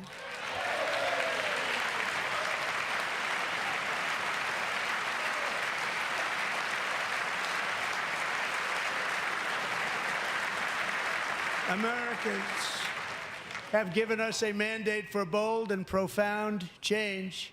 For nearly 100 years, the federal bureaucracy has grown until it has crushed our freedoms, ballooned our deficits, and held back America's 2 out of 3 saying fractions aren't illegal yet. Sure would suck if the major historical event was finishing the trilogy. Now drowns under millions and millions of pages of regulations and debt. Approvals that should take 10 days to get instead take 10 years, 15 years, and even 20 years before you're rejected. Meanwhile, we have hundreds of thousands of federal workers who have not been showing up to work. My administration will reclaim power from this unaccountable bureaucracy, and we will restore true democracy to America again. He hasn't said anything too crazy. He hasn't said anything.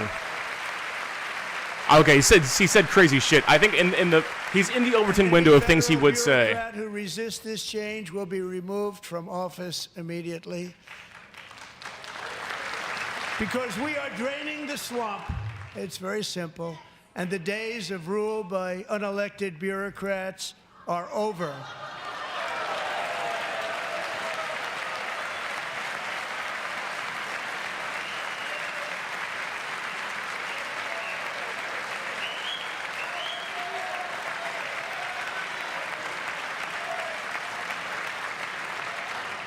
And the next phase of our plan to deliver the greatest economy in history is for this Congress to pass tax cuts for everybody. They're in there. They're waiting for you to vote.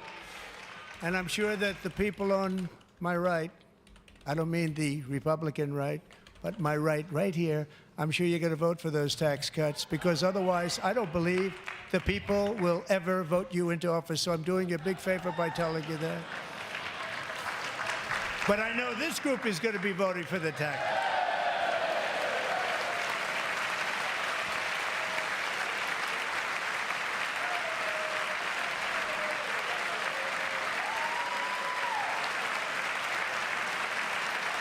Thank you.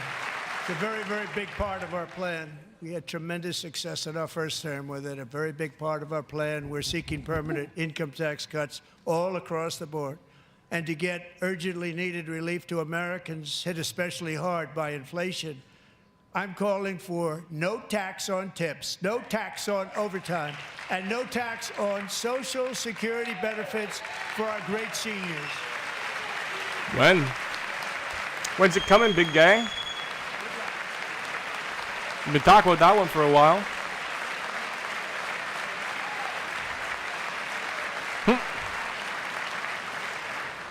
And I also want to make interest payments on car loans tax deductible, but only if the car is made in America. You want to?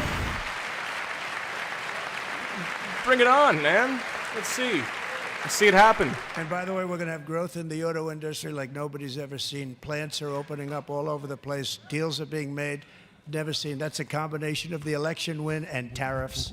It's a beautiful Subsidized word, billionaires isn't it? getting an extra That, along with our $60,000 other in tax policies, cuts, or will people who've never made more allow than our auto $30,000 a industry year to will never absolutely vote for boom. you It's going to again. boom. Sound Spoke logic. to the majors today, all three, the top people, and they're so excited. In fact, already numerous car companies have announced that they will be building massive automobile plants in America, with Honda just announcing a new plant in Indiana, one of the largest anywhere in the Oh, world. that's nice, man. I hope that doesn't change in 8 days when they close.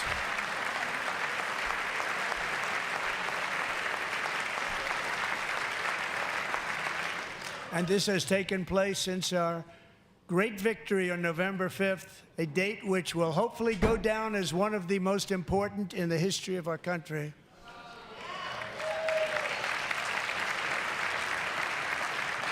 In addition, as part of our tax cuts, we want to cut taxes on domestic production and all manufacturing. And just as we did before, we will provide 100% expensing. It will be retroactive to January 20th, 2025.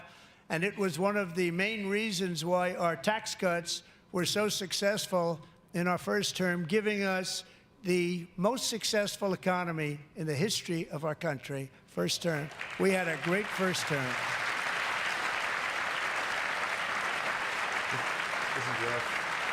If you don't make your product in America, however, under the Trump administration, you will pay a tariff, and in some cases, a rather large one. Other countries have used tariffs against us for decades, and now it's our turn to start using them against those other countries. On average, the European Union, China, Brazil, India, Mexico, and Canada, have you heard of them? And countless other nations charge us tremendously higher tariffs than we charge them. It's very unfair. India charges us auto tariffs higher than 100%. China's average tariff on our products is twice what we charge them. And South Korea's average tariff is 4 times higher. Think of that, 4 times higher. And we give so much help militarily and in so many other ways to South Korea, but that's what happens. This is happening by friend and foe. This system is not fair to the United States and never was, and so on April 2nd, I wanted to make it April 1st, but I didn't want to be accused of April Fool's Day. That's not, just one day cost us a lot of money. But we're going to do it in April. I'm a very superstitious person. April 2nd, reciprocal tariffs kick in. And whatever they tariff us, other countries, we will tariff them. That's reciprocal, back and forth. Whatever they tax us, we will tax them. April 1st is my birthday. If they do non-monetary tariffs to keep us out of their market, then we will do non-monetary barriers to keep them out of our market. There's a lot of that, too. They don't even allow us in their market. We will take in trillions and trillions of dollars and create jobs like we have never seen before. I did it with China, and I did it with others, and the Biden administration couldn't do anything about it because there was so much money they couldn't do anything about it. We have been ripped off for decades by nearly every country on earth, and we will not let that happen any longer.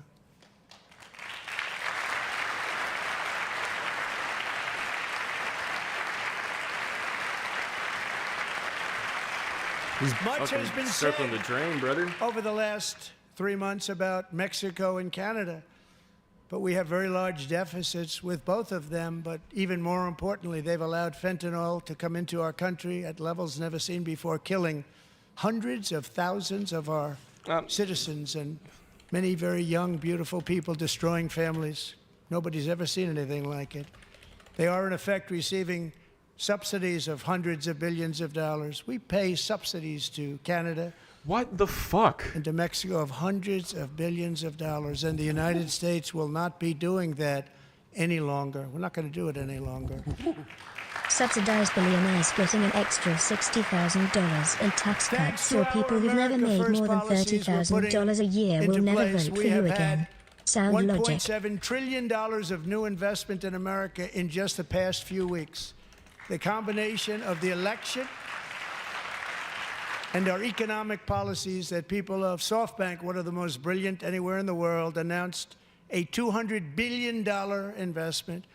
OpenAI and Oracle, Larry Ellison, announced $500 billion investment, which they wouldn't have done if Kamala had won. Apple announced $500 billion investment. Tim Cook called me. He said, I cannot spend it fast enough. It's going to be much higher than that, I believe. They'll be building their plants here instead of in China. And just yesterday, Taiwan Semiconductor, the biggest in the world, most powerful in the world, has a tremendous amount, 97% of the market, announced a $165 billion investment to build the most powerful chips on Earth right here in the USA.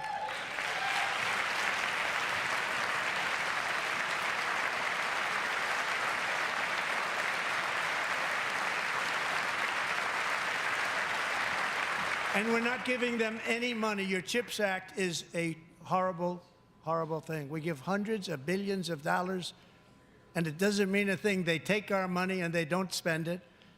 All that meant to them, we're giving them no money. All that was important to them was they didn't want to pay the tariffs, so they came and they're building, and many other companies are coming. We don't have to give them money. We just want to protect our businesses and our people.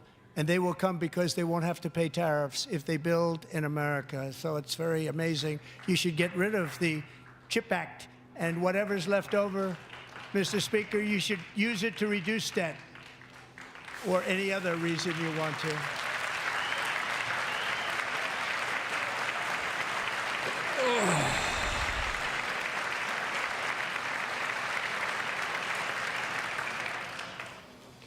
Our new trade policy will also be great for the American farmer. I love the farmer. It's like Lex Friedman. He loves the concept of the farmer. Into our home market, the USA, because nobody is going to be able to compete with you. Because there's goods that come in from other countries and companies. They're really in a bad position in so many different ways. They're uninspected. They may be very dirty and disgusting, and they come in and they pour in, and they hurt our American farmers. The tariffs will go on agricultural product coming into America, and our farmers, starting on April 2nd, it may be a little bit of an adjustment period. Yep. We had that before when I made the deal with China, $50 billion of purchases, and I said, just bear with me, and they did. They did. Probably have to bear with me again, and this will be even better. That was great. The problem with it was that Biden didn't enforce it. He didn't enforce it. $50 billion of purchases, and we were doing great, but Biden did not enforce it, and it hurt our farmers. But our farmers are going to have a field day right now. So to our farmers, have a lot of fun. I love you too. I love you too. It's all going to happen.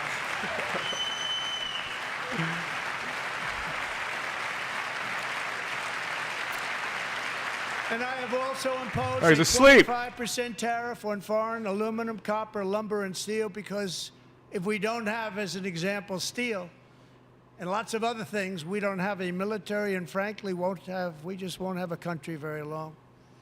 Here today is a proud American steelworker, fantastic person from Decatur, Alabama, Jeff Denard. Has been working at the same steel plant for 27 years in a job that has allowed him to serve as the captain of his local volunteer fire department, raised 7 children with his beautiful wife, Nicole, and over the years provide a loving home for more than 40 foster children. So great, Jeff. I love when they bring a guy. They got a guy. They just brought a guy up. I'm sure he's a great guy. I like guys like that. That's a good guy. Thank you, Jeff. I like Jeff. I think the claps for Jeff are warranted. Stories like Jeff's remind us that tariffs are not just about protecting American jobs. They're about protecting the soul of our country. Tariffs are about making America rich again and making America great again, and it's happening, and it will happen rather quickly. There'll be a little disturbance, but we're okay with that. It won't be much.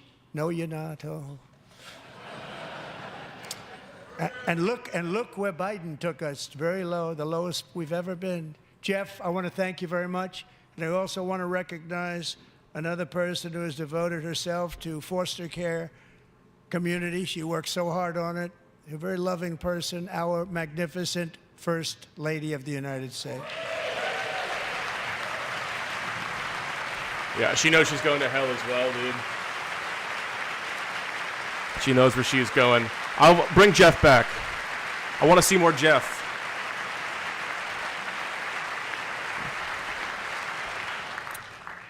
Melania's work has yielded incredible results, helping prepare our nation's future leaders as they enter the workforce.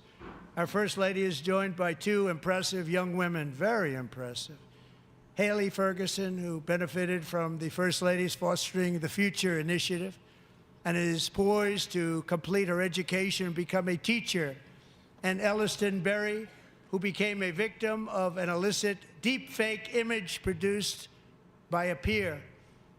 With Elliston's help, the Senate just passed the Take It Down Act, and this is so important. Thank you very much, John. John Thune. What's the Take It Down Act? That sounds kind of interesting, actually. Thank you, John. That's nice. H-Rock moment. Very much.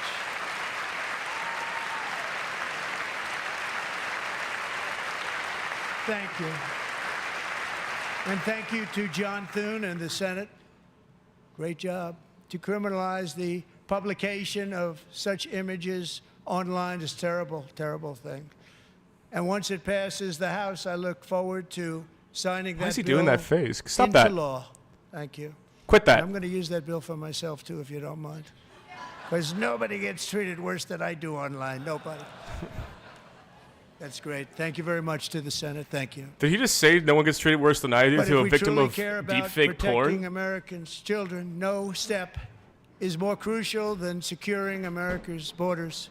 Over the past 4 years, 21 million people poured into the United States. Many of them were murderers, human traffickers, gang members, and other criminals from the streets of dangerous cities all throughout the world.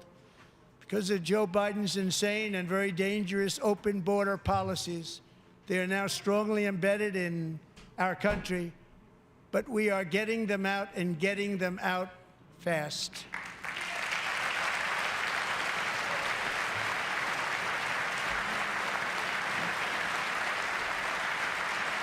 I want more Jeff.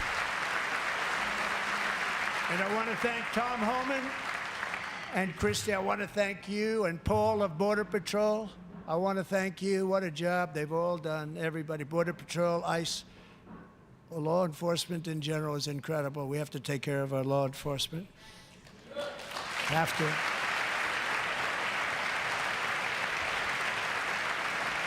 Last year,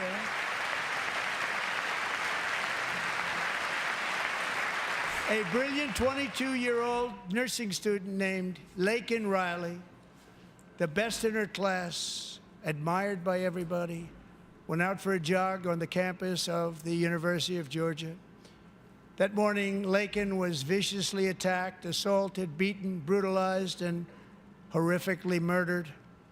Laken was stolen from us by a savage illegal alien gang member who was arrested while trespassing across Biden's open southern border and then set loose into the United States under the heartless policies of that failed administration. It was indeed a failed administration.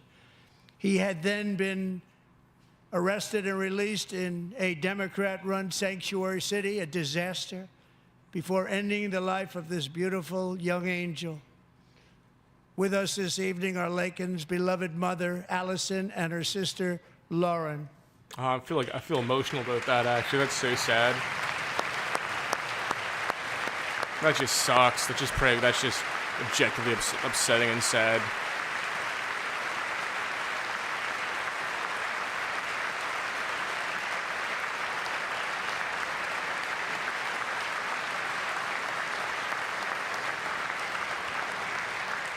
Last year, I told Laken's grieving parents that we would ensure their daughter would not have died in vain. That's why the very first bill I signed into law as your 47th president mandates the detention of all dangerous criminal aliens who threaten public safety. It's a very strong, powerful act.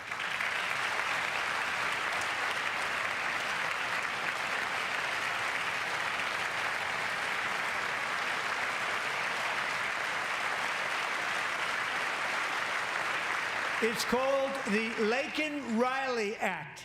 So Allison and Lauren, America will never, ever forget our beautiful Laken Hope Riley.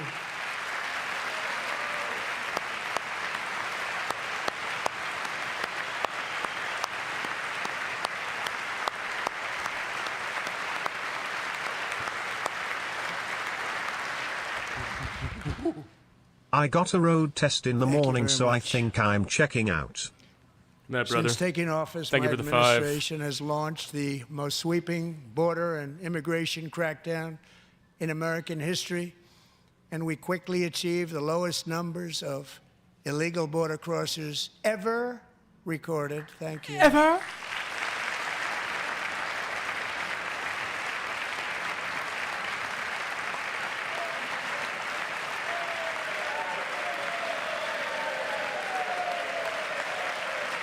It's like objectively not true. The media and our friends in the Democrat Party kept saying we needed new legislation. We must have legislation to secure the border. But it turned out that all we really needed was a new president. Oh, it's nice to see Vance happy. I was getting worried. I thought Vance was upset the whole time.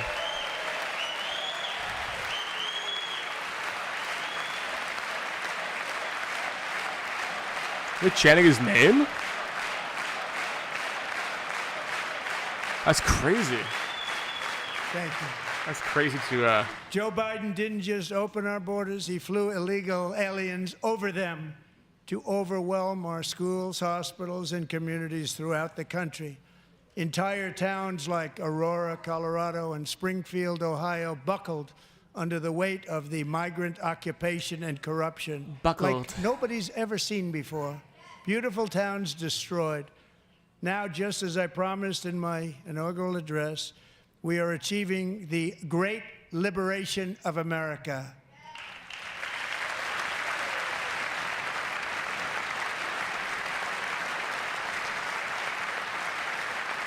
But there still is much work to be done. Here tonight is a woman I have gotten to know, Alexis Nungari from Houston. Wonderful woman. Last June, Alexis's 12-year-old daughter, her precious Jocelyn, walked to a nearby convenience store. She was kidnapped, tied up, assaulted for 2 hours under a bridge, and horrifically murdered. Arrested and charged with this heinous crime are 2 illegal alien monsters from Venezuela, released into America by the last administration through their ridiculous open border. The death of this beautiful 12-year-old girl and the agony of her mother and family touched our entire nation greatly. Alexis, I promised that we would always remember your daughter, your magnificent daughter, and earlier tonight, I signed an order keeping my word to you. One thing I have learned about Jocelyn is that she loved animals so much. She loved nature. Across Galveston Bay, from where Jocelyn lived in Houston, you will find a magnificent national wildlife refuge. Oh, that's kind of nice. Peaceful, 34,000-acre sanctuary for all of God's creatures on the edge of the Gulf of America. Alexis, moments ago, I formally renamed that refuge in loving memory of your beautiful daughter, Jocelyn. So, Mr. Vice President, if you would, may I have the order? Oh, that's nice. He did slip in the Gulf of America, but that's sweet. You know, this is stupid. Now it's gay. Now it's fucking disgusting. But just saying it was sweet. I'm not falling for it. It's objectively sweet. What do you mean? Anybody could say that. It's a sweet thing to do. Well, I have to hate it because it's Trump? It's nice. Thank you very much. All three savages charged with Jocelyn and Lakin's murders were members of the Venezuelan prison gang, the toughest gang, they say, in the world, known as Tren de Aragua. 2 weeks ago, I officially designated this gang, along with MS-13 and the bloodthirsty Mexican drug cartels, as foreign terrorist organizations.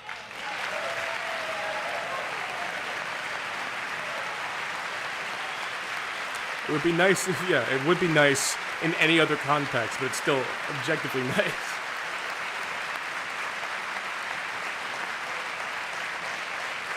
They are now officially in the same category as ISIS, and that's not good for them. Countless thousands of these terrorists were welcomed into the U.S. by the Biden administration. But now every last one will be rounded up and forcibly removed from our country, or, if they're too dangerous, put in jails, standing trial in this country, because we don't want them to come back ever. With us this evening is a warrior on the front lines of that battle. Jesus Christ. Border Patrol agent Roberto Ortiz. Great guy. This is going on pretty long for something he hasn't done much to fix, I must say.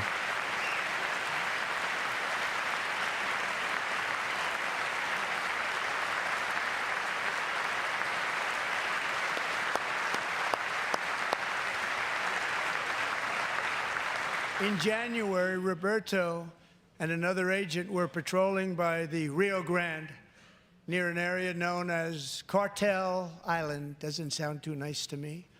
When heavily armed gunmen started shooting at them, Roberto saw that his partner was totally exposed, at great danger, and he leapt into action, returning fire and providing crucial seconds for his fellow agent to seek safety, just barely. I have some of the prints of that event, and it was not good. Agent Ortiz, we salute you for your great courage and for your line of fire that you took and for the bravery that you showed. We honor you, and we will always honor you. Thank you, Roberto, very much.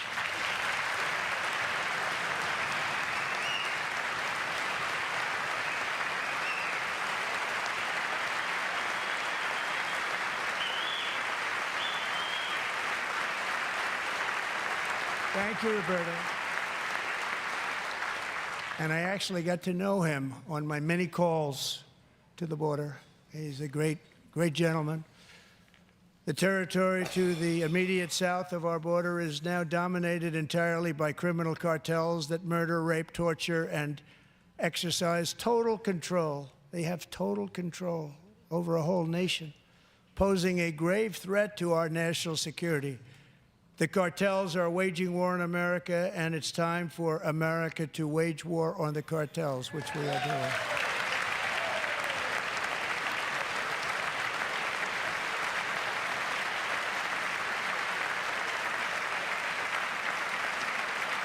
Five nights ago, Mexican authorities, because of our tariff policies being imposed on them, think of this, handed over to us 29 of the biggest cartel leaders in their country. That has never happened before. They want to make us happy.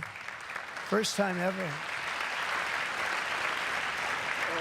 But we need Mexico and Canada to do much more than they've done, and they have to stop the fentanyl and drugs pouring into the USA. They're going to stop it. I have sent Congress a detailed funding request laying out exactly how we will eliminate these threats to protect our homeland and complete the largest deportation operation in American history, larger even than current record holder, President Dwight D. Eisenhower, a moderate man, but someone who believed very strongly in borders.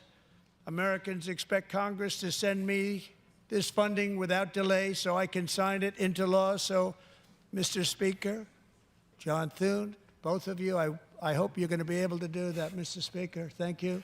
5-man. Mr. Leader, thank you. Thank you very much. And let's get it to me. I'll sign it so fast, you won't even believe it.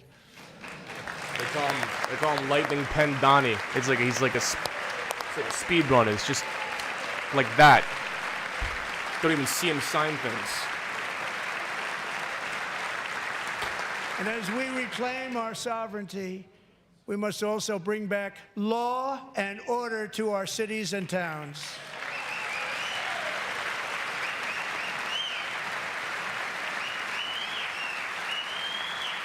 In recent years, our justice system has been turned upside down by radical left lunatics. Many jurisdictions virtually ceased enforcing the law against dangerous repeat offenders while weaponizing law enforcement against political opponents like me. My administration has acted swiftly and decisively to restore fair, equal, and impartial justice under the constitutional rule of law, starting at the FBI and the DOJ. Pam, good luck. Cash, wherever you may be, good luck. Good luck. Pam Bondi, good luck. So important. Going to do a great job. Cash, thank you. Thank you, Cash.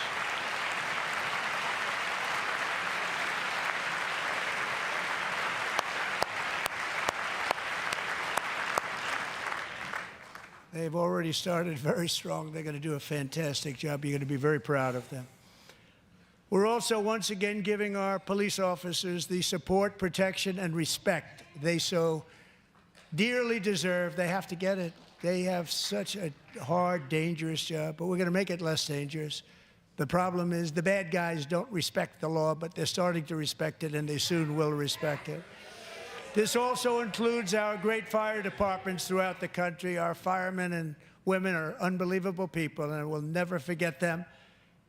And besides that, they voted for me in record numbers, so I have no choice. Hey, man, for the $300 here, why don't you join the Discord, huh? 1 year ago this month, 31-year-old New York police officer Jonathan Diller, unbelievably wonderful person and a great officer, was gunned down at a traffic stop on Long Island. I went to his funeral.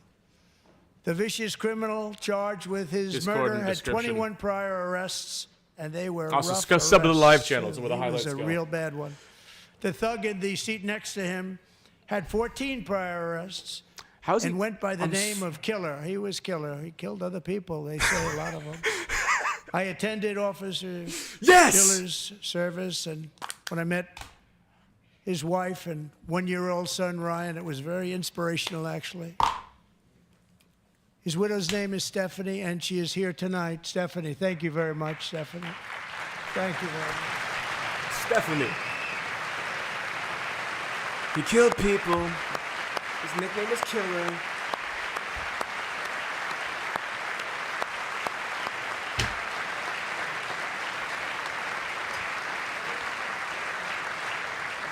Stephanie, we're going to make sure that Ryan knows his dad was a true hero, New York's finest, and we're going to get these cold-blooded killers and repeat offenders off our streets, and we're going to do it fast. Got to stop it. They get out with 28 arrests. They push people into subway trains. They hit people over the head, back of the head with baseball bats. We got to get them out of here. I've already signed an executive order requiring a mandatory death penalty for anyone who murders a police officer. And tonight I'm asking Congress to pass that policy into permanent law. Anybody? Anybody? Sorry. What? I'm also asking for a new crime bill getting tough on repeat offenders while enhancing protections for America's police officers so they can do their jobs without fear of their lives being totally destroyed. They don't want to be killed. We're not going to let them be killed. Joining us in the gallery tonight is a young man who truly loves our police. His name is DJ Daniel. He is 13 years old, and he has always dreamed of becoming a police officer.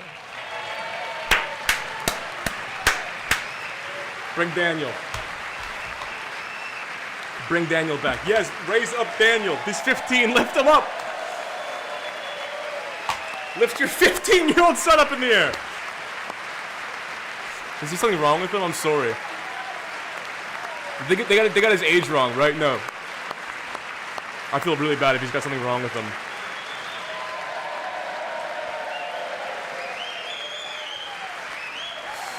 Okay, I think he's got an issue. Sorry. I think he's got an issue.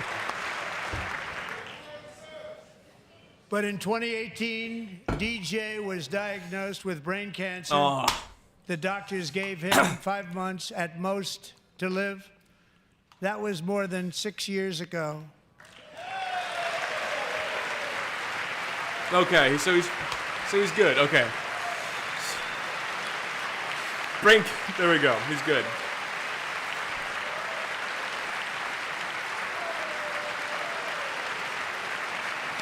DEI Cup. A-Club includes DJ? Since No. that time, DJ and his dad No have way. been on a quest to make his dream come true, and DJ has been sworn in as an honorary law enforcement officer. Actually, a number of times. The police love him. The police departments love him. And tonight, DJ, we're going to do you the biggest honor of them all. I am asking our new Secret Service Director, Sean Curran, to officially make you an agent of the United States Secret Service. Yes!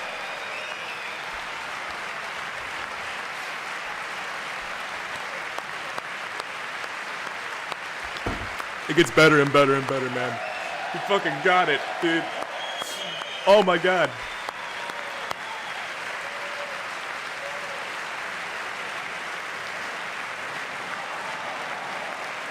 He had brain. Is he like developmentally delayed from the brain cancer? I guess he just looks a little like young.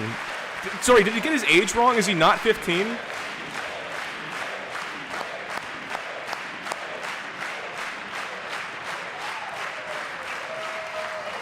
Thank you, DJ. DJ's doctors believe his cancer likely came from a chemical he was exposed to when he was younger. Since 1975, rates of child cancer have increased by more than 40%. Reversing this trend is one of the top priorities for our new presidential commission to make America healthy again, chaired by our new Secretary of Health and Human RFK jump Services, scare. Robert F. Kennedy, Jr. Hey, fair enough.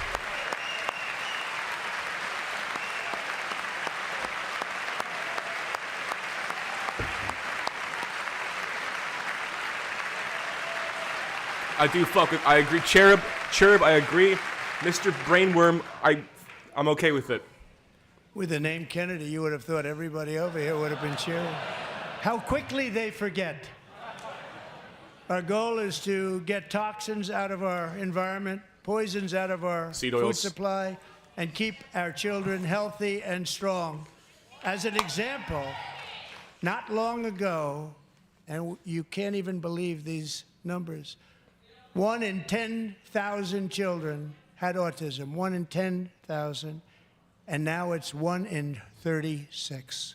There's something wrong. 1 in 36 Wow, thinking he that. brought the autism stats So up we're at gonna the, find at the out what Congress it is, and address. There's nobody better than Bobby and all of the people that are working with you. You have the best to figure out what is going on. Okay, Bobby, good luck. It's a very important Winter green, job. baby. Thank you.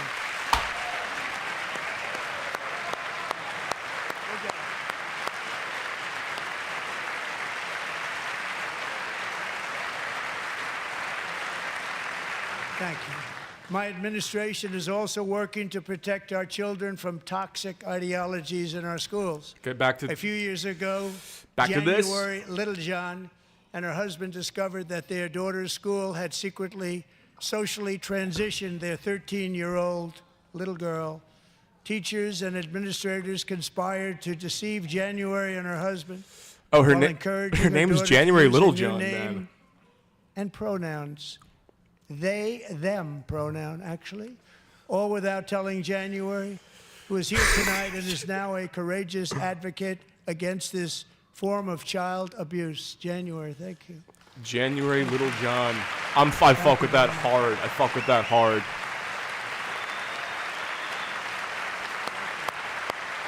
Start Zins. It increases productivity, Xander.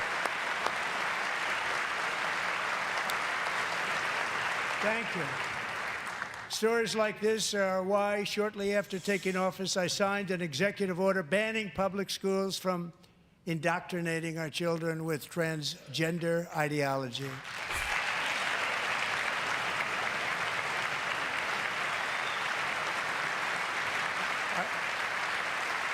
I also signed an order to cut off all taxpayer funding to any institution that engages in the sexual mutilation of our youth. Hey, man, I'm not like fully against this. I think that's fair. I just don't think that he's the guy to do it. To pass a bill permanently banning and criminalizing sex changes on children and forever ending the lie that any child is trapped in the wrong body. This is a big lie.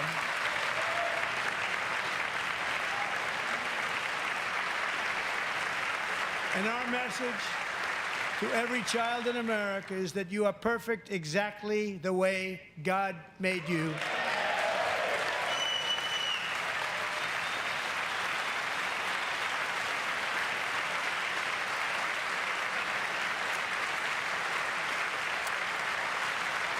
Because we're getting wokeness out of our schools and out of our military, and it's already out, and it's out of our society. We don't want it. Wokeness is trouble. Wokeness is bad. It's gone. It's gone. And we feel so much better for it, don't we? Don't we feel better? Our service members won't be activists and ideologues. They will be fighters and warriors. They will fight for our country. And Pete, congratulations. Secretary of Defense, congratulations. Wokeness is gone. We did it. Everyone's asleep again. And he's not big into the woke movement, I can tell you. I know him well. I am pleased to report that in January, the U.S. Army had its single best recruiting month in 15 years, and that all You are armed perfect the services way are made having you among accept the foreskin. best recruiting results ever in the history of our services. What a difference.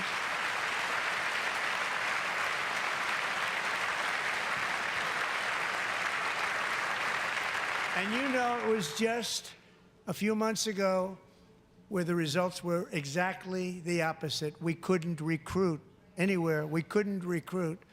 Now we're having the best results just about that we've ever had. What a tremendous turnaround. It's really a beautiful thing to see. People love our country again. It's very simple. They love our country, and they love being in our military again. So it's a great thing, and thank you very much. Great job. Thank you. Come on, Trump, say some new stuff, man. Get me excited, get me riled up. You're losing me. You're boring me, Trump. We're joined tonight by a young Bernie man, Sanders. Jason Hartley, I'm who scared. knows the weight of that call of duty. Jason's father, grandfather, and great-grandfather all wore the uniform. Jason tragically lost his dad, who was also a Los Angeles County Sheriff's deputy when he was just a boy, and now he wants to carry on the family legacy of service.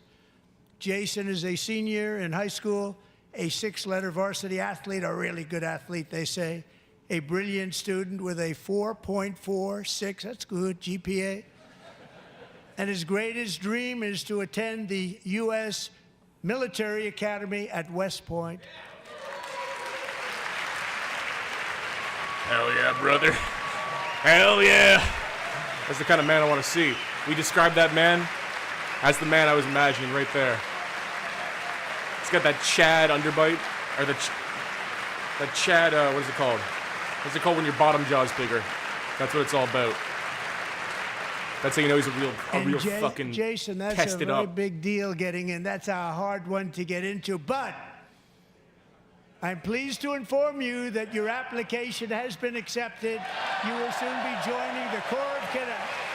Oh, there you go. He made it. Ah, that's so nice. They did it just for him.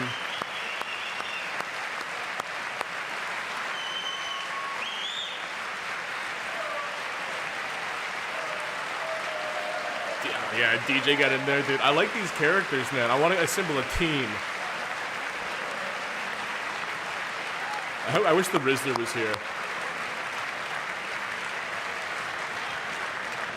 Thank you. Jason, you're going to be on the long gray line, Jason. As Commander-in-Chief, my focus is on building the most powerful military of the future. As a first step, I'm asking Congress to fund a state-of-the-art Golden Dome missile defense shield to protect our homeland, all made in the USA. Fair.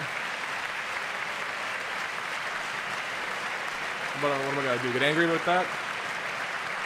Iron Dome? And Ronald Reagan wanted to do it long ago, but the technology just wasn't there, not even close. But now we have the technology. It's incredible, actually. And other places they have it. Israel has it. Other places have it. Israel and the does. United States should have it too, right, Tim? Right? They should have it too. So I want to thank you. But it's a very, very important. This is a very dangerous world. We should have it. We want to be protected, and we're going to protect our citizens like never before. To boost our defense industrial base, we are also going to resurrect the American shipbuilding industry, including commercial shipbuilding and military shipbuilding. Golden Dome equals head from the Jewish girl. And for that purpose, I am announcing tonight Oh, here we go. that we will create a new Office of Shipbuilding in the White House and offer special tax incentives to bring this industry home to America where it belongs. We used to make so many ships.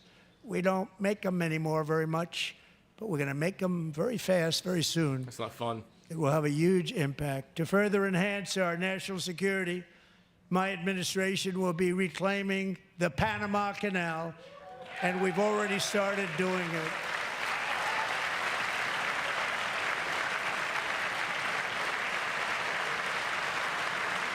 Just today, a large American company announced they are buying both ports around the Panama Canal. It was BlackRock. And lots of BlackRock other announced that, things just so you having know. to do with the Panama Canal and a couple of other canals. It was The Panama BlackRock. Canal was built by Americans for Americans, not for others. But others could use it. But it was built at tremendous cost of American blood and treasure. 38,000 workers died building the Panama Canal. They died of malaria. They died of snake bites and mosquitoes. Not a nice place to work. They paid them very highly to go there, knowing there was a 25% chance that they would die. The most expensive project also that was ever built in our country's history, if you bring it up to modern day costs. It was given away by the Carter administration for $1, but that agreement has been violated very severely. We didn't give it to China. We gave it to Panama, and we're taking it back.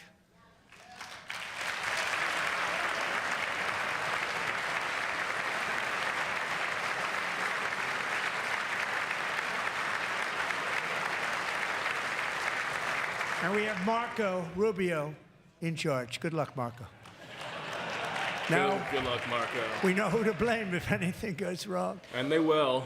Marco's been amazing, and he's going to do a great job. Think of it. He got 100 votes. He's got big fucking he ears. was approved with actually 99, but the 100th was this gentleman, and I feel very certain. So let's assume he got 100 votes, and I'm either very, very happy about that or I'm very concerned about it. But he's already proven. I mean, he's a great gentleman. He's respected by everybody, and we appreciate you voting for Marco. He's going to do a fantastic job. Thank you. Thank you. He's doing a great job. Great job. And I also have a message tonight for the incredible people of Greenland. Oh, Jesus Christ. We strongly support your right to determine your own future.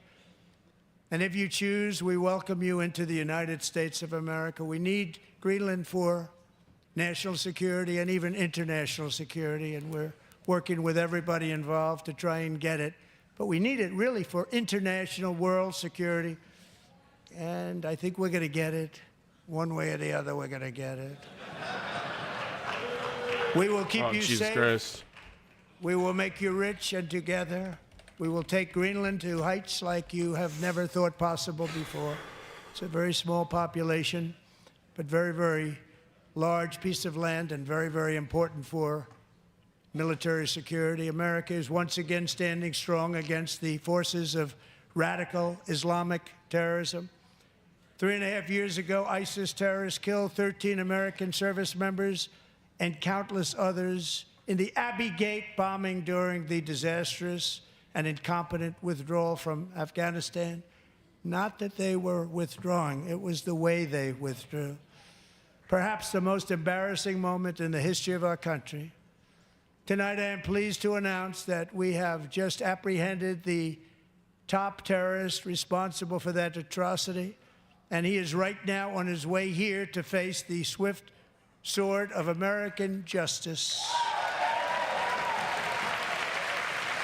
This is why did he bring up ISIS after Greenland 1, 2?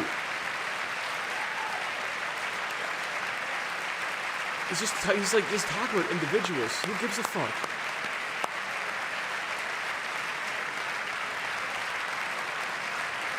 And I want to thank especially the government of Pakistan for helping arrest this monster.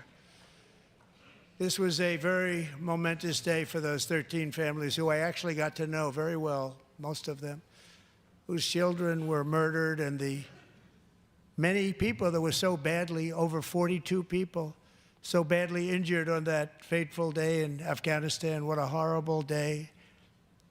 Such incompetence was shown that when Putin saw what happened, I guess he said, wow, maybe this is my chance. That's how bad it was.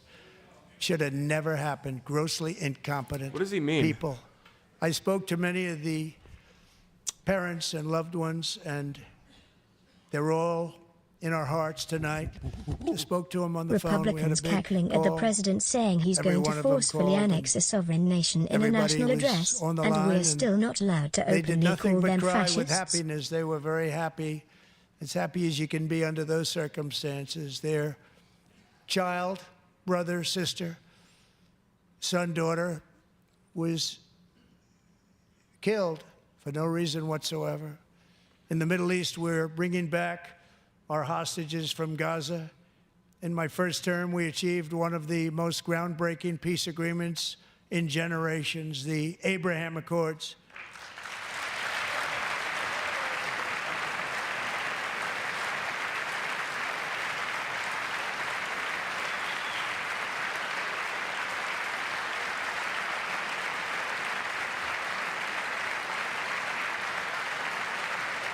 And now we're going to build on that foundation to create a more peaceful and prosperous future for the entire region. A lot of things are happening in the Middle East. People have been talking about that so much lately with everything going on with Ukraine and Russia.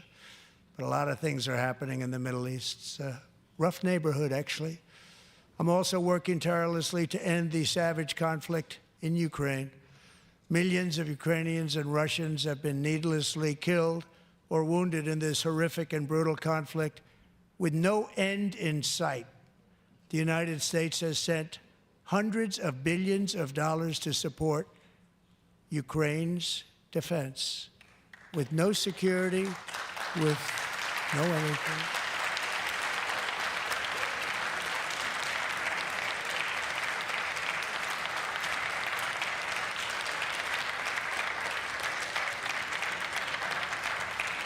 Do you want to keep it going for another 5 years? Yeah, you would say Pocahontas says yes. Oh, Jesus Christ. Is Elizabeth Warren? Oh my God, man. 2,000 people are being killed every single week. More than that. They're Russian young people. They're Ukrainian young people. They're not Americans. But I want it to stop.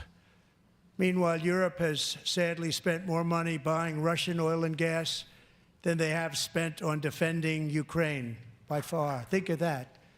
They've spent more buying Russian oil and gas than they have defending.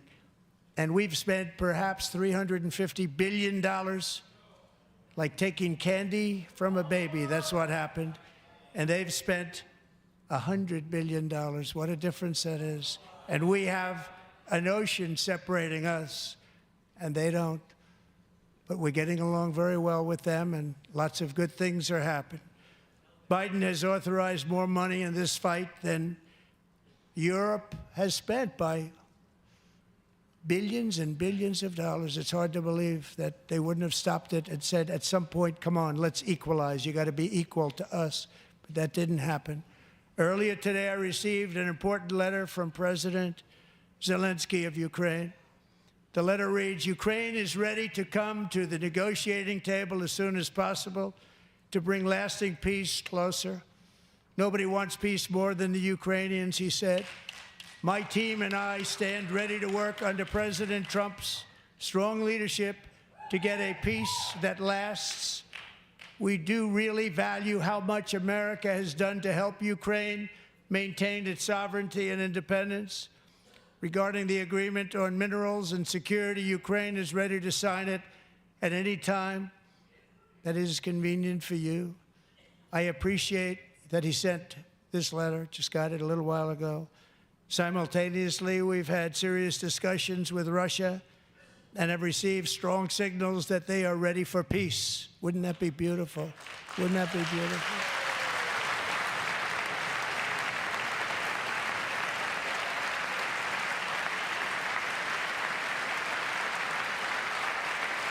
Wow, this is fucking exhausting. Wouldn't that be beautiful?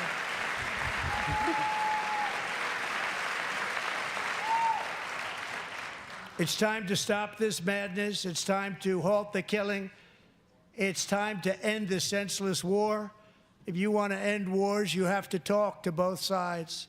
Nearly 4 years ago, amid rising tensions, a history teacher named Mark Fogel was detained in Russia and sentenced to 14 years in a penal colony. Rough stuff.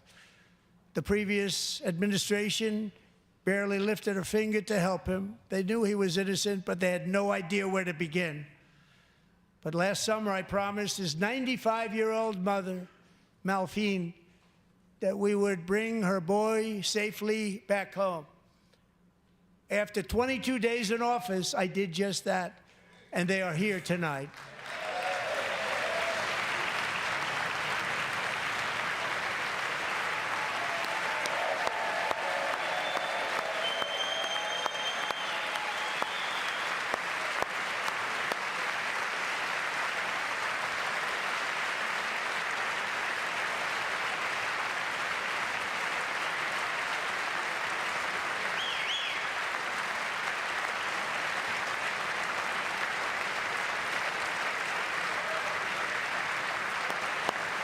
How does this affect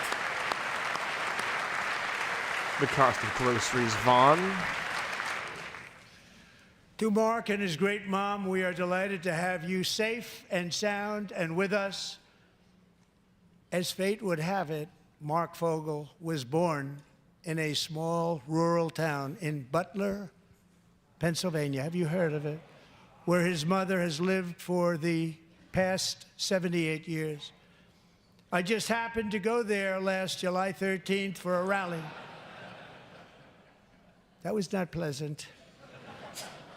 And that is where I met his beautiful mom right before I walked onto that stage. And I told her I would not forget what she said about her son. And I never did I? Never forgot. Less than 10 minutes later, at that same rally, gunfire rang out, and a sick and deranged assassin unloaded 8 bullets from his sniper's perch into a crowd of many thousands of people. My life was saved by a fraction of an inch, but some were not so lucky. Corey Comparator was a firefighter, a veteran, a Christian, a husband, a devoted father, and above all, a protector. When the sound of gunshots pierced the air, it was a horrible sound. Corey knew instantly what it was and what to do. He threw himself on top of his wife and daughters and shielded them from the bullets with his own body. Corey was hit really hard. She got bad. You know the story from there. He sacrificed his life to save theirs. God damn. 2 others, very fine people, were also seriously hit. But thankfully, with the help of 2 great country doctors, we thought they were gone and they were saved. So those doctors had great talent. We're joined by Corey's wife, Helen, who was his high school sweetheart, and their 2 beloved daughters, Allison and Kaylee. Thank you.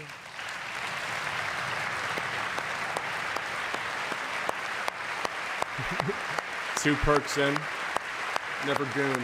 It's true. Our incredible country doctors. I love the farmer. I love our country doctor. Nobody loves the farmer more than me.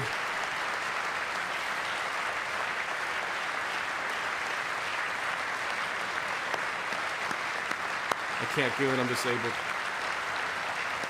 Right hand don't work, can't goon. To Helen, Allison, and Kaylee, Corey is looking down on his 3 beautiful ladies right now, and he is cheering you on. He loves you. He is cheering you on.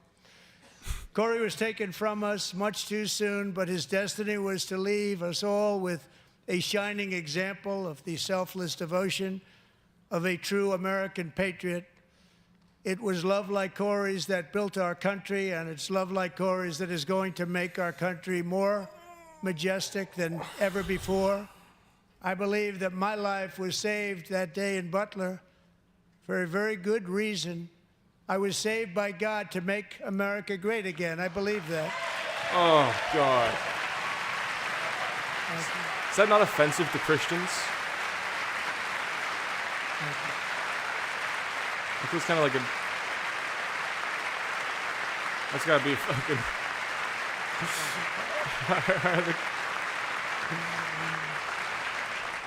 How the fuck? Thank you very much. From the patriots of Lexington and Concord to the heroes of Gettysburg and Normandy, from the warriors who crossed the Delaware to the trailblazers who climbed the Rockies, and from the legends who soared at Kitty Hawk to the astronauts who touched the moon, Americans have always been the people who defied all odds, transcended all dangers, made the most extraordinary sacrifices, and did whatever it took to defend our children, our country, and our freedom.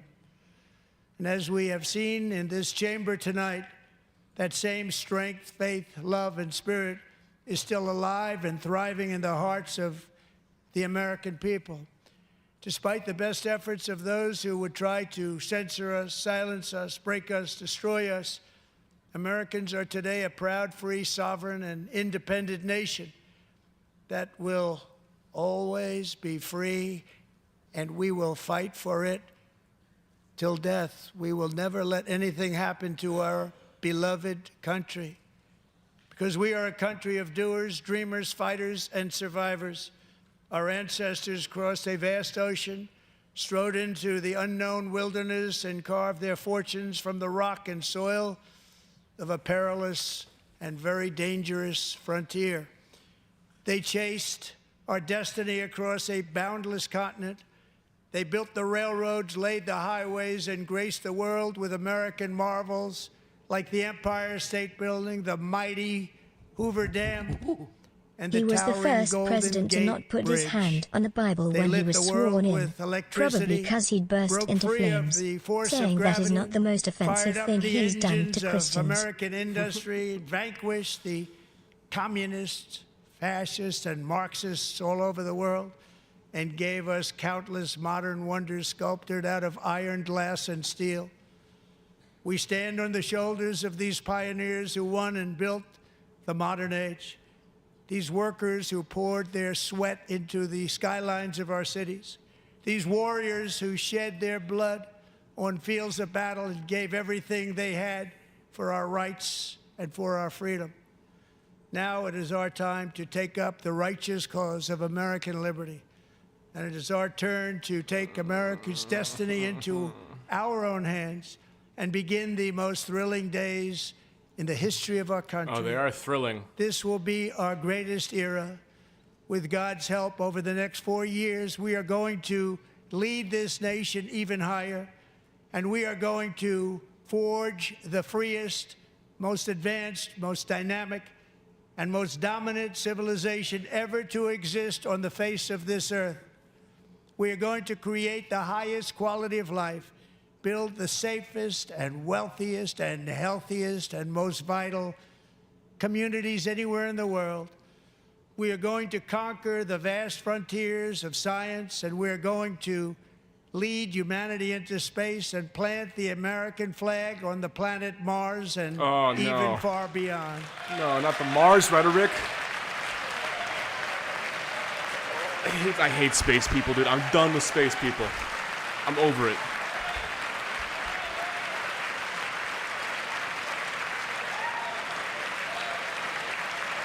Fuck Mars.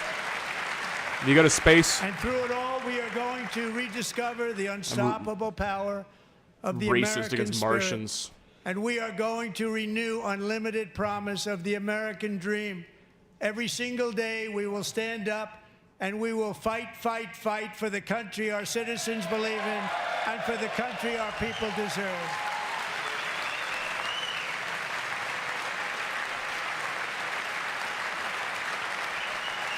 No, if you're into space, against the wall. No robots, no space people. Both out.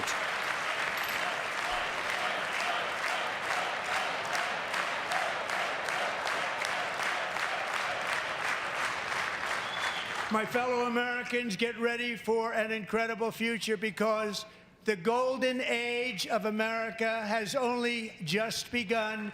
It will be like nothing that has ever been seen before. Thank you, God bless you, and God bless America. Is that the actual Titus Andronicus? Is that the actual, like, Titus Andronicus YouTube channel?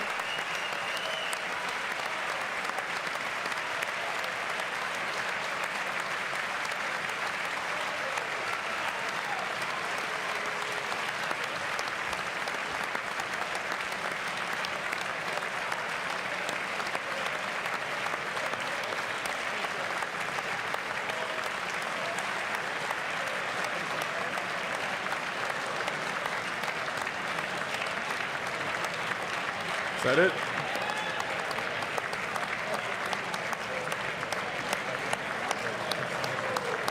Is that it? Are we done? Are we done? Oh wait, is he gonna get like? Is he gonna get Who's the guy who killed the guy who killed Kennedy? Jack. Is he gonna get Jack Ruby on the way out?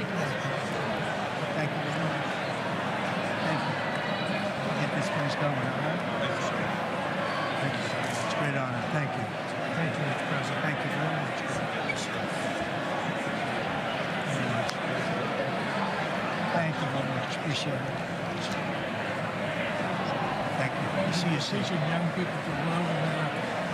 Well, I'm trying to. Great guy. Thank you. Thank you very much. Appreciate it. Thank you again. Thank you again. Won't forget. So good. Yeah, it's good. So good, sir. Thank you. Terrific, Mr. Really terrific. Really outstanding. Thanks. Thank you. Yes, sir. Thank you. Sorry, I'm actually sorry. I'm still taken aback. It's like, was that the Titus Andronicus YouTube channel? Thanks again, Mr. President. Thanks for the phone call. Sorry, I'm not locked in about this.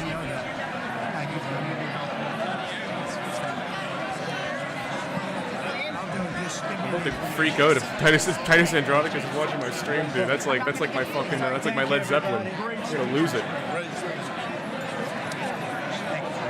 Best speech ever. Yes. I'm kind of into the live glazing cam here. It's pretty fun.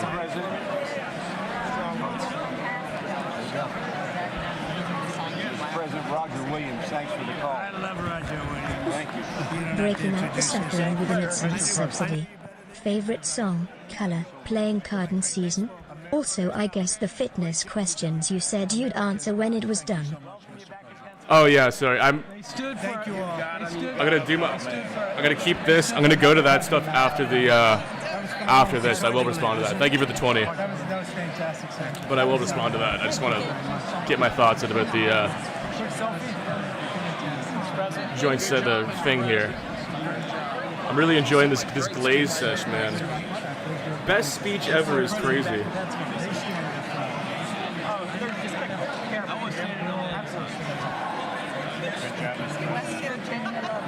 Oh, good.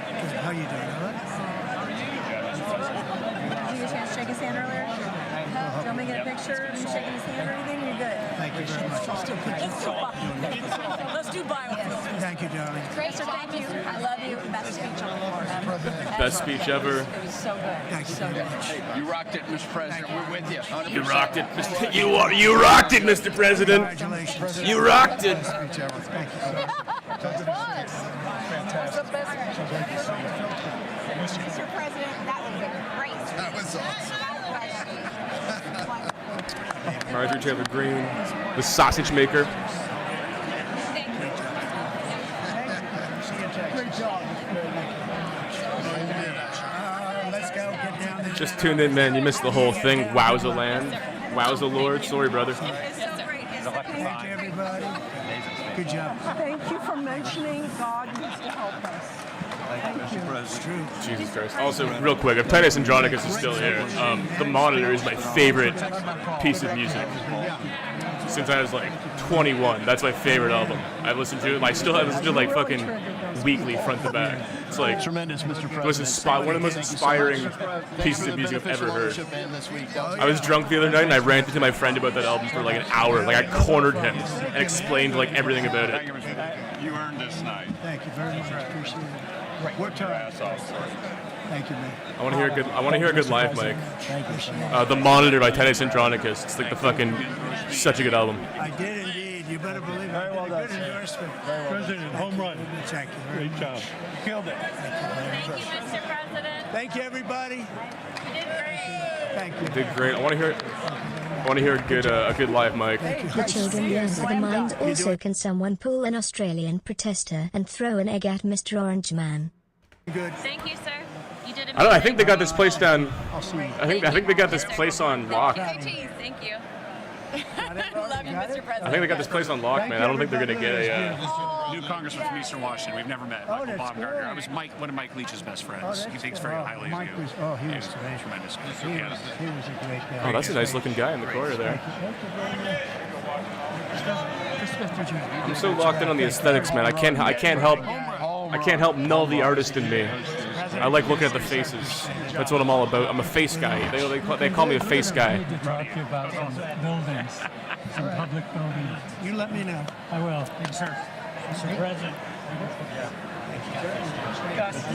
Hey, I'm not advocating for violence. I never did once. I want a good hot mic, you know? I want to see a good hot mic. I want to see something happen.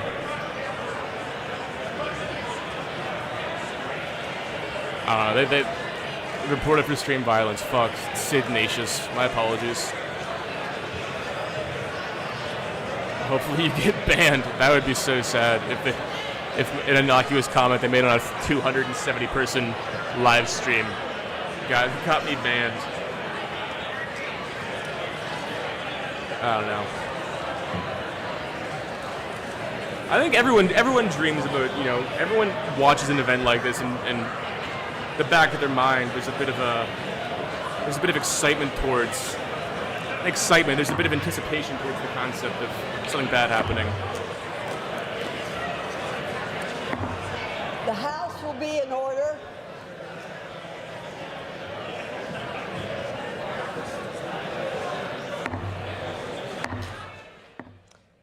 And Representative Virginia Fox of North Carolina is gaveling the House out of session as the president has left the House chamber.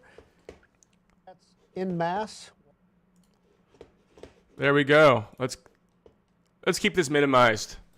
Let's keep this minimized just in case something crazy happens. We can still catch it. But I'm going to turn the volume off here. She can barely swing that gavel. Okay. Fun. Boring. Not that exciting. Did anybody catch anything? I feel like it just got into such a slog of posits and statements that I just wasn't very excited. I stopped, like, it was really hard to pay attention at the end. There was a point where I had to start, like, doing this to, like, get my energy back, because I was pretty out. Oh, thank you, Xander. Yeah, so, did he misspeak? Did he mean, I know he was talking about death penalty for migrants who kill cops. I know he's mentioned that before. Death penalty for anybody, automatic death penalty for anybody who kills a cop is fucking crazy. I feel I'm gonna give, not the benefit of the doubt, but just given what he said before on that, I'm going to lean towards the belief that he misspoke and he meant to say migrants. He did say anybody, but I feel like he, in context in his own head, he did say murder. Yes. So I'm gonna leave it there. Look, I'm not gonna be sensationalist. I'm not a sensationalist guy. I'm not the kind of guy who's gonna start yelling about things that people did and didn't say. I feel like that would be, hyperbolic of me.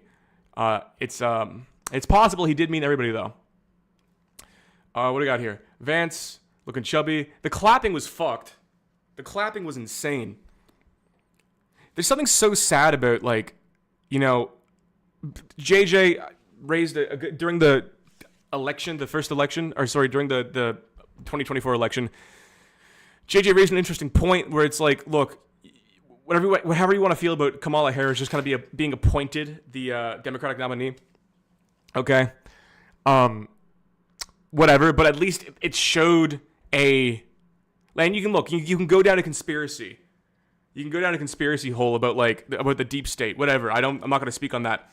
But at least it showed that, the party wasn't loyal to Biden the way the Republican Party is loyal to Trump. The loyalty that the party has for Trump is terrifying. The glazing, the one-sided glazing is fucking insane. Everything he said, the 4 minutes of clapping up and down in the very beginning was so weird. I don't have context of many State of the Union speeches. I just don't feel like I've seen that level of cheering for your candidate or cheering for the leader of your party is fucking baffling. It was cultish is a good point. I did notice he did say we're not going back, or he said we're never going back again, kind of stealing Kamala Harris's line. Don't know if that was intentional. Don't know if anyone caught that. In the very beginning, he did say we're never going back. The threatening to kick the Democrats out, Al Green getting kicked out, was pretty, I guess, reasonable. I don't know. He walked out. It wasn't like a violent thing. I don't know. When's the last time someone got kicked out of... Let's see if I can find something on that real quick. Al Green. ASL Green.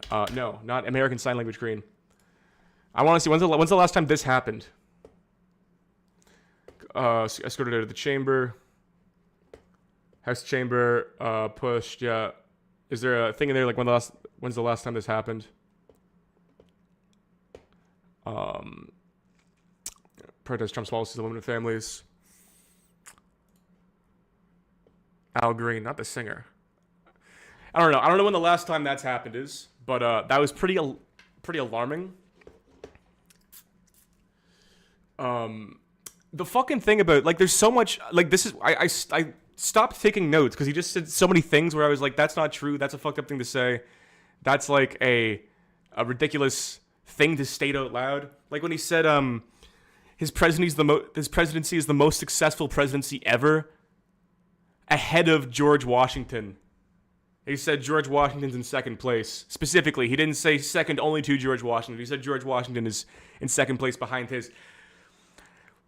That's crazy to say. That's just a crazy statement to make. The lying about the numbers, lying about Biden's numbers, saying they're the worst ever, saying his numbers are the best ever. Not true. Border apprehensions are down like 40%, same time last year from Biden. That's a objective fact. You can go find you can just Google that right now. Objective fact that it's down. The ending of the electric vehicle mandate. This is why I hate Elon. This is why I hate Elon Musk so much. Look up. I'm on Spotify. Look up Art Chat. I have a bunch of workout playlists if you want to fucking find some playlists. Yeah, Elon Musk being the guy whose his goal with Tesla was to bring a consumer electric vehicle to the market that anybody can afford and have access to, and it wasn't like a bougie technology.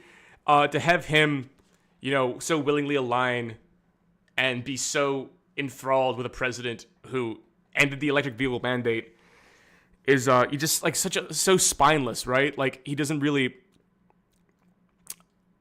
I don't know. Like obviously doesn't believe in anything. Elon Musk. It's just all about getting closer and closer and closer to power, making himself richer and richer and richer in the process. Transports. Talk about transports for 5 minutes. That Tim Dillon bit, the Tim Dillon bit about fucking Lex Friedman and Brett Weinstein, where he's like, all they want to do is talk about who is a fucking dick. All they want to talk about who's trans, And it's like for me, it's such a joke, right? It's such an ongoing bit. It's such an ongoing, recurring joke that I joke about it so frequently. And then to see him talk about trans people in sports, which that really set the tone for the rest of the speech, is just focusing on minuscule nonsense and then bolstering and lying about things that aren't true.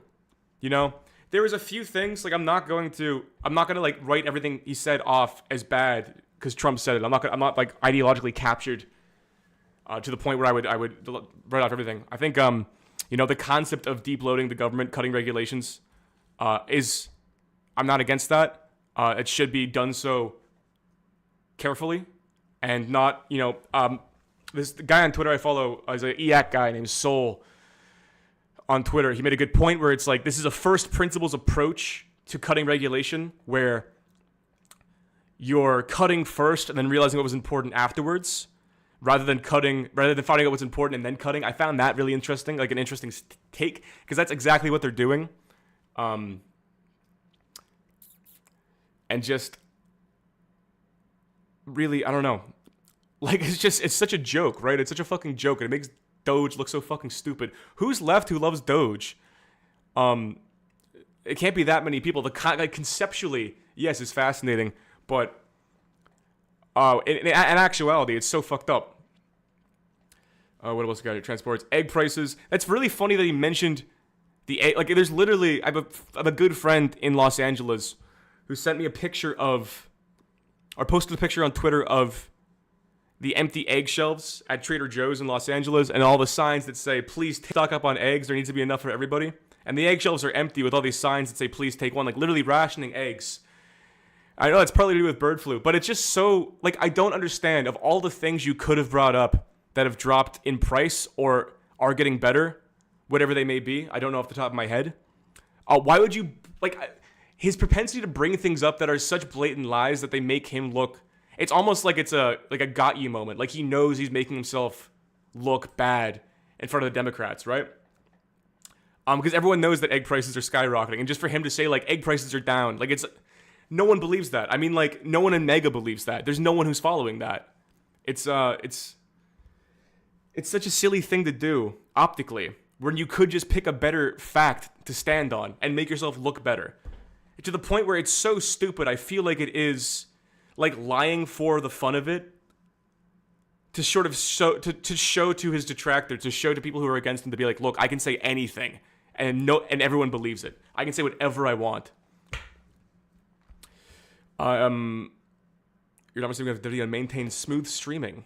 Oh, that's an alarming thing to have popped up on my screen here. We back?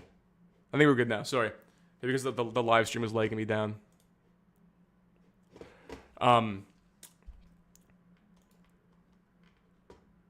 Oh, no, frozen again. Everything's back. Frozen. Good. Bad. Okay. Sorry, I get concerned. I get widgets. My widgets pop up. I get concerned. Egg prices. This one was crazy too. You know, in context of the egg prices, right? Lying about something that's obviously not true. The Social Security age scam thing, right?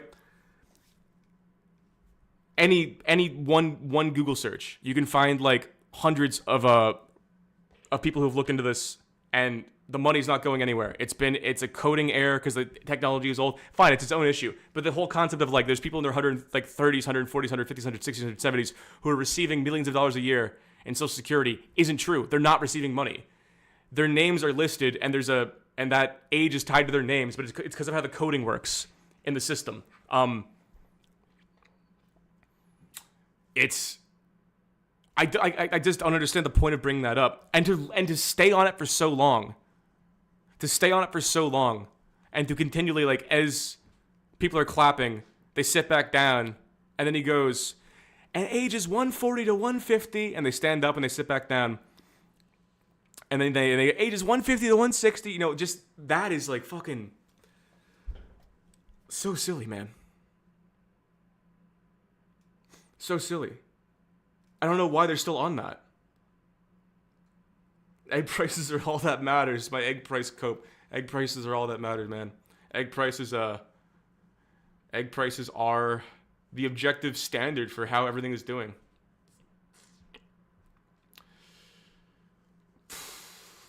April 2nd reciprocal tariffs, we had heard about those. Again, the fentanyl lie about all the talking about fentanyl in context to Canada just makes no sense. It's under 1%, and they've gotten it down. They have seized, I believe in the month of February, they seized 17 grams of fentanyl. They said they had intercepted a record low on the Canadian border. Again, I don't understand why continue pushing the lies. And then immediately after that, he said hundreds, right? So the subsidy, the trade subsidy, right? The trade difference, the deficit. It's not a subsidy. Subsidy doesn't make sense. It's a trade deficit. It's 45 million. It's skyrocketed. It's gone up from 15 to 45 million in the past 3 years because of the American economy's performance. Did better than it was projected to after COVID. Objective fact, okay? Canada has the 10th smallest trade deficit, second smallest trade deficit with any American trading partner, okay? France is bigger, Italy's is bigger, China's is bigger, Mexico's is bigger. They're all way bigger. So again, to say that, and he said hundreds of billions of dollars. He said hundreds of billions of dollars in trade deficit, right? Or a trade subsidy. He used the word subsidy. Hundreds of billions, which just that's not a number that was ever on the table. That's not a number anyone's ever said before. I just don't understand why. To say, if you're going to make an argument for tariffs, make the argument that is your intention with the tariffs. Say, we are going to discourage people from buying foreign goods and incentivize them to produce goods domestically and build here. That's a fine, whatever the outcome may be, whatever you agree or disagree on what the outcome and the side effects of the tariffs are going to be, that's still a normal justification to make. But to say that the justification is because of fentanyl and hundreds of billions of dollars in trade subsidies, which are both objective lies, why go that far? Like, why lie in a way that literally nobody believes? Unless you don't check anything or read anything once, no one believes. I like when he says, "I love the farmer." That was funny. That's kind of the stuff. That's like stuff I would say on like acid. You know, I don't know if anyone has like bits like this.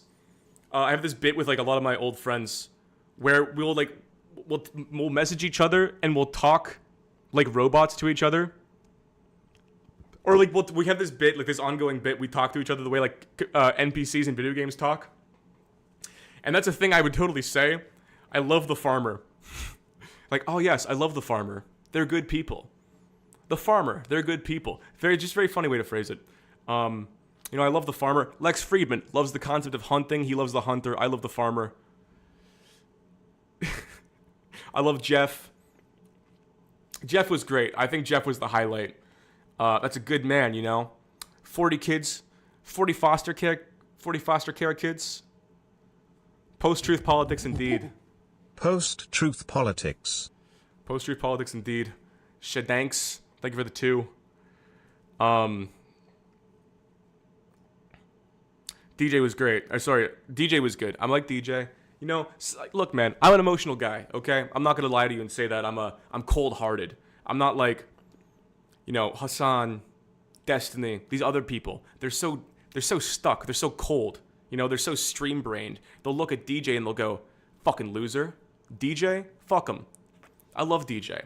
You know, so the heartstring stuff gets to me. I'm a normal dude. When the mother and daughter are there and they named the look, I really can't lie here, guys.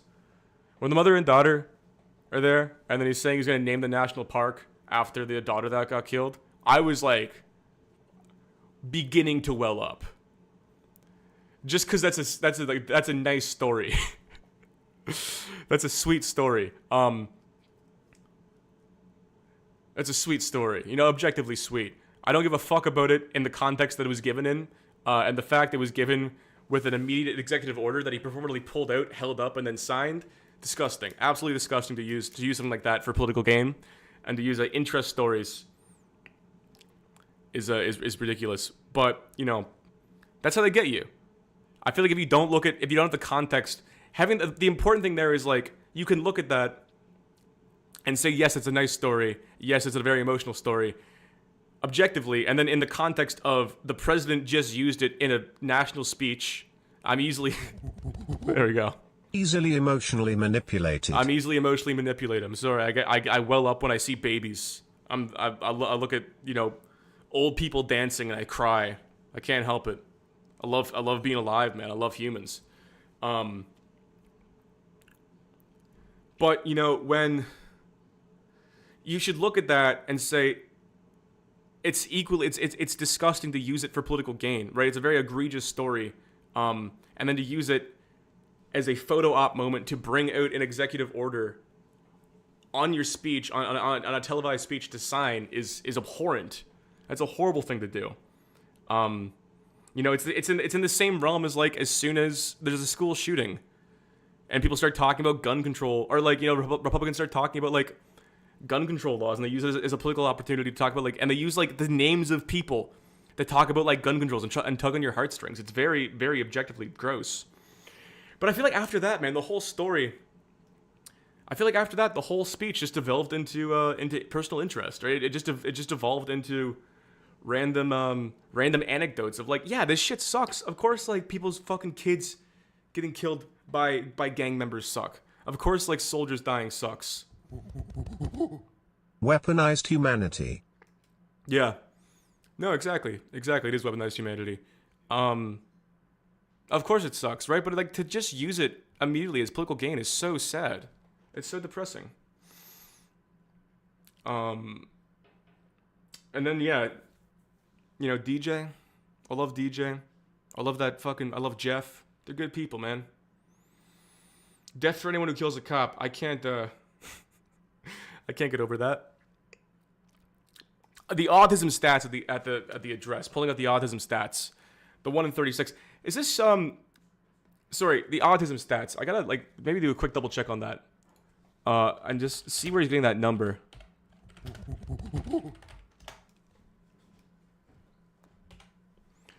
1 in 36 United States have autism spectrum disorder, according to the CDC. Look, I'm not going to.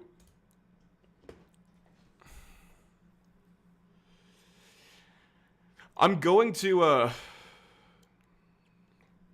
I'm going to take the I'm going to take the fence sitting position. Okay, I'm not going to deny that something in our food or something in our environment is causing an increase in autism. This is off topic, but you know any good manga? Thank you for the 2, Benjamin Applegate. And I gotta be honest with you, bro. I've never read a single manga in my entire life. Like literally 0. So sorry about that. Yeah, no. Look, it's obviously a mix of diagnosing standards have changed. What we consider. Am I gone? Yeah. What did I click? Sorry. Am I back? There we go. I'm back. Something is up, right? On both sides. Is it vaccines? I don't fucking believe that. Is it, I don't know, sugar? Look, man, I have no idea. I literally have no idea. I don't know anything about this topic. I'm not gonna pretend I know anything about this topic. I could look stuff up, I guess, and do a deep dive. But like, I'm on a fucking live stream. What do you want to do, like a 20-minute deep dive into like what's causing autism increase? I'm not an expert on this shit. It obviously seems like if there's a rapid rise like this, there is something, especially between like 2016 and 2020. You know, like when obviously the testing standards and the diagnosis boundaries of autism were more solidified, have increased. You know, it's obviously there's something. My money's on sugar and a lack of sunlight. But that's about it. I like when he... And then bringing up fucking BlackRock as well. The company when he's like a U.S. company just bought tons of land in Panama. It's BlackRock. It's like BlackRock bought all that land. Everyone knows how much we love BlackRock. I really think the mega people are finding some incongruencies with their beliefs when the president is mentioning how much he loves BlackRock for not illegally, you know, the concept of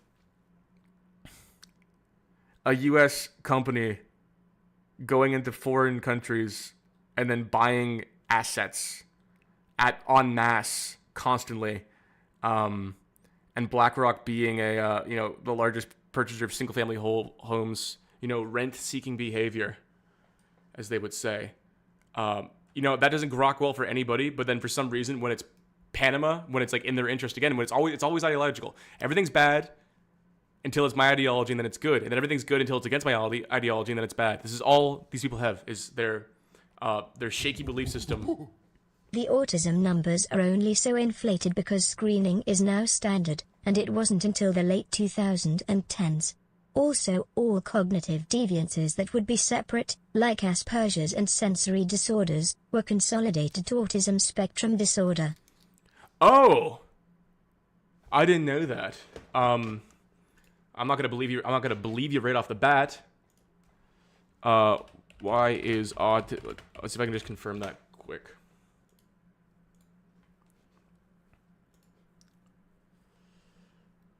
Actually, it doesn't fully explain the trend. Autism rates have tripled in New York City. 1 in 1,500, 1 in 54. Autism spectrus. If I could just back that up real quick with something.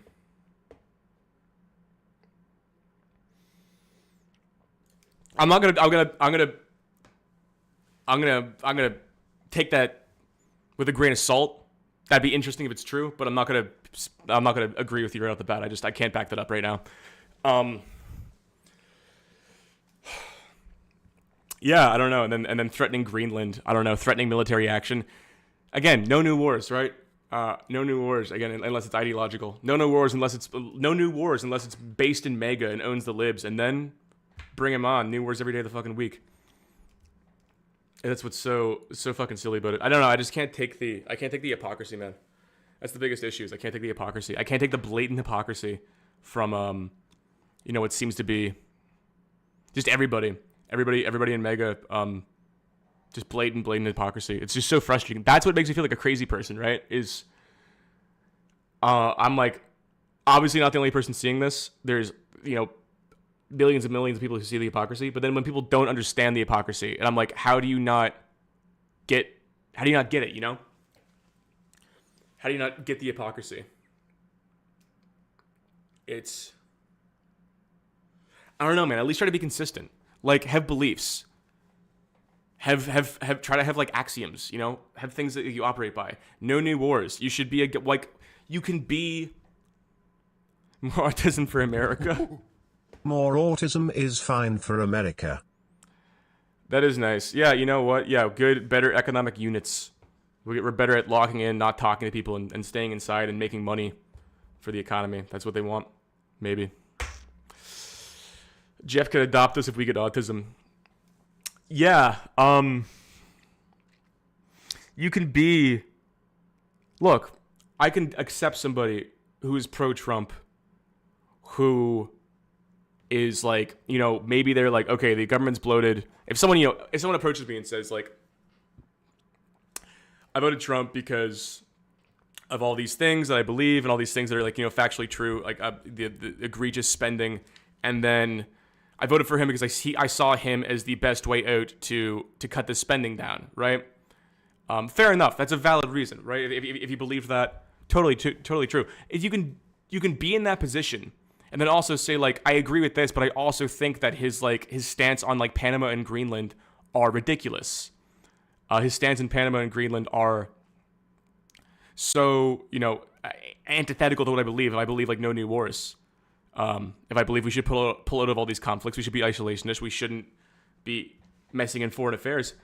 You can have those beliefs. You don't need to like agree with everything with you don't need to agree with everything with the guy that you voted for.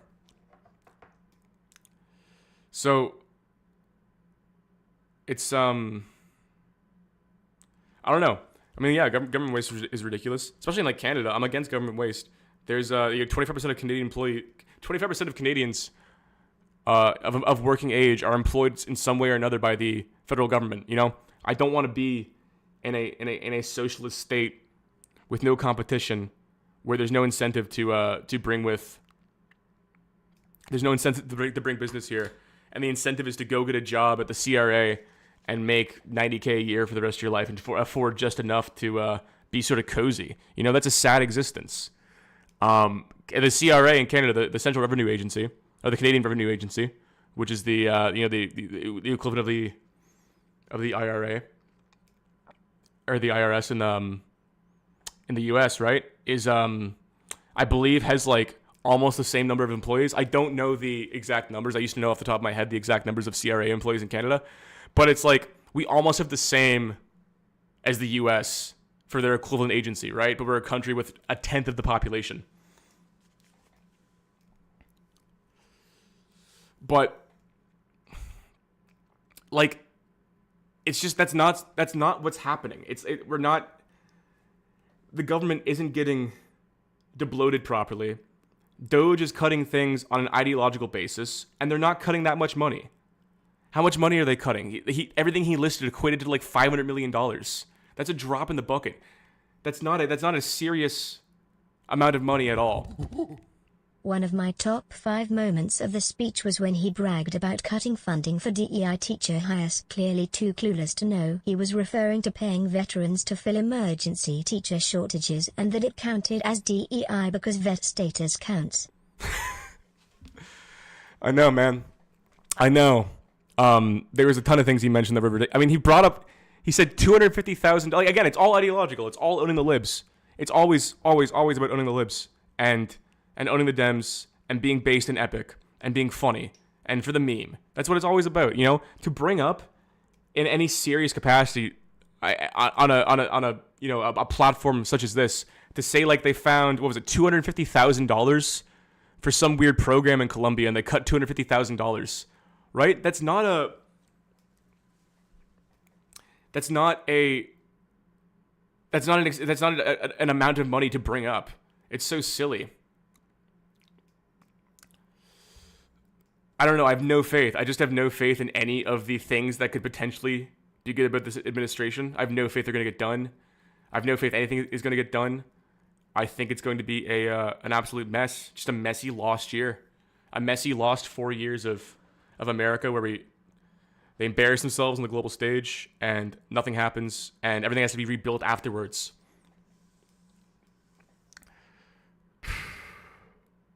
I don't know, man. I'm like, look, call me fucking lived out. Call me neoliberal. Call me fucking center left. But I like the idea of America being the world's police. They should be. Someone has to do it. It's either America, China, or Russia. And right now, it seems like the position he's putting himself into is backing away into obscurity, into isolationism, and into the end of American hegemony. And there's no one good to fill that role. Right? That's it.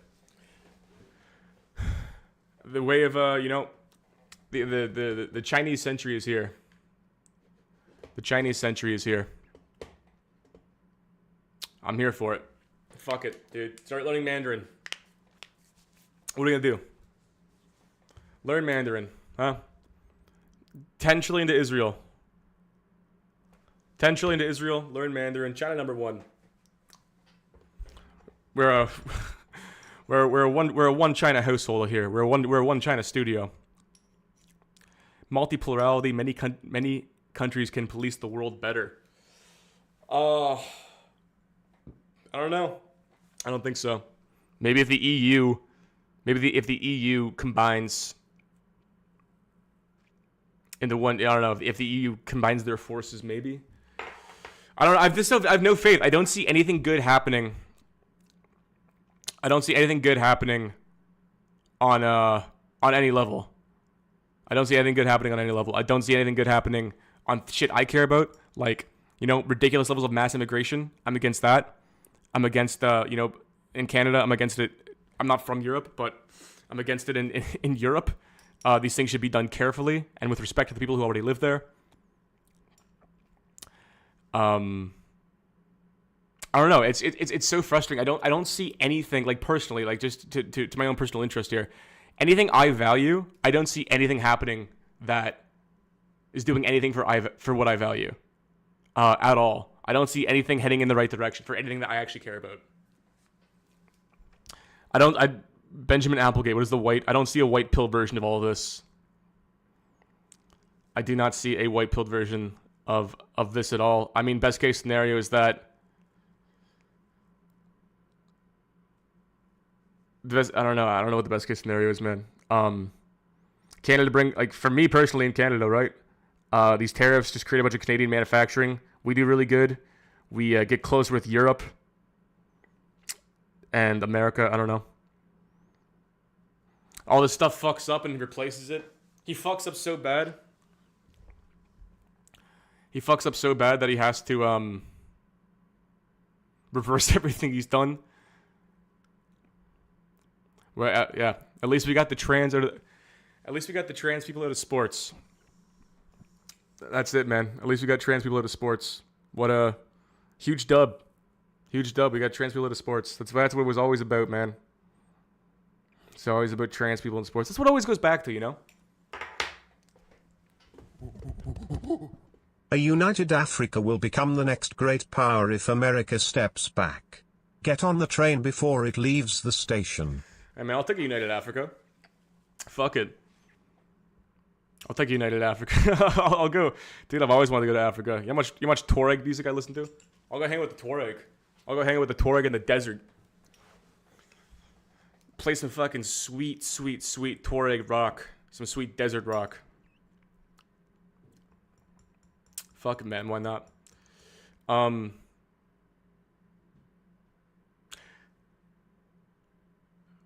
I don't see, personally, for people our age, 26, mid-20s, Gen Z, I don't see our lives improving at all. So, Cake or Jeff Buckley? Or the secret third option of not owning a CD player? Oh, Jeff Buckley. I think we put them in the computer. I'm a Jeff Buckley guy all the way. I'll always take Jeff Buckley.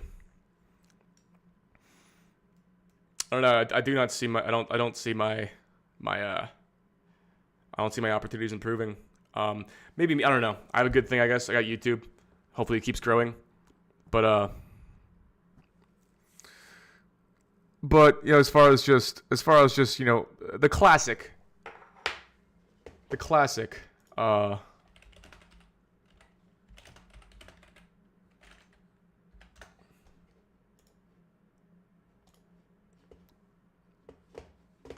Here we go. Classic image, guys. This is how I feel. I'm a simpleton, man. I'm a simple, nostalgic, aging Gen Z. And, that's it, man. What can you do? Anyway, fuck it. That's enough of that. Is 120,000 Canadian a year a good income? Just wondering. Yeah, that's a good income. I mean, you'd be fine off that totally. You'd be more than fine. That's like what is it like 90K, 85K USD a year? Like you're in a reasonable level. You're fine. You could like raise kids, like a 2-income household. You're both rocking around that. You're totally good. Do you think the U.S. could end up dissolving? No, I don't think so. Although I haven't been following like state politics. I don't know what the feeling is on the state level, but no, I don't know. These things are just too crazy, right? These things are like too crazy to speculate on. All I can do is just wait. I can just witness. Witnessing is fine. That's all I can ever do is just witness. Buying a house in Japan, documenting everything. Will you ever own a house? You might own a house. If you're Canadian, probably not. If you're American, you can buy a house right now. Move to West Virginia. Move somewhere fucking down south. Buy a $60 fucking 6-bedroom home. Made a 6-bedroom home, 100 years old, for $60,000 in West Virginia. Raise a big family down there. Go to Alabama. It's way cheaper. Canada, you're fucking cooked. Canada, you got to go up to like northern Manitoba or something. Anyway, guys, I feel like let's take some questions. I'm gonna go to the where is the docs sources stats. No, not that. Close that. Where's the view? Screen list mode, grid, multi-user screen stats, always on top. Docs, custom browser docs, YouTube live control panel. No, that's not it. I don't know where to find the questions that I was asked earlier I didn't respond to. Docs, reset docs, audio mixer stats, YouTube live control, scene selection, file. I don't know where those are. Streamlabs 8. My question, this is so sad. Streamlive doc. Activity feed. Oh, there we go. We're good. There's just 2 questions I didn't answer from before.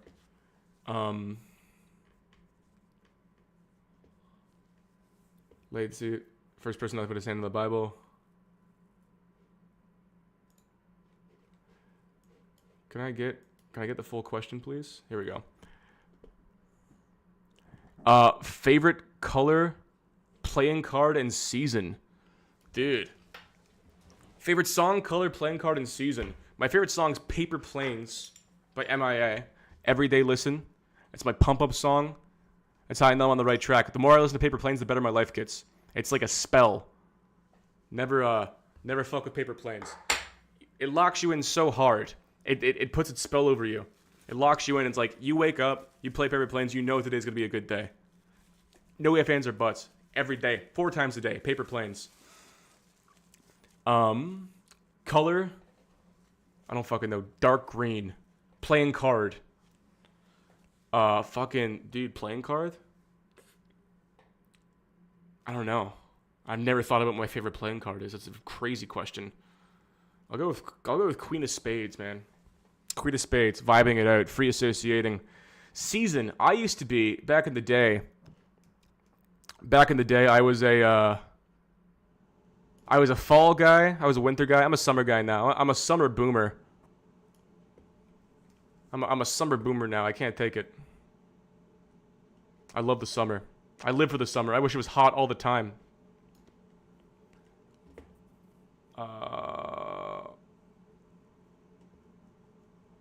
What are your current calorie budget? I've been fucking up. I have not been following my shit. Progress to the VidCon weight loss is non-existent right now. But so I'm up 6K subs from when I made that post. So the subs are up.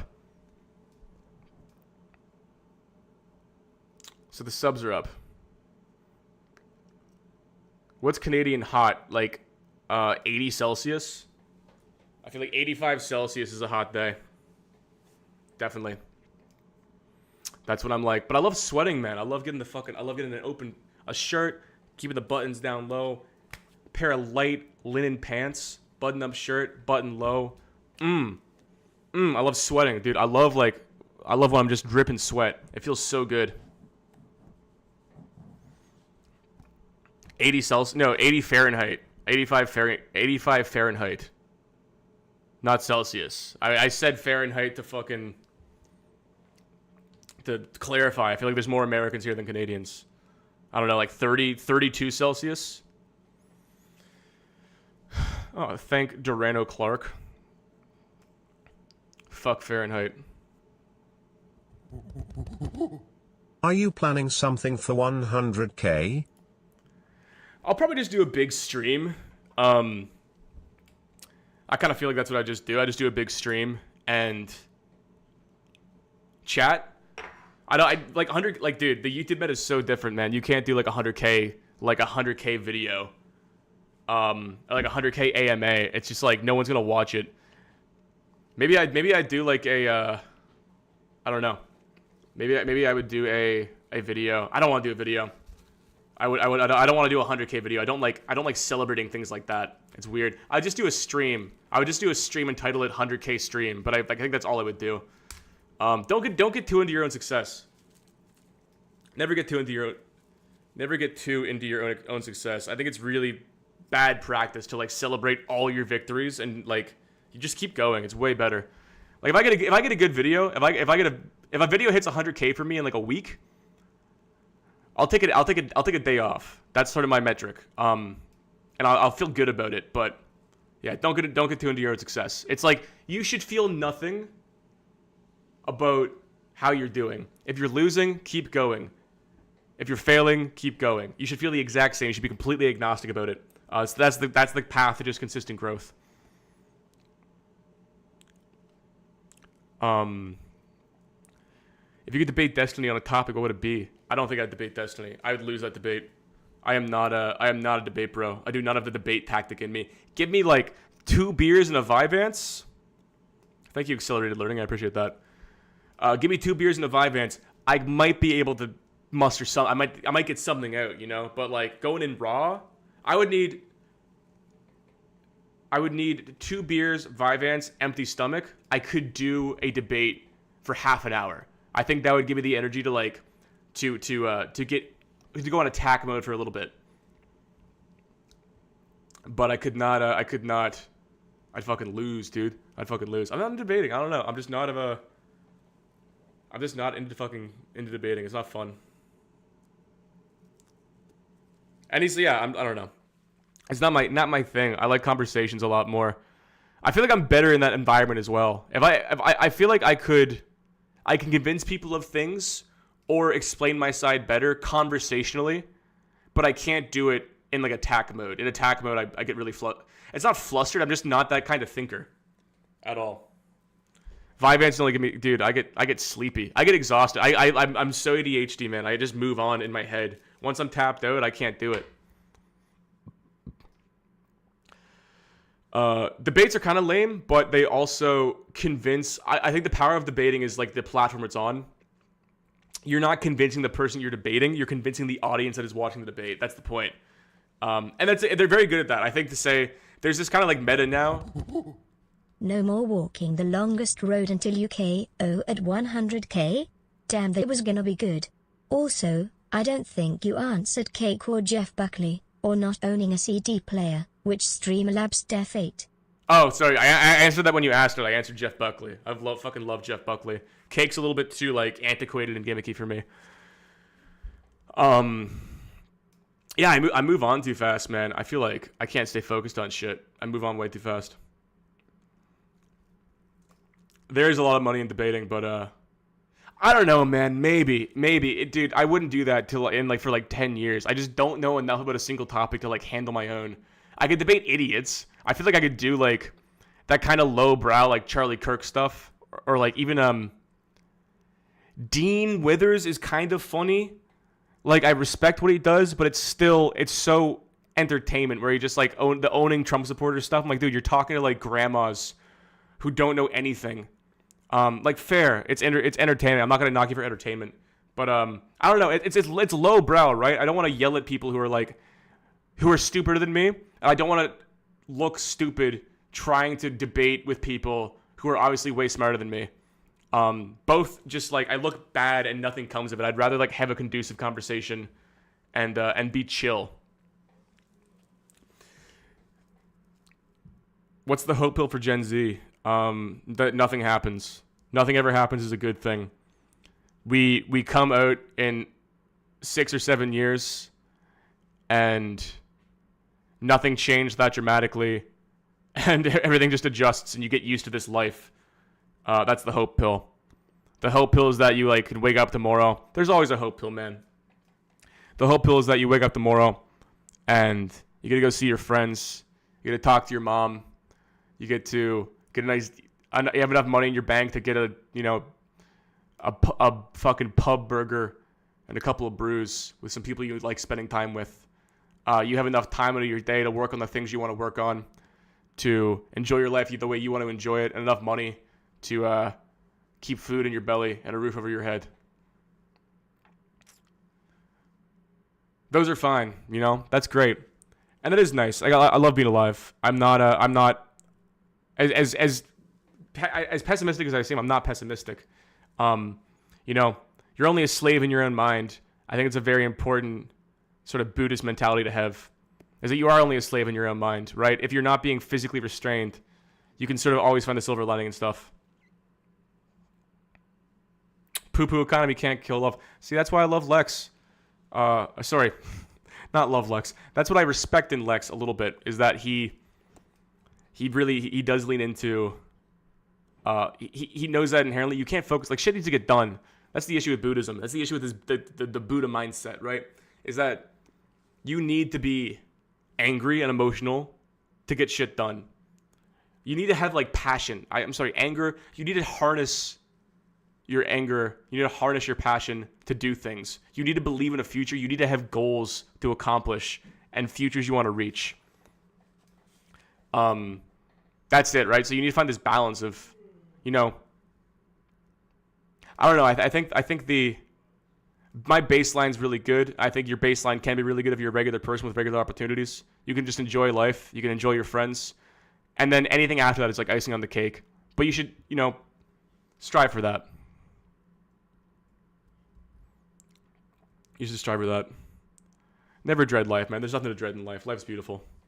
Life's so good. If there's no more, toss a super at me if you got a fucking big question you want me to really focus on for a sec. But if there is no more, I am going to go to bed. Actually, no, I'm not going to go to bed. I'm going to edit. Do I edit the stream or go to bed?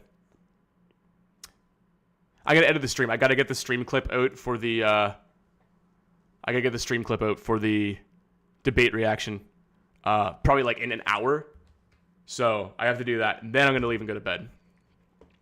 But that's my, I got to edit, man. Got to grind. I'm on my grind set. Got to get shit done. If you don't get shit done, what are you gonna do? What are you gonna do? You're not gonna build anything? You gotta build. Build, baby, build. Says it best. If you're here, join the Discord. That's where I always announce all of my streams. That's where I announce everything I do. I stream, I don't have a consistent streaming schedule, but if you want to figure it out, that's where I do it all. So yeah, definitely join the Discord. Link is in the description. It always works. It's an unlimited link. Follow the live channel to see stream highlights as well. That's where I post all the stream highlights. I post daily on there. If you're one of those people that just loves, I don't know, falling asleep to random people, I'm your guy. Yeah, that's in the description as well. And then also the Patreon. I have a book club. I do a monthly book. We just read Status and Culture by W. David Marks. Very interesting book. Talks about how status is the desire for status and hierarchy climbing is what creates culture. And then we're doing a book club meeting for that on Sunday. So you can pop into that. You can't talk because you didn't read it, but you can pop into that and listen to the book club meeting. And then after that, this month for March, we are reading Globalism. I forget the subtext. Globalism by Quinn Sublodian, who is the world's foremost expert on neoliberalism. And the book kind of explains just how we got to this stage of American finance capitalism going back through the last 100 years. But extremely interesting. And listen to Josh Citarello's podcast Doom Scroll. He had Quinn Sublodian on, I believe, 2 episodes ago. Really, really fascinating episode. Quinn's an extremely eloquent thinker, very, very concise and clear speaker. Great opportunity. Yeah, book club, Patreon is in the description as well. All memberships, all levels of the Patreon get you access to fully everything on there. Do that. Discord, fucking live channel. Appreciate you guys for watching. We got to 310 concurrent. That's one of my highest ever. I really appreciate that. And I'm going to be back Friday night, another stream. I try to do one stream a week that's fun. So Friday night's going to be the fun stream. Friday night's going to be laughing and having fun. I might get a few drinks in me. We'll carry on. It's not going to be fucking depressing. I just want to be entertaining, dude. I just want to be fucking entertaining. I don't want to be the guy who is I'm not educated enough to dissect everything I see on TV. And I end up just being oh, geez, I end up blackpilling myself. Don't want to be that guy. Friday night stream. Fun. Laughs. Oh, thank you, Chirb. Hey, you were here the whole time. Thank you, Chirb. Friday night. Fun. Laughs. Adventure. Internet adventures. I'm going to get some Canadian whiskey. I'll do some Canadian whiskey recommendations, too. For all the Canadians in the chat that can no longer buy bourbon. I'll do some good Canadian whiskey recommendations for you. Oh, fuck, Trade Jesus. offer. You update the stream list cause there's been over 40 streams and you're missing at least 10. I treat you and wifey to nice date night. Also, since chargebacks are cringe and you already have the money now and the pact is sealed, I guess. PLS. Thank you for the fucking 100, man. I really appreciate that. Yeah, no, I'm going to update all the, after this. I know, but I haven't been doing that. I've been doing the thing. That's a really easy fix. I'll put them all in the previous live streams playlist. They're unlisted, but they're in that playlist so you can watch them. I'll put them all in there. Once I finish this and get this exported, I'm going to go in and do that real quick. But yeah, thank you for the 100. I really appreciate that. Fuck the black pill. Never kill yourself. Never stop loving being alive. Never give up hope. Every day is a gift. Get angry and get shit done as well. You can have it both ways. You can love life, you can be happy, and you can be angry. Those are non-incongruent emotions to have. Happy and angry is the best place you can be. Be passionate. I will fucking talk to you.